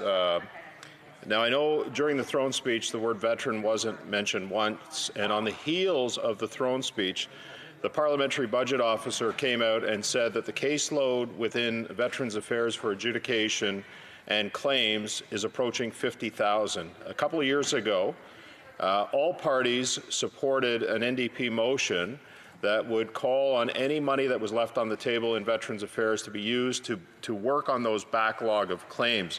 So my question to the Parliamentary Secretary to the Veterans Affairs is, what plan, based on the throne speech or any other plan, is there to reduce the backlogs within the system and get those veterans and their families the claims that they deserve? The Honourable Parliamentary Secretary. Thank you, Madam Speaker, and I want to thank my colleague for his question. And my colleague is well aware of the report the Veteran Affairs has submitted in June, and he's aware also that we're investing nearly $200 million to hire hundreds of new staff members to focus exactly on that backlog, which is essential. And Madam Speaker, I can tell you, I'm proud to be in this side of the House because our government has invested $10 billion over the last 5 years to help veterans, support veterans and their families. Thank you. Questions et commentaires. Questions and comments, the honourable member for Laurentides-Labelle, is that right? Yes, thank you, Madam Speaker. Well, I have a very simple question for my colleague. I note that he is exuding pride for all of the things that have been done over the past months. I understand because I did go through some happy moments in the early days when we brought a lot of changes to help with the pandemic. But now that we're all here, well, actually, it's 3 days out of 6 that we've been debating this throne speech, and I feel like it's been 92 times that we've been talking about the health transfers, when most of the provinces, the territories of the people here among the opposition have shown that we need the transfers. So here's my question. What advice can you give us so that after 6 days out of 6 to be able to making changes? Well, I cannot provide any advice to the member, except that the questions and comments must be addressed to the chair and not directly to other members. The Honourable Parliamentary Secretary. Thank you, Madam Speaker, and thank you to my colleague for her question, her very important question. I believe I have good news, because the checks will be made out anytime and sent out anytime for the $19 billion to help provinces with these difficult situation we're seeing during the pandemic. This is in addition to the investments and the standards we'll be developing for seniors' residences, which are very important. Our investments will be ongoing, will continue as long as they are needed. That's what we promised, that's what we've done, and that's what we'll continue to do. Thank you, Madam Speaker. We have time for a brief question. The Honourable Member for Vancouver Kingsway. Thank you, Madam Speaker. I'd like to thank my honourable colleague for his very exuberant speech. And I was very happy to hear him mention pharmacare. Now, of course, I've been hearing Liberals talk about pharmacare for at least the last 23, actually coming up 30 years, ever since 1997. They promised Canadians they would bring in pharmacare. But he mentioned in his speech that he's looking forward to negotiating with the provinces. The question that all Canadians have is, negotiate what? Because to this day, neither the Prime Minister nor the Health Minister nor any person on that side of the House ever identifies the form of pharmacare that they want to negotiate. The NDP has been calling for public pharmacare, and the reason for that is because the Hoskins Committee report, the Health Committee, every task force over the last 30 years has recommended we must deliver pharmacare through our public system. So my question to my honourable colleague is this: will he stand in this House and say that what they will negotiate with the provinces is folding pharmacare and delivering it through Canada's public Medicare system, not a US-style private patchwork system? L'honorable député, une brève réponse. The Honourable Member, a brief response, please. Question, and I would have been shocked if you hadn't asked me that question, of course, because it is a very important question. And it is a question that we are working with throughout our government and with the province. The public system, a universal pharmacare system, is what we want. We need to move that forward, but we will work with provinces. There are some provinces that are ready for us to move forward on now. But the Conservatives are hollering back and forth over there, but they're against pharmacare, universal pharmacare. So let's put that on the record, and we will work with the provinces to make sure we deliver pharmacare for all Canadians. Public pharmacare is my understanding. Reprise de débat. Resuming debate. Malpeque. Thank you, Madam Speaker, and I'll be sharing my time with the member for Chicoutimi Lafiore. Madam Speaker, I'm most pleased to speak on the throne speech, and I do believe this throne speech and the legislation and policy that will flow out of it will put Canada on the right track going forward. We are in a pandemic that again seems to be gaining ground. So this is the time for leadership, Madam Speaker. And this Prime Minister has shown leadership day after day after day. Contrary to what the Leader of the Official Opposition said, Madam Speaker, the Prime Minister and his government, in communication with all members of this House and having meetings at night on conference calls with the bureaucracy. Everybody put ideas in, but the government showed that it was willing, under the leadership of this Prime Minister, to make changes that would better policies for individuals, for business, for organizations, for provinces and territories, day in and day out since the pandemic began. And Madam Speaker, so this Prime Minister developed the programs. He worked with the provinces, and the provinces have congratulated time and time again this Prime Minister on his willingness to work with them during this pandemic. And Madam Speaker, he has certainly shown leadership in terms of working with all Canadians. I heard the Leader of the Opposition say, oh, he only wanted to work with some. No, this Prime Minister has worked with all Canadians, with all organizations and all provinces, and this Prime Minister is showing he's the leader that's needed in this kind of time for this country to move us forward, direct opposite to what the Leader of the official opposition had to say. So, Madam Speaker, this throne speech sets out a blueprint. It sets out a blueprint on where we need to go in the future. There really is no shortage, and on that blueprint, Madam Speaker, the purpose of a throne speech is to lay out the blueprint in the House of Commons. To have other ideas, criticism certainly, other ideas come forward, and I believe in the Parliament, the way it is structured, there can be other ideas come forward and improve on that blueprint that the government has laid out, although it is a very, very, very good blueprint. The Finance Committee, in fact, heard hundreds of suggestions from Canadian organizations and individuals between April 3rd and the end of June. And I do want to qualify, because this has been a criticism that I don't believe is valid, but I do want to qualify that a key point made by witnesses before the Finance Committee is that while future spending is essential, it must be done in a fiscally responsible way, and the Minister of Finance should certainly, at the earliest opportunity, lay out an economic growth plan. That's what witnesses are saying. I agree with that approach, and I think that would show Canadians how we're going to get there in terms of meeting the needs of the pandemic, but also meeting the needs of the economy going forward. Witnesses spoke before the Finance Committee and in my own riding and across Canada, Madam Speaker, spoke very favourably about several programs that will be continued as a result of the throne speech and the legislation flowing out of it.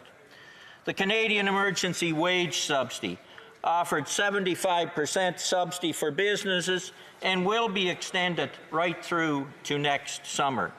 But I'd also outline, Madam Speaker, although that's a wonderful program, there still is some need for some tweaks in that program, such that new businesses, startups, or expanding businesses that are buying out another business and therefore have a different business account number with CRA, many of them don't qualify.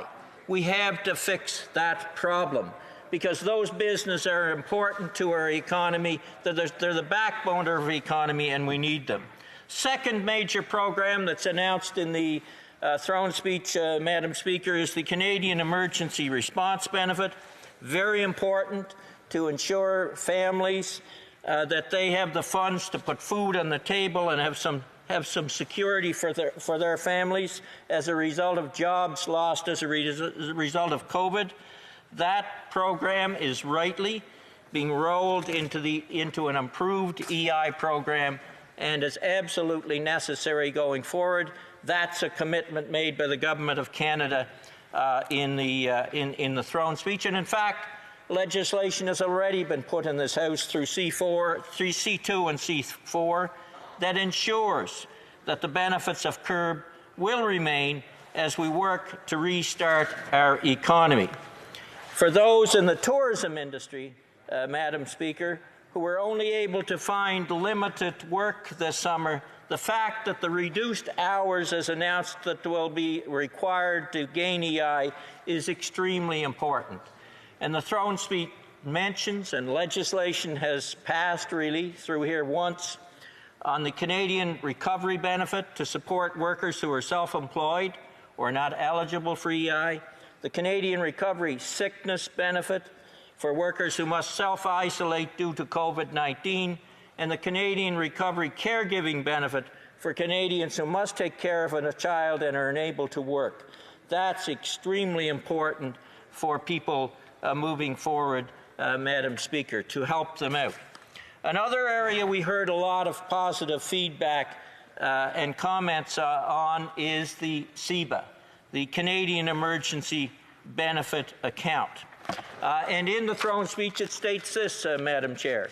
This fall, in addition to extending the wage subsidy, the government will take further steps to bridge vulnerable businesses to the other side of the pandemic by expanding the Canadian Emergency Business Account to help businesses with fixed costs, improving the Business Credit Availability Program, and introducing further support for industries that have been the hardest hit, including travel and tourism, hospitality, and cultural industries like the performing arts. It's important we do that, and we welcome that program. But I do want to also put a slight caveat on this CEBA as well. A number of us from all parties have been saying that the Canadian Emergency Business Account must allow personal accounts to qualify, not just business accounts. And, you know, I can give you an example of an individual in my riding owns a, in fact, when I was farming, Madam Speaker, I didn't have a business account with a bank. I had a personal account, and I was running about a $2 million operation. But this construction guy, $900,000 operation, puts out 3 T4s, can show income tax going back years, but he doesn't qualify for CEBA. That's wrong. It shouldn't just be through the bank business account. The ones with a personal bank account, we had to fix that so that they qualify as well. As an aside, Madam Speaker, there was the Regional Relief and Recovery Fund that was established through the regional development agencies that is basically the same as CEBA, but is in the rural areas for businesses that may not qualify through the bank system. That program has run out of money, Madam Speaker, and I'm asking the Minister of Finance and the government as a whole to put some more funds into that RRF so that people that actually deal with those agencies can qualify. That needs to happen. You know, as time, I understand time is running down from my remarks, Madam Speaker, but I want to say I'm looking forward to the work of the Government of Canada in accelerating the universal broadband funding. This is critical. We've seen it through the pandemic that it needs to be done.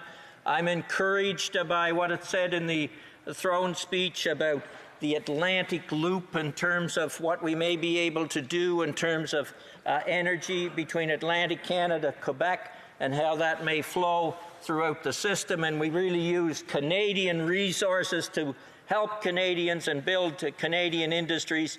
And I'm really pleased on the environmental side that the throne speech outlines a number of opportunities, whether it's rectifitting homes and businesses and more.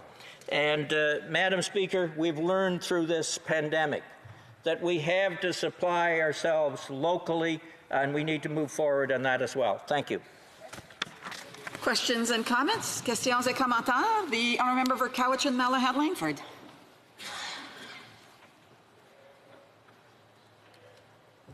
The honourable member for Cowichan. He needs his light on. His mic. Okay, thank you, Madam Speaker. I'd like to thank the honourable member for Malpeque for his speech. You know, the biggest issue facing my community right now has to be the opioids crisis, hands down. The chief medical officer for the Cowichan Valley, in fact, said to me that we've got 2 epidemics going on right now. We're dealing with COVID-19 and we're dealing with the opioids crisis. Unfortunately, when I look at the content of the throne speech, Madam Speaker, and this opinion is shared by the Canadian Drug Policy Coalition, there was just a single reference to the opioids crisis. And really, it's unconscionable that given the public health crisis that we're facing, especially in communities like mine, only a passing reference was made.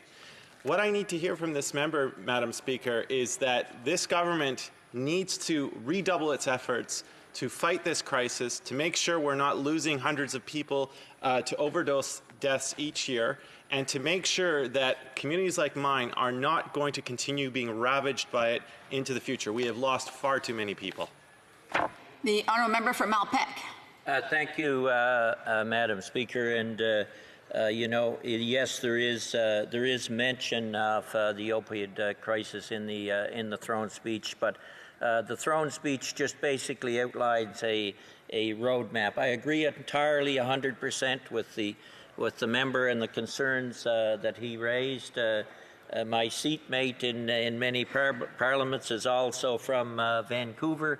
And I've heard from her constantly in this crisis. It is a crisis that we have to work with the provinces, work with the health agencies, and put the money towards so we can start to put this crisis behind us. I was involved originally in drug injection sites, Madam Speaker, and I know there's all kinds of things that we have to do on the ground to deal with this, and we have to be doing it. Questions and comments? The honourable member for Regina Louvain.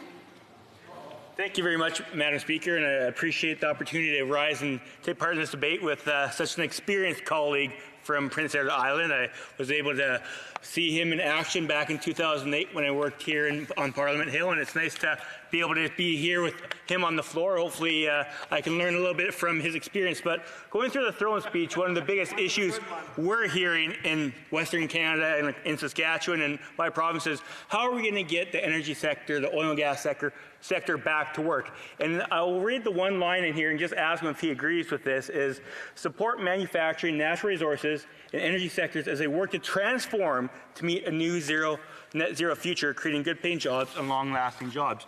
So my question to the member opposite would be, do you believe that Ottawa knows best approach in saying that people that are working in the oil and gas industries in Western Canada don't know how to do their own jobs, and they need to have Ottawa tell them that what they're doing now is wrong?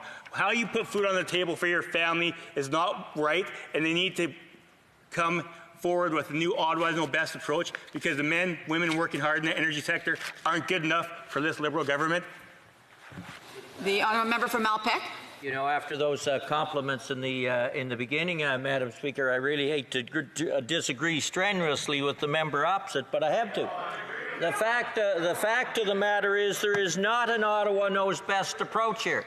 We've heard consistently from the oil and gas sector, and this government has shown it's behind the oil industry by being on side with Keystone, on being on side with Trans Mountain, in fact spending the money to get those resources to market. And we've consistently said that we want to work with the oil and gas industry, yes, on innovation. That industry is going to be needed for years, and we are there to support those workers. And many of the programs on COVID, Madam Speaker, supported those workers who needed to be supported during those times. Une brève question. A brief question, please. The honourable member for Drummond. Very good. Thank you, Madam Speaker. I do agree that the government's approach is often Ottawa does know best. And so we're going to give you the money, but we're going to attach strings. So since the throne speech, I've really heard people saying, well, you know, we want to cooperate. The parties here want to cooperate, but they need to respect provincial jurisdiction. Quebec and the provinces are calling for healthcare transfers. And Quebec and the provinces are also calling on the federal government to expedite the transfer of money for programs to put in place a high-speed internet. And that would be a good way of showing that the government respects the provinces and Quebec. And that would allow us to cooperate better. And that means we would work together and things would go better. I'd like to hear what my colleague has to say about that. Please. Thank you, Madam Speaker. Look, the federal government has shown time and time again there it is there to assist the provinces. The $19 billion transferred to the provinces for the New Start program. And, you know, the federal government, this is one of the concerns that I have with the Bloc Québécois. The Canadian taxpayers cannot be an ATM machine to the province of Quebec. There has to be national programs under national guidelines. $11 billion under equalization to the province of Quebec, $19 billion under the START program, $2 billion under education, program after program after say. I'm sorry. There's not enough time for more discussion from the member, but I'm sure that other members will be able to participate as they move forward in the debate. So, order.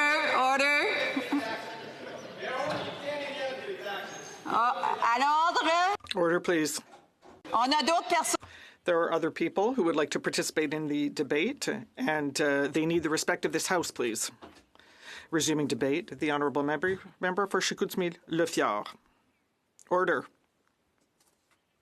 The Honourable Member for Chicoutimi-Le Fjord has the floor. Madam Speaker.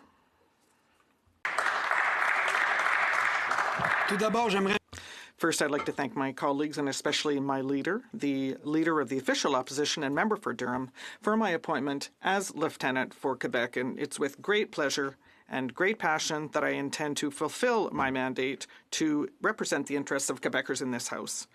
The Prime Minister prorogued Parliament on August 18th and shut down Parliament, whereas Canadians were trusting us, the members of Parliament, to help them.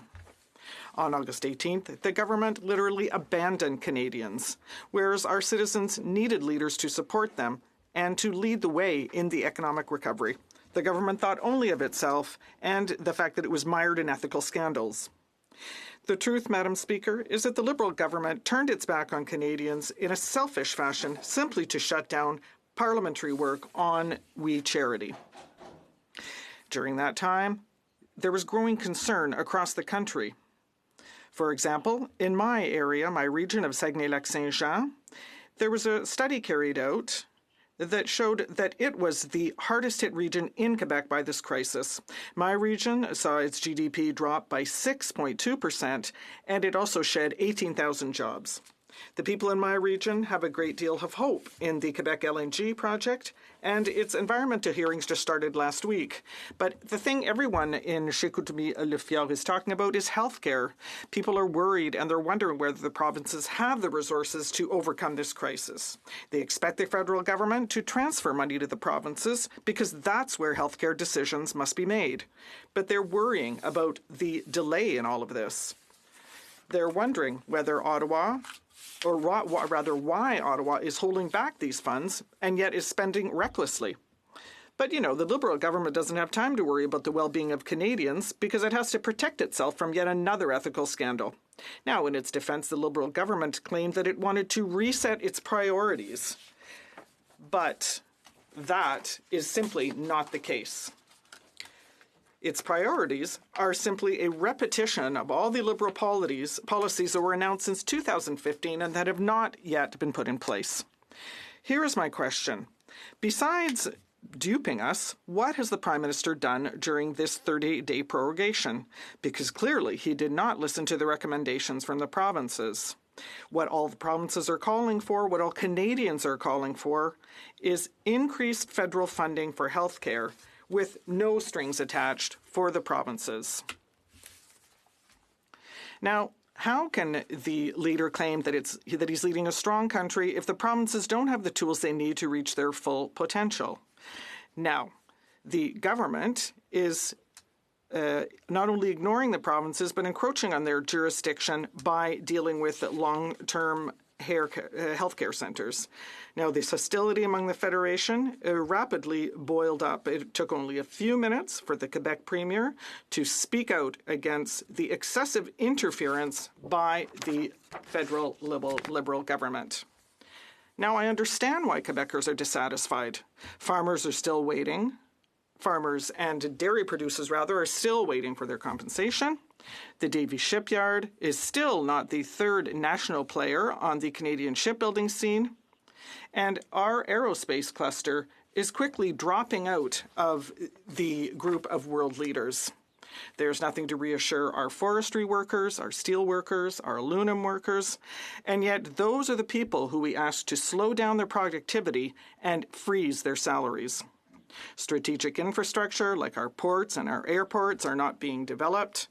But luckily, the Conservative Party, under the leadership of the member for Durham, is offering an alternative to defend the rights of the provinces. The independence of our provinces is essential to the proper functioning of our federation.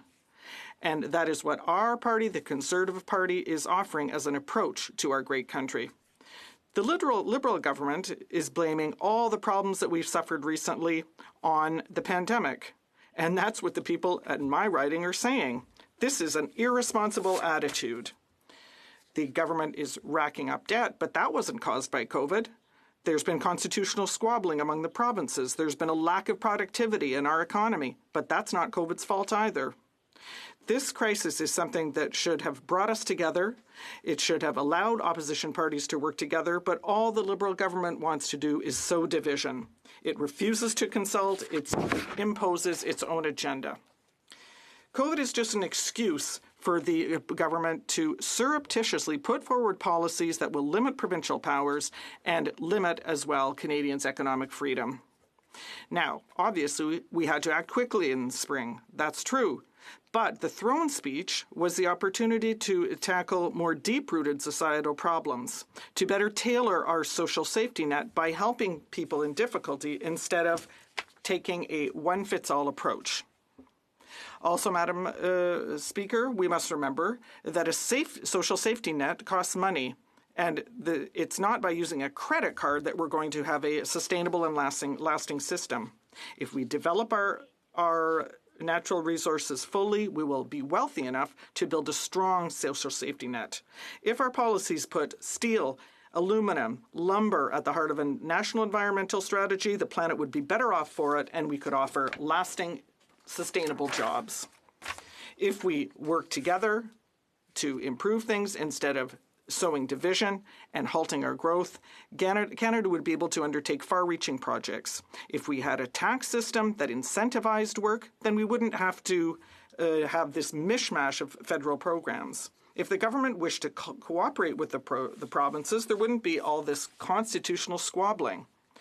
Contrary to what was said in the throne speech, the government's approach has not changed. It's still Ottawa knows best, Ottawa does it best, and everyone else should take lessons from Ottawa. Madam Speaker, Canada needs a leader. It's the responsibility of a leader to watch over the members of his team and to rally them around common objectives. When things go badly, a leader accepts blame. He doesn't criticize the provinces, he doesn't say that he's done enough, and he does not throw his public service under the bus. When things go well, a leader praises the member of his team and doesn't take all the credit. We repeat that we must work together for the well-being of Canadians instead of sowing division like this paternalistic throne speech has done. Attacking provincial jurisdiction is dividing our country. Spending recklessly money that doesn't belong to us is a way of dividing future generations.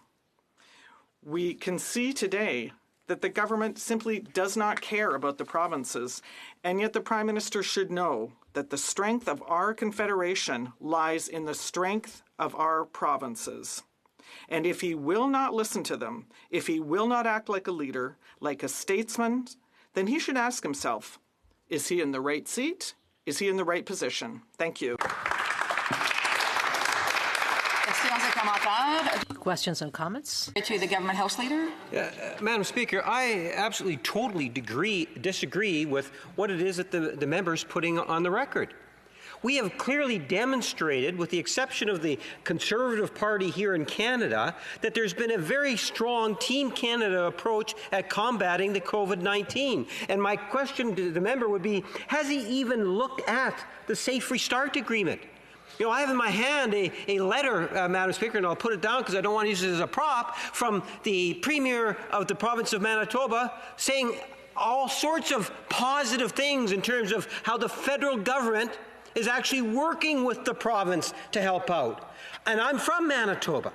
I suspect that you would probably find something of a similar nature throughout the country, not only with provinces but with municipalities. My question to the member is, does he really believe the Conservative spin that Ottawa is all alone and no other government's working with Ottawa?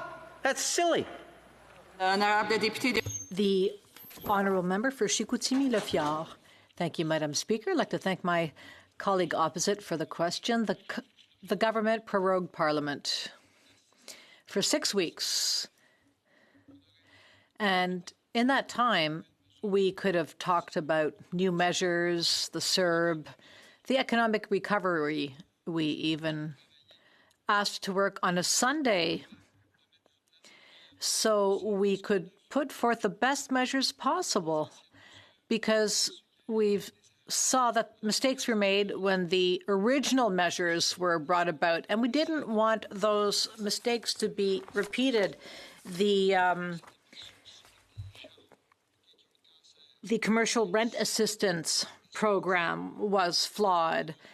People who suffered from cancer, well, they fell through the cracks of the social safety system.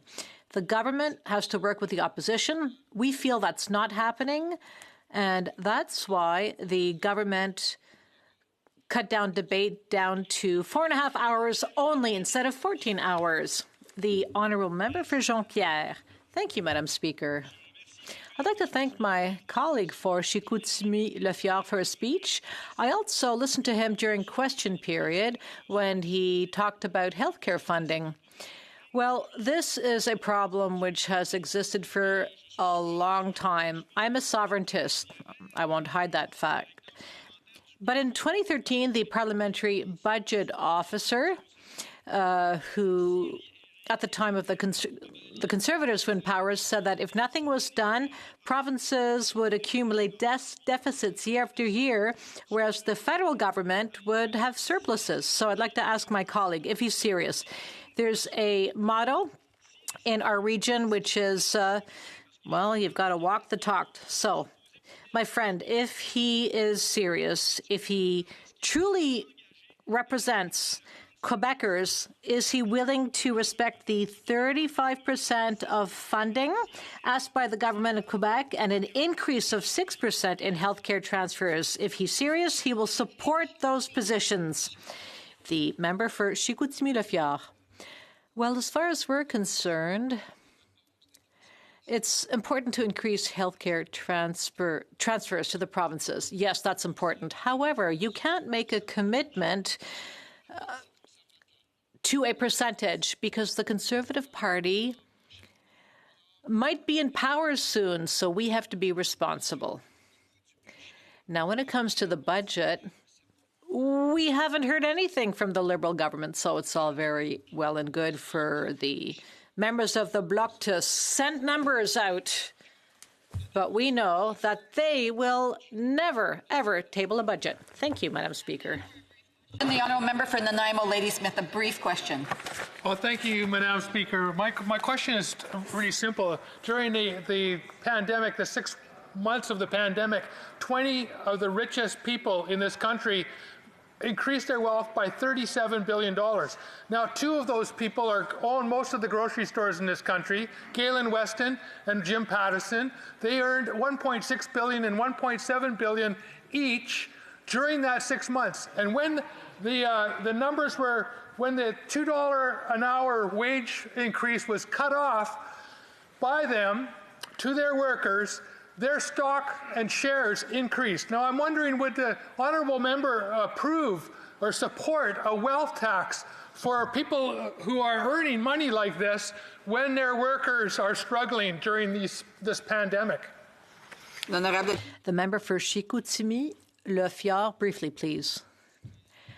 Well, what's unfortunate is that Parliament was prorogued for 6 weeks, and then the government did not allow us to sit during the pandemic when, in the past, Parliament has never not sat in a crisis. So, unfortunately, committees did not sit, and we couldn't debate important issues.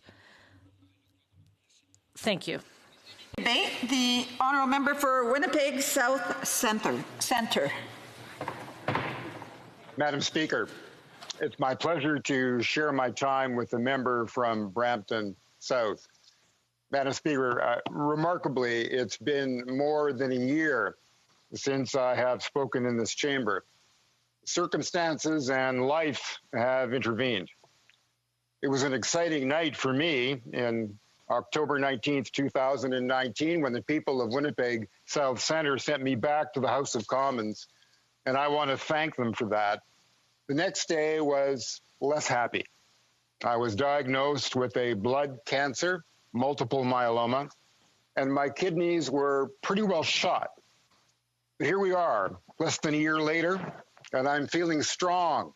I'm grateful, and I'm ready to work, along with so many others with their own experience. I want to thank the nurses and the doctors and support staff of Cancer Care Manitoba and the dialysis unit at the Health Sciences Centre in Winnipeg, now a part of my community, for their nurturing and their wonderful care. Madam Speaker, how the world has changed since then. No one has been immune to the impact of COVID-19 that affects who we see, how we see them, and how we live our lives. The throne speech documents our response to this unprecedented health and economic challenge.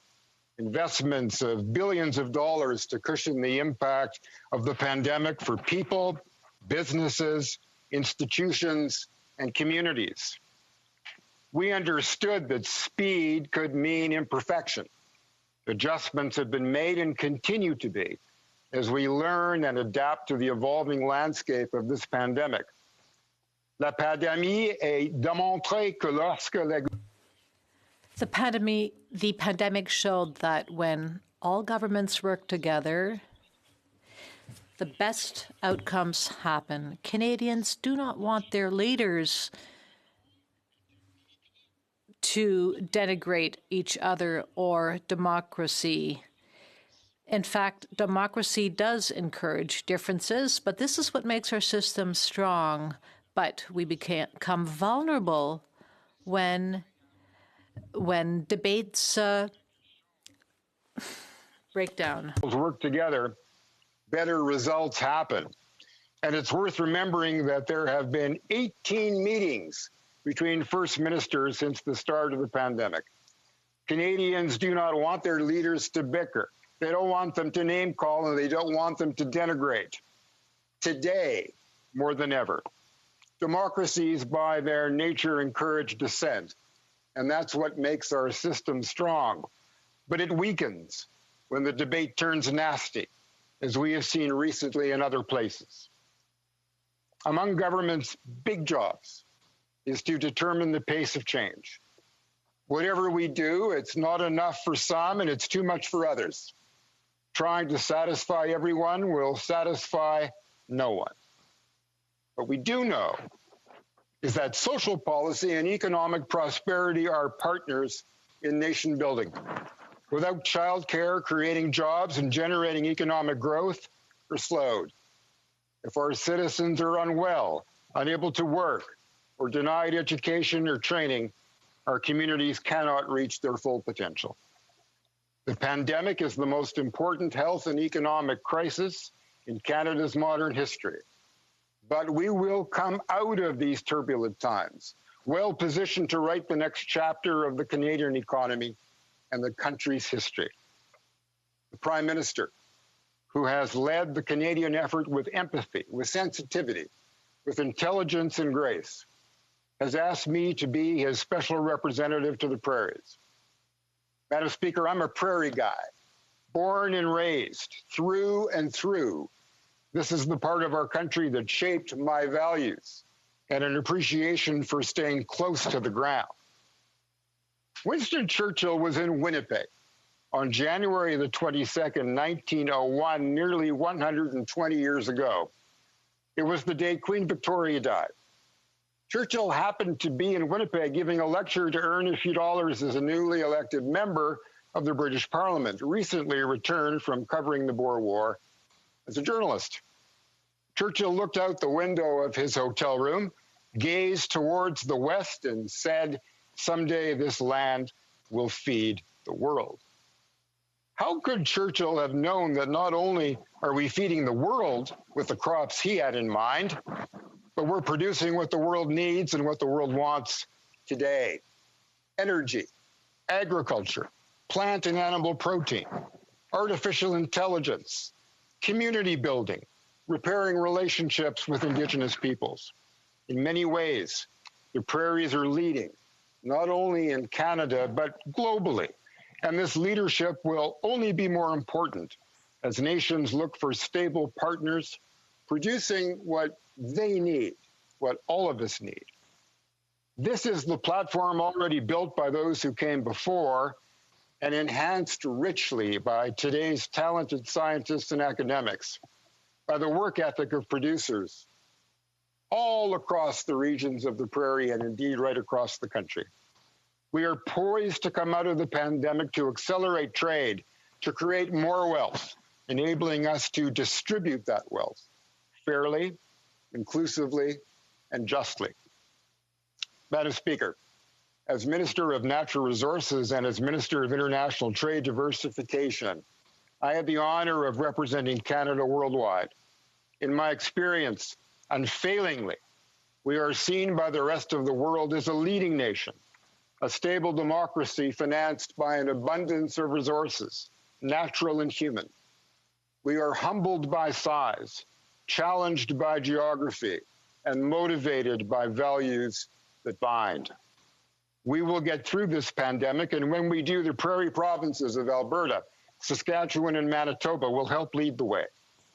Alberta's entrepreneurial spirit, ingenuity, and the wealth generated by its natural resources will take us to the next generation of energy development in Canada.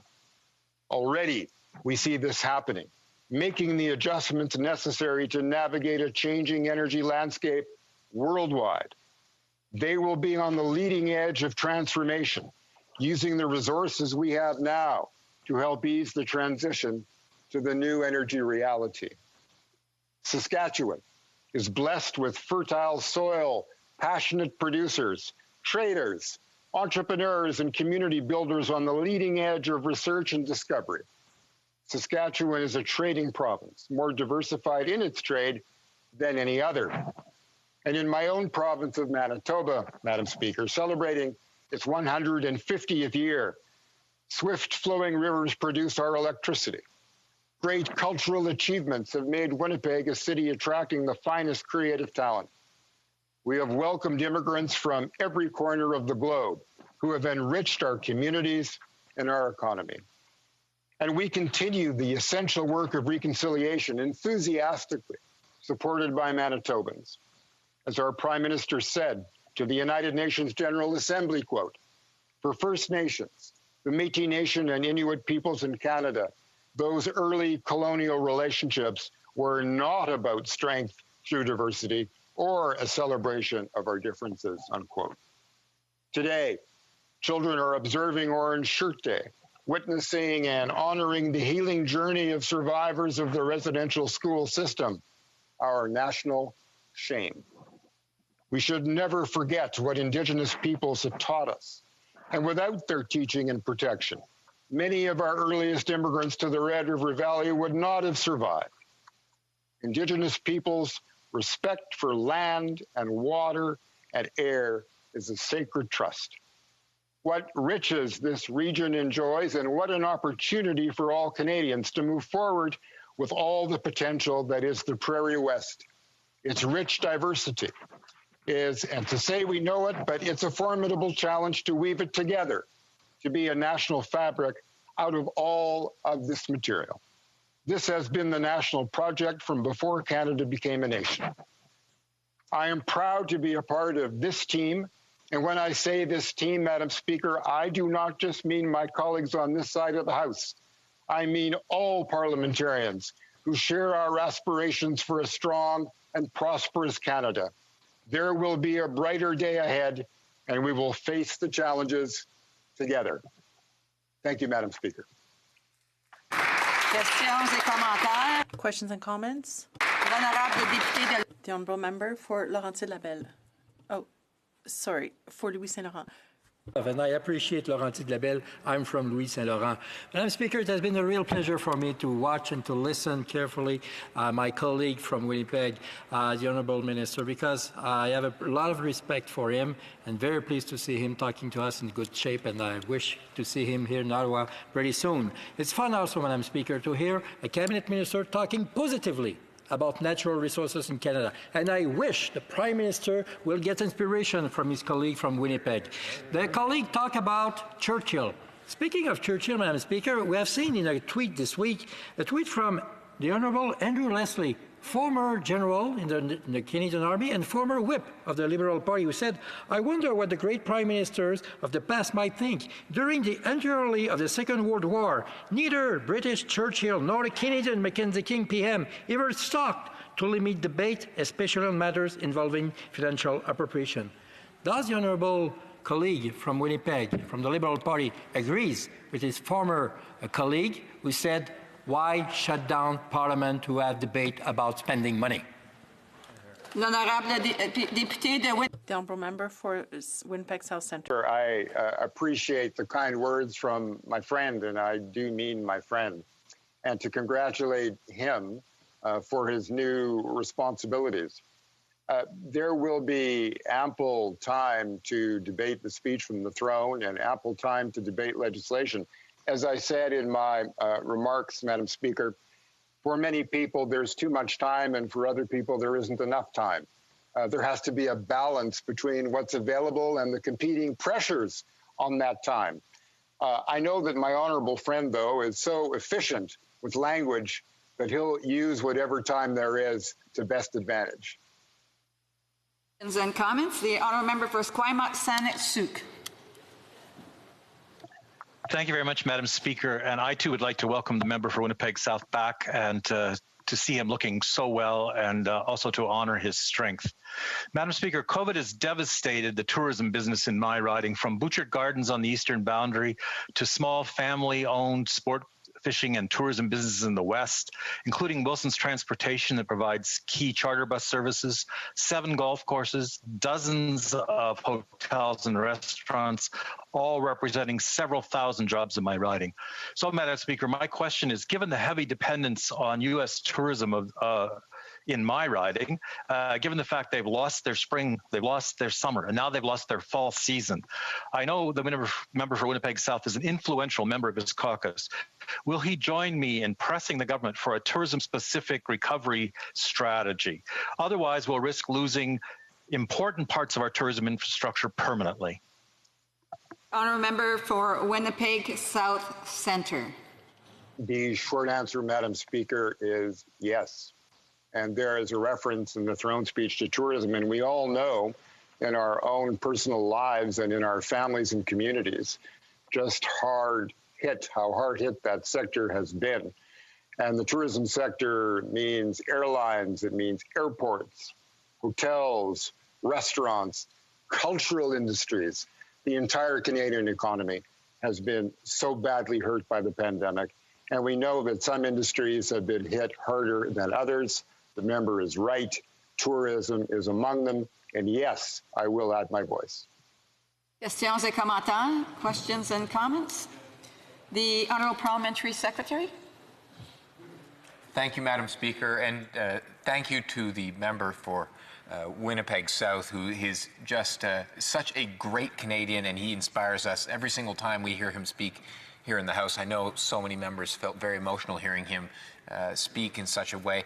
I would invite our colleague to comment on how Western Canada has made such significant contributions to the national effort as we tackle COVID. I'm thinking of, in particular, work that's being done at the University of Saskatchewan with Vito Intervac. I'm thinking in particular of other academic institutions like U Alberta. I wonder if he could comment on those contributions. Brief answer from the member for Winnipeg South Centre, please. Thank you. And the microbiology lab in Winnipeg. Research being done in Prairie University is cutting edge in so many areas, not only of the Canadian economy, but in the international trading world. Value-added agriculture, protein clusters in Saskatchewan. There is so much wonderful work being done that will position us so well as we come out of the pandemic. So I'm grateful for the acknowledgement from my friend of the good work that's being done on the prairie. I wish I had more time to say more. Resuming debate, the honourable member for Brampton South. Thank you, Madam Speaker. First of all, I'm so happy to see my friend and colleague from Winnipeg South Centre speaking on behalf of his constituents today. For sure, we want to listen her musical instrument, which he's playing so good. Madam Speaker, it is an honor to address the House on behalf of residents of Brampton South to speak in support of the throne speech, which introduced our government's vision for the future of Canada. The throne speech acknowledged the difficult time our country has faced as a result of the worst health crisis of our generation and the measure that our government has taken to support Canadians throughout the pandemic and laid out the plan for the recovery. Over the past 6 months, we have seen Canadians come together to help each other, united now more than ever, as we face new challenges from COVID-19. I have heard from people across my riding who have shared inspiring stories about acts of kindness and generosity, stories about our young volunteers delivering groceries for our seniors, non-profit organizations stepping up with the donations, or essential businesses serving the community. Madam Speaker, when the pandemic started, our government moved quickly to support Canadians, families, and businesses. In fact, in Ontario, 97% of all direct financial support came from the federal government. The Canada Emergency Response Benefit supported approximately 9 million Canadians to help them pay their bill and support their families. During the difficult time, Canadians required a strong response, and our Liberal government has there to provide direct support to Canadians who needed it most.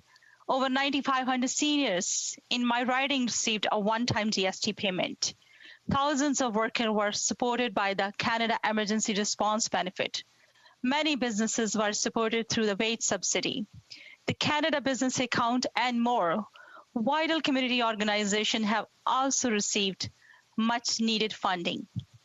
One of these organizations, I just want to give you an example, Lady Ballard Camp is a not-for-profit charitable organization that provides girl-centered programs to encourage physical, emotional, and educational development. Our government supported this organization through Canada Summer Job and the Emergency Community Support Fund. This support allowed Lady Ballards to continue operating, and our community is better because of that. I had the pleasure of meeting with some other amazing organizations in my riding that are going, they did a vital work through pandemic, and they are doing now. Organizations like the Boys and Girls Club, Cancer Warrior, United Achievers, Canadian Association for Retired Persons, International Lockwood and Credit Senior Clubs, Brampton Senior Council, and many others who have been stepping up to support our community. To all organizations supporting Bramptonian during these difficult times, I want to say thank you from bottom of my heart.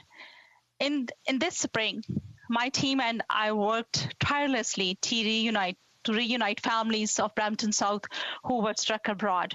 For example, I just want to give you an example. Steve, a constituent of mine was stuck in Morocco, and my office worked closely with the Minister of Foreign Affairs, Immigration, Public Safety, and Global Affairs Canada to make sure they got a flight home. This story is one of the thousands of from my riding and across the country who were thankful for our government's largest repatriation efforts in Canadian history. Healthcare workers have been on the front line of this virus since the very beginning. I have had the chance to speak with many nurses, doctors, and hospital staff at Peel Memorial Centre in my riding, and with experts such as Dr. Lawrence Lowe and Dr. Naveed Mohammed. They are doing great work. Their dedication makes them real-life heroes. I want to thank every healthcare worker across the country for their incredible efforts. I was honored to thank healthcare workers in many socially distanced corporates, like the one at Amica Peel Village Senior Home. On the topic of long-term care homes, it is an absolute tragedy what happened to our seniors during the first wave of this pandemic. 80% of all COVID-related deaths in Canada occurred in long-term care homes during the first wave. In May, the CAF report on 5 long-term care homes in Ontario was deeply troubling for me and many in my riding. One of the 5 homes mentioned in this report was in my riding of Brampton South. Since the CFA report, I have worked with a number of my colleagues in advocating the real change for our seniors. I would like to take a moment to recognize my colleagues, the members from Scarborough Ridge Park, Etobicoke Centre, Pickering Uxbridge, Humber River Black Creek, Mount Royal, Ottawa Valley, and others for their tireless advocacy. I was beyond thrilled to see our government make commitments to set new national standard for long-term care and amend the criminal code to penalize those who neglect seniors under their care. This will ensure that our Canadian seniors get the best care possible, which they deserve.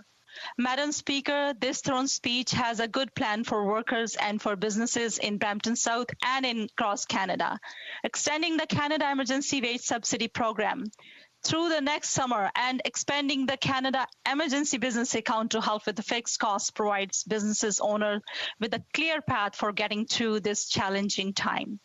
As we build back better from COVID-19, the federal government will launch a campaign to create over 1 million jobs to restore employment to previous levels.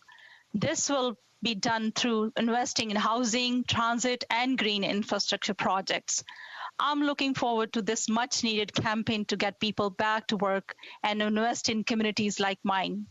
We have also moved forward with new way of care, with a $240 million investment made in May to develop, expand, and launch virtual care and mental health tools to support Canadians. These measures will ensure that Canadians with chronic health conditions such as diabetes get the quality of care they deserve. During the consultation with my residents, member of CARP Senior Organization, and many others, I have heard clearly the necessity for the National Pharmacare, and I was pleased to see the reaffirmation of this national program. Members of my youth council, local organization, and the Center of Addiction and Mental Health told me about the importance of investing in mental health. That is why this government is going to expand on the first ever Mental Health Promotion Innovation Fund, providing national funding to support the delivery of community-based programs for mental health. Our government recognizes that infrastructure investment create good jobs and build healthy communities. Bramptonians know that we need strong investment in our city, and I have been working hard to ensure we get our fair share.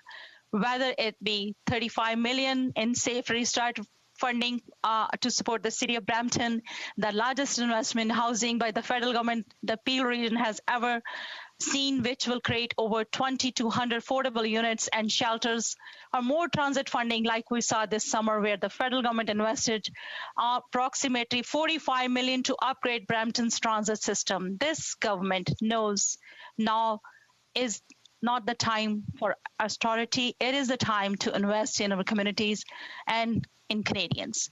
Some of the people hardest hit by COVID-19 are women, especially low-income women.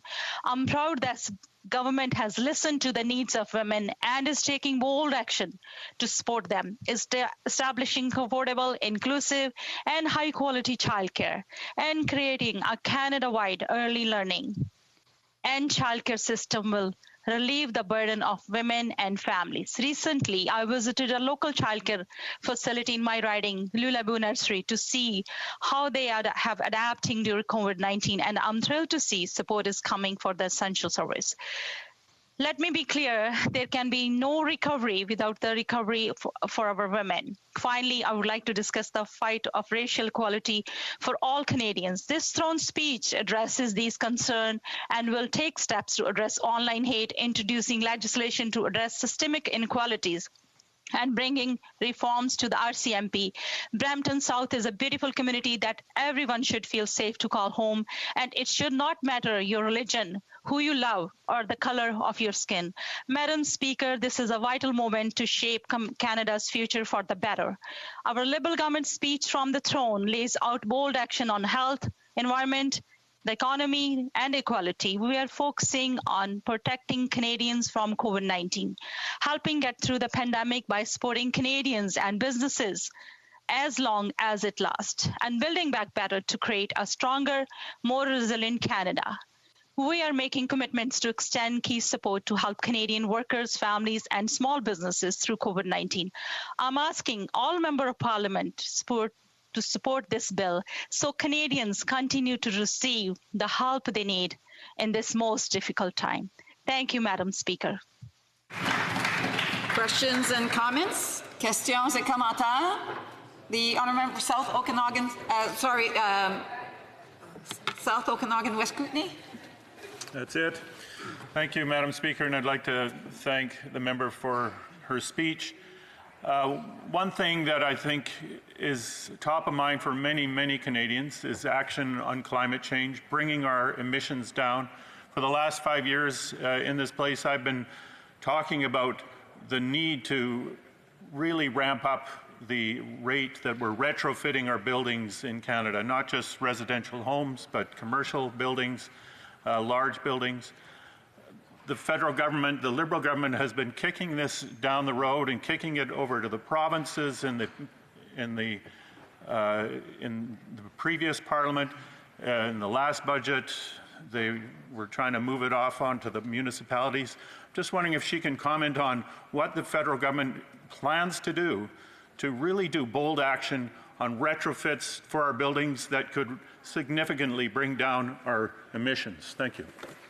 Honourable Member for Brampton South. Thank you, Madam Speaker. Thank you for the honourable member, his passion for the environment. And as you know, our government recognizes this is the time we will keep strengthening the middle class and building back better. We have to go through this difficult time to help Canadians. Madam Speaker, I will reiterate our support for workers for the green energy sector. Hundreds of millions of dollars have been put in place to support them with the wage subsidy. And I will also agree with my honourable colleague to support has been given over the last couple of months with $1 billion to clean up with abandoned oil wells. But there's more need to do through infrastructure investment, create green jobs, and build healthy communities. We're also helping our Canadians, and we will committed to do that. Thank you, Madam Speaker. Questions and comments? The Honourable Member for Kildonan St. Paul. Thank you, Madam Speaker. I appreciated the member from Brampton South's remarks about the throne speech, and thank you very much for those. But she had mentioned consistently about how great the throne speech was for women, but what I find in my riding is actually the way that the Liberal government designed many of the programs for small businesses. It isn't doing a great job at all for small business owner women. For example, the CEBA loan. It has not been approved for women-owned businesses who use personal banking accounts, although the Liberal government announced this about 3 months ago that this change was going to happen. The CECRA, the Commercial Rent Assist, also impacts people who perhaps don't feel comfortable negotiating with their landlords for a break in their rent. So just wondering if the member can comment on her government's lack of response for women businesses in the throne speech. The Honourable Member for Brampton South. Thank you, Madam Speaker, and thank you for honourable member for the great question. And as you know, women's because in the status of women, we heard through COVID-19, women, especially low-income women, is hit hard. And establishing affordable, inclusive, high-quality childcare is also a great help for women. And as to helping the businesses, we know small businesses also struggling, especially this time. Over 300,000 unique applications were approved through emergency wage subsidy. And I think through this, women also get support. And I definitely agree with my honorable colleague, there's much more need to do. And we are committed to do more for women. I think affordable, inclusive, high-quality childcare is also helping women to thrive in the society. Thank you, Madam Speaker. A brief question. The Honourable Minister of Diversity, Inclusion and Youth. Thank you, Madam Speaker. Madam Speaker, I want to first start by thanking the member from Brampton South for her comments. And I really appreciated just the diversity of understanding the throne speech covered so much. And there was 4 pillars. The one area that she actually spoke about was systemic racism. And we know that it exists within Canada. And I know she has provided opportunities for myself to come and visit with her constituents. So I would like to hear some of her comments as to what is she hearing from her constituents? How do we ensure that we build back better and consciously inclusive? We've heard some comments about the environment, about women. So even when it comes to intersectionality, I would love her comments. Thank you, Madam Speaker. A brief answer from the member for Brampton South. Thank you, Madam Speaker. I agree with the honourable colleague. We are living in inclusive, where everyone have each other's back. Vital moments shape Canada's future. This speech, shape Canada's future for the better of a Liberal government speech from the throne layout, the bold action. Also systemic racism, online hate. We are committed to do more, and we are taking a bold step to address those issues. Definitely, I agree with the member of opposite. Thank you for raising this concern, and we are committed to do more, and definitely we are doing more in this matter. Resuming debate, reprise de débat. The honourable member of Calgary Centre. Thank you, Madam Speaker. First of all, I'll be splitting my time on this speech with the minister from Kildonan St. Paul. Member. Minister? Madam Speaker, if I had to choose a heading for this year's speech from the throne, I would choose the Prime Minister's byline, not a time for austerity. I like it for so many reasons, particularly in relation to what is happening in our world. I like to get to the root of things, so I went to the source and found the applicable definition of austerity as it relates to the economy, and it is this: enforced or extreme economy, especially on a national scale. Given what our nation is facing, I couldn't agree more with that course of action. Canadians need to be sure that this government will address the real problem that is facing this country immediately, and that is a worldwide pandemic that is costing millions of lives around the world. For all of us that serve Canadians at this unique time in history, it is our duty to ensure that we do our utmost to provide the environment that minimizes the toll the virus takes on the lives of Canadians. First of all, the instruments of government are there for us to mitigate the adverse health outcomes, and we must use all these resources and fund them to the level required to address the Canadian health system's response to this pandemic. Secondly, we need to mitigate any long-term damage that would occur as Canadians feel the effects of the shutdown of parts of our economy necessitated by our response to the virus. Parts of Canada's economy have responded well after the initial shutdown. Sadly, parts of our economy will take years to recover to the same level they were at prior to March of this year. It's our job to ensure that we remove the structural impediments to survival of these industries so that the costs of insolvency and restart are minimized, because that affects us all. In addition, the people in those industries, those who have trained to excel in their chosen field, need to have clarity as to how we emerge from this pandemic, although the when is still not clear. Foregoing a life of effort and investment, both personal and financial, is not the chosen outcome. Addressing these two objectives austerely would be the wrong approach. Then I look at our government's response to the pandemic and the economic turmoil our country has experienced thus far this year. Government programs have expended twice as much as was lost in income. Hastily designed response programs that throw Canadian taxpayer money at the wall to see what sticks. Several failed responses that have missed the target for helping those we need to help. Covering up incompetence on program execution and design with the taxpayer's wallet, resulting in the highest unemployment rate in the G7 group of advanced countries, and the most spending per capita in this group of Canada's peers. Call it what we want, Mr. Speaker. Madam Speaker, my apologies. Eventually, results matter, and the report card on this government's performance is dismal. We all recognize that mistakes have been made in our response to this pandemic and its economic outcome. And we accept that mistakes happen when governments need to move very quickly to address an urgent situation. But it is incumbent upon us to take what we've learned thus far and not continue with the same mistakes going forward. That is not austerity, that is common sense. I don't know why this government confuses the two. Let me move to how this speech from the throne fails. This was deemed so necessary that a make-believe parliament, barely sitting, had to prorogue in the middle of the summer. Failure 1, misleading Canadians on fiscal sustainability. Here are the incoherent statements on financial stability contained in the speech from the throne.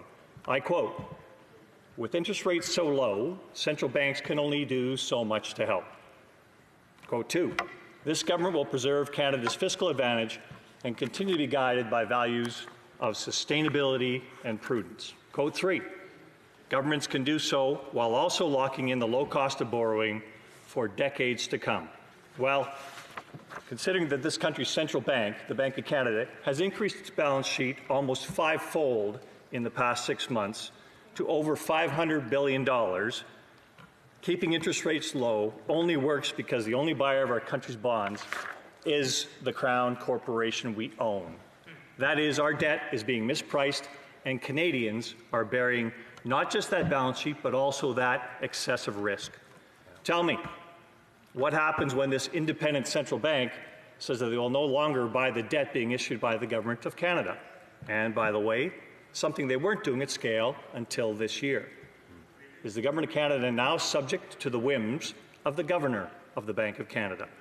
An independent central bank suddenly became a very powerful central bank. How about the statement in the speech from the throne? I quote, "Maintaining a commitment to fiscal sustainability and economic growth as the foundation for a strong and vibrant economy."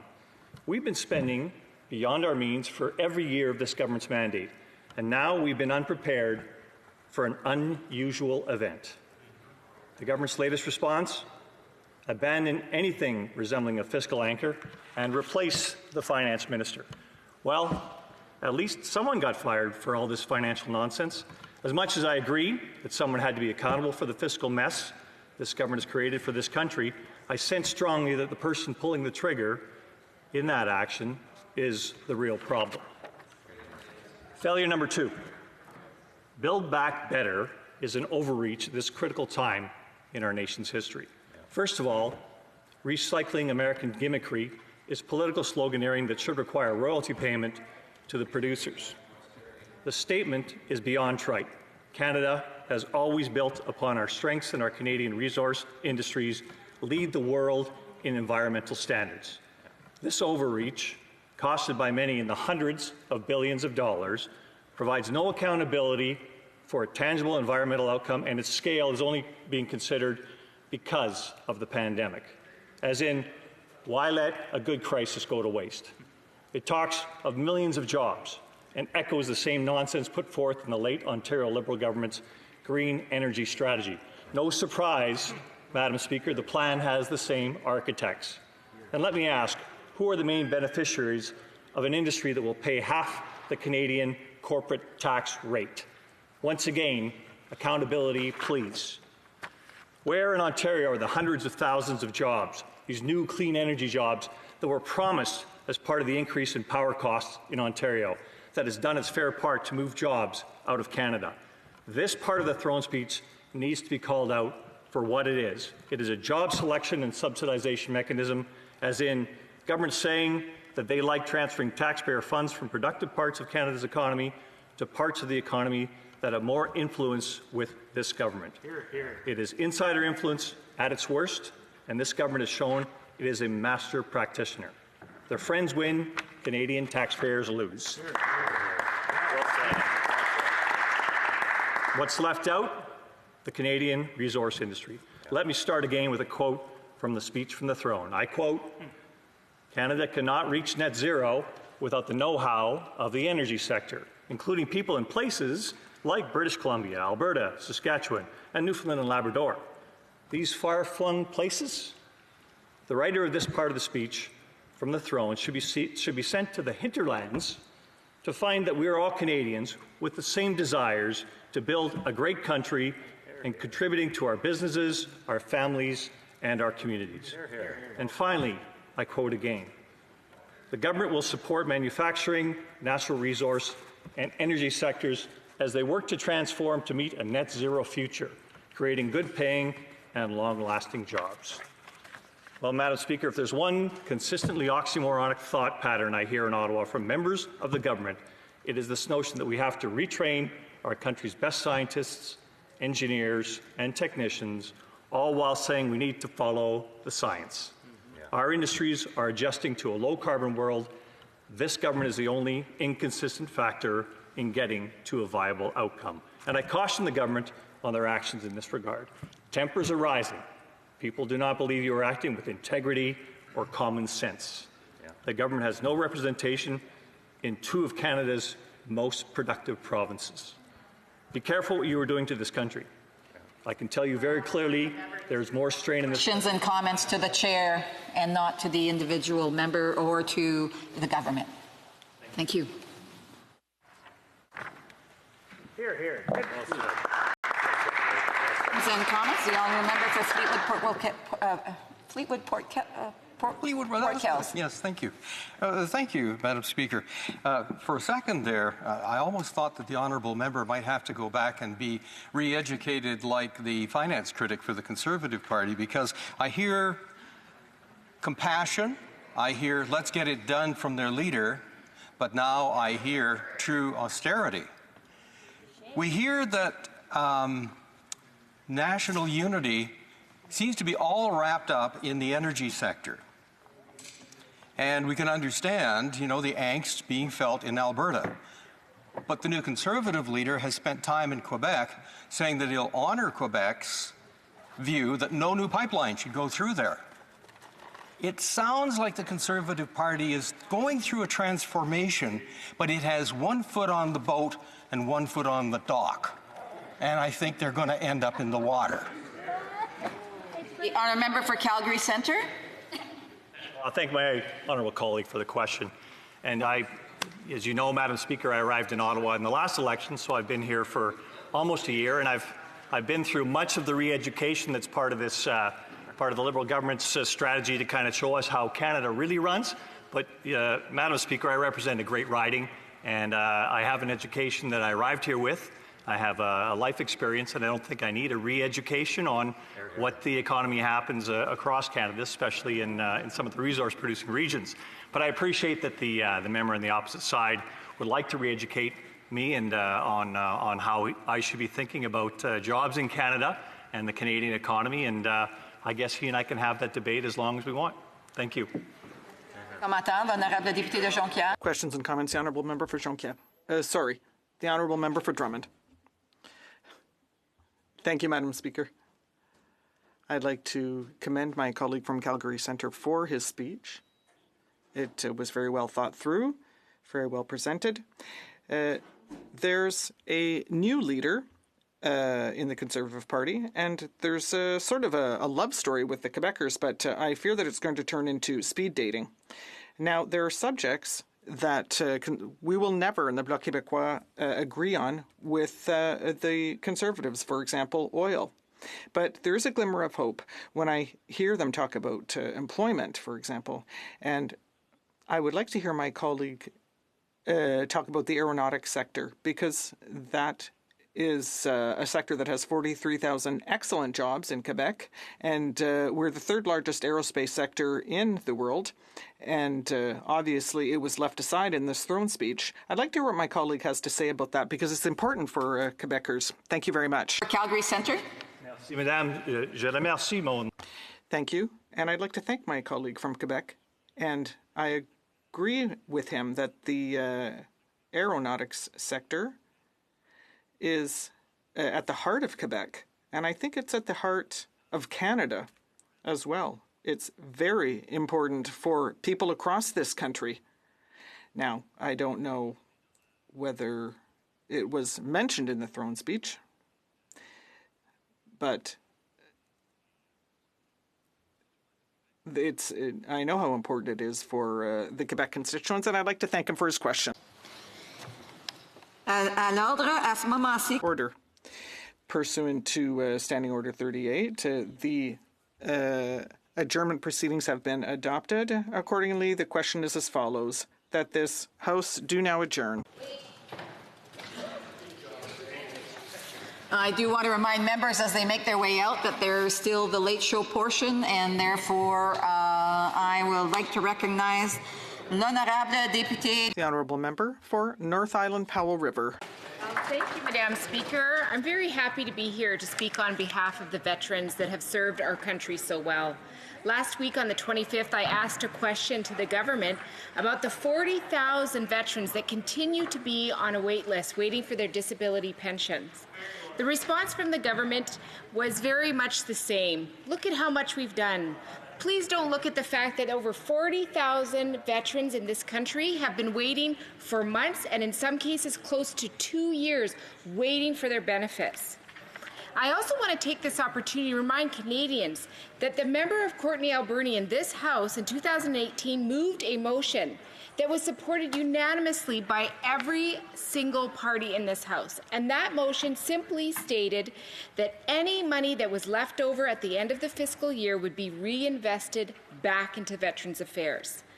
Last year alone, $103 million were left on the table, and that money was not reinvested back into Veterans Affairs. So, Madam Chair, this year, the PBO came out with a report, and I want to first take this opportunity to thank the Parliamentary Budget Officer for taking this on. It was a report that I requested. I really wanted to understand what was happening to veterans in this country that were waiting on the wait list. And what we heard was even with the 300 new temporary workers, and I think that's an important part of this conversation. I don't know when we see a wait list this big if we need to be seeing temporary workers. I think we need people actually employed and working and staying with Veterans Affairs. What we heard is with this 40,000 folks that have served our country's wait list, they will still have to wait another 2.5 years before this wait list is even addressed. The report actually says that if we want to see all of these veterans get the benefits that they well deserve, they need to hire a further 392 full-time people working at Veterans Affairs. And I think that this is very important because it lets us know how big the need is, that even with the 300 they've hired, they need to hire another 392 just to get all of those veterans the services and supports that they well deserve and have been waiting for. The other part of this reality is a lot of veterans across this country in desperation because of the lack of support that they're getting have applied for the CERB, and they are very concerned that they are going to be in trouble for this. And I have asked personally the Veterans Minister to address this issue to make sure that any veteran that is waiting for a disability pension does not get in trouble in any way for desperately asking this government to stand up and help them. So, I just want to let everybody know across Canada. The Parliamentary Budget Officer also confirmed that an investment of $128 million between now and 2025 would, number one, get rid of that backlog within 1 year, and then maintain that level of service so that veterans who are now going through the process will not be on a big backlog, will not be waiting a significant amount of time. $128 million between now and 2025. Last year alone, $103 million was unspent in Veterans Affairs, and that money does not get reinvested. Think of what it would have been able to do. I think the government needs to account for that. Thank you, Madam Speaker. The Honourable Parliamentary Secretary to the Minister of Veterans Affairs and Associate Minister of National Defence. Thank you, Madam Speaker, and I thank my colleague for her question. Veteran issues is the utmost importance to our government. So let me first say that, like other departments, Veteran Affairs was quick to adapt to the pandemic to make sure that veterans and their families would keep receiving the services and benefits they count on. For months, the minister has been actively engaging with veterans and our stakeholders.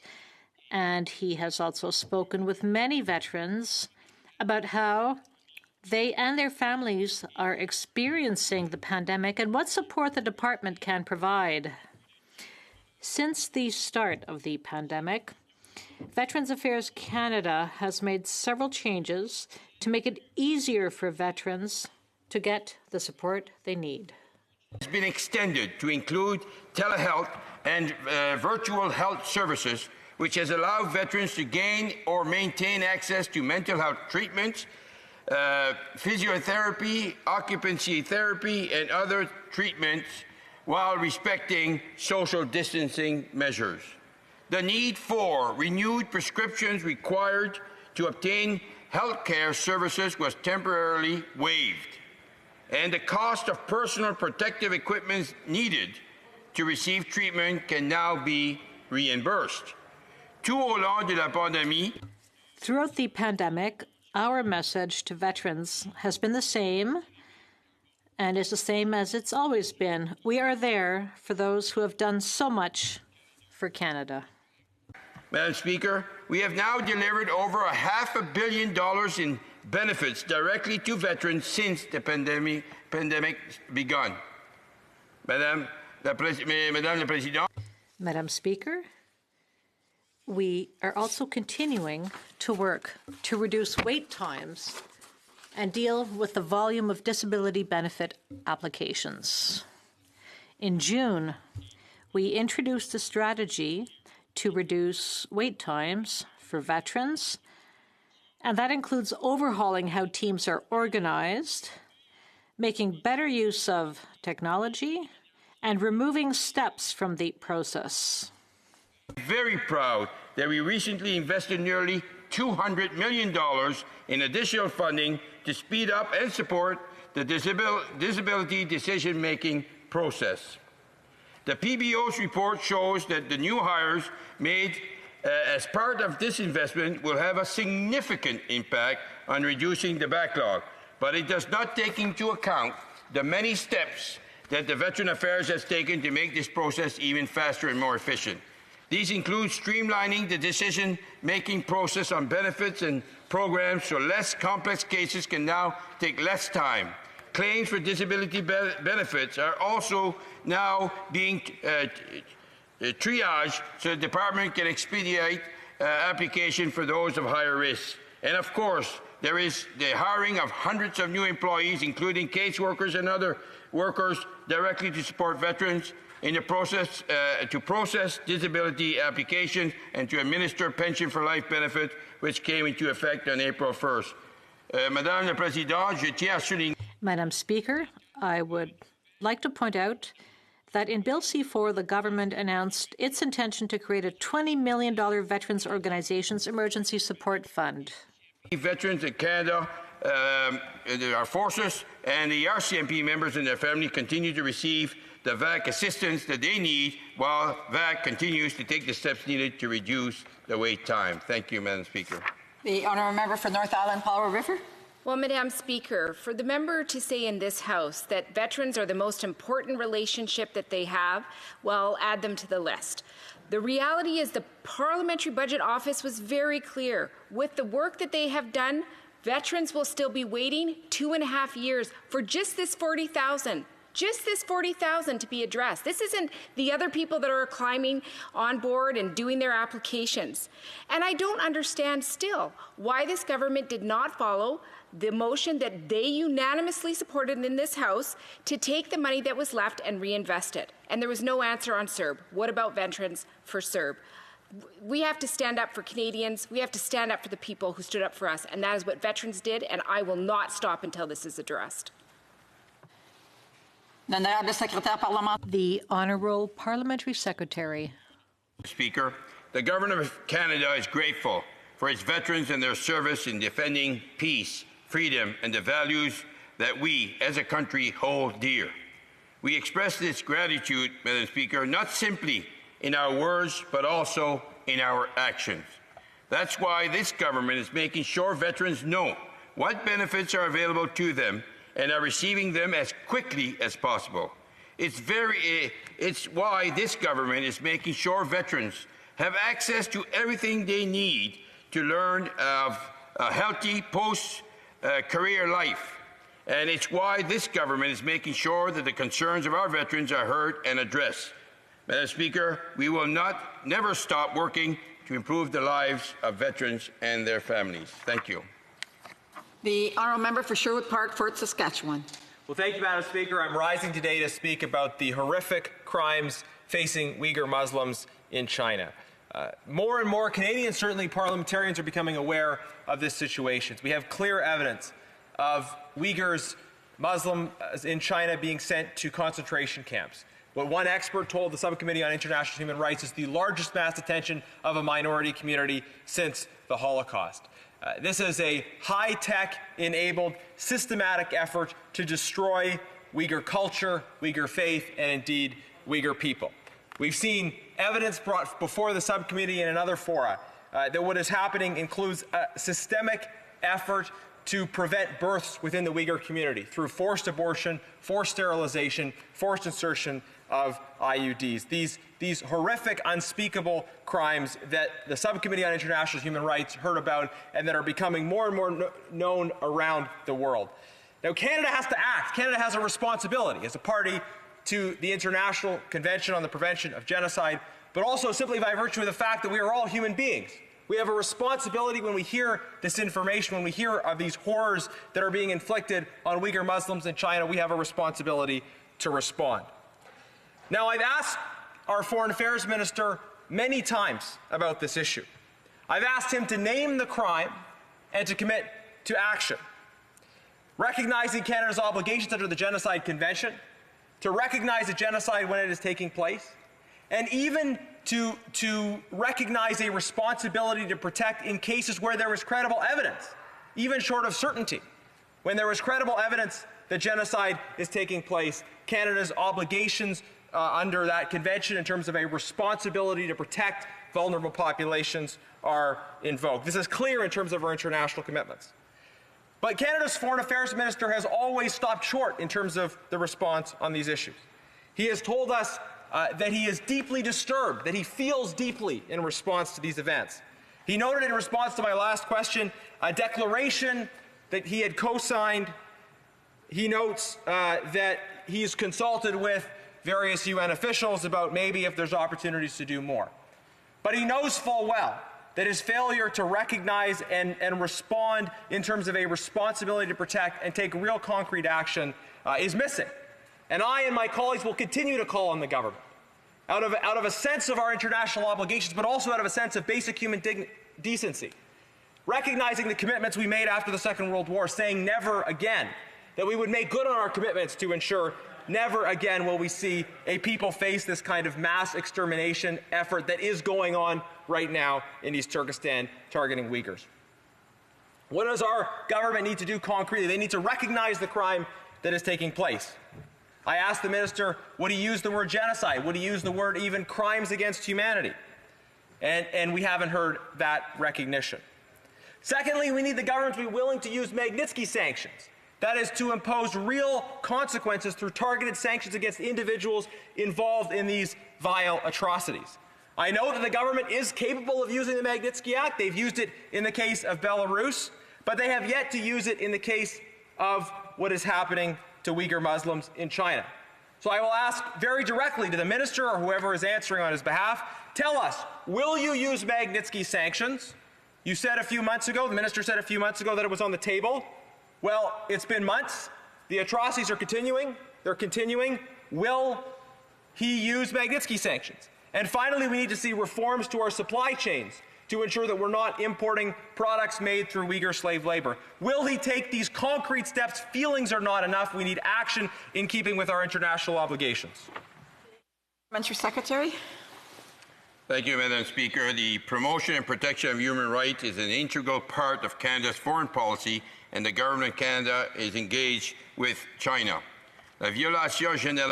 The generalized violation by Chinese authorities of Uyghur rights in the autonomous Uyghur region of Xinjiang under the pretext of fighting terrorism is deeply concerning. The government continues to be alarmed by massive arbitrary detention, generalized repressive surveillance, torture, and mistreatment, and reports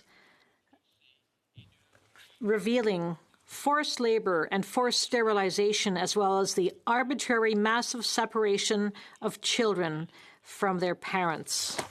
Contrary to China's own constitution, are in violation of its own international human rights obligation, are inconsistent with United Nations global counter-terrorism strategy. Le Canada a fait part.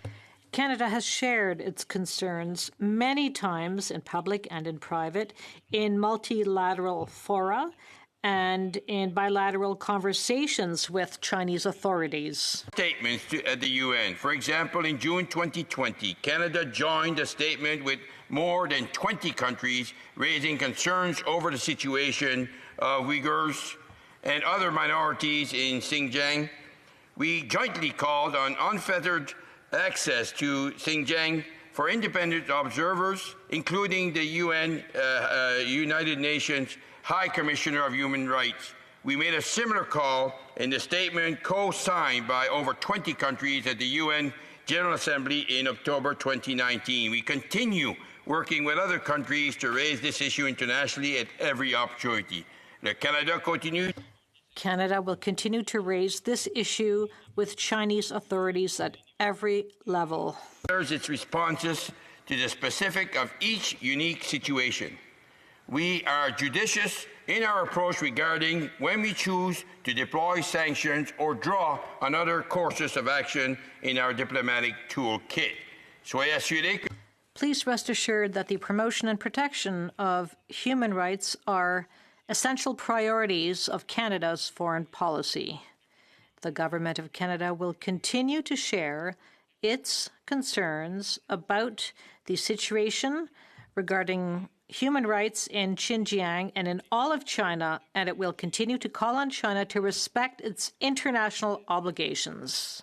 Thank you, Madam Speaker. Member for Sherwood Park, Fort Saskatchewan.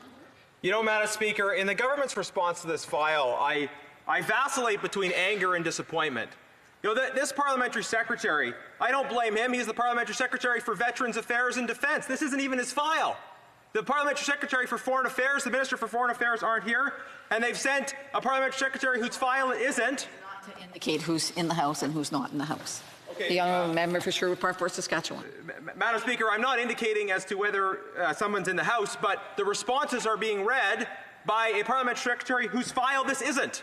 So I don't blame him for not being able to answer the specific questions, but I wish the government would give responses from the people responsible as to and explain why Magnitsky sanctions are good enough for Belarus, but not for the situation in China, where we have these horrific crimes, genocide, crimes against humanity. And we don't even have the people responsible answering the questions. If he's able, could the parliamentary secretary try to provide us with some greater clarity?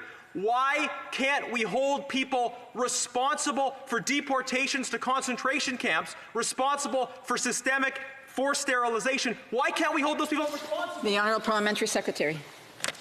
Thank you, Madam Speaker. The government continues to be alarmed by widespread human rights violation of Uyghurs by Chinese authorities in Xinjiang. These actions are contrary to China's constitution. They constitute a violation of its international obligations with regard to human rights, and these actions are incompatible with the World Anti-Terrorist Strategy of the United Nations. Has raised its concern on numerous occasions, publicly and privately, in multilateral forums and bilaterally. Soyez assurés que la promotion. Please rest assured that the promotion and protection of human rights are an important part of our engagement with China. Canada will continue to raise this issue with Chinese authorities at every level. Thank you, Madam Speaker. La motion portant que la Chambre. The motion to adjourn the House is now deemed to have been adopted. Accordingly, this House stands adjourned until tomorrow at 10 a.m. pursuant to Standing Order 24-1.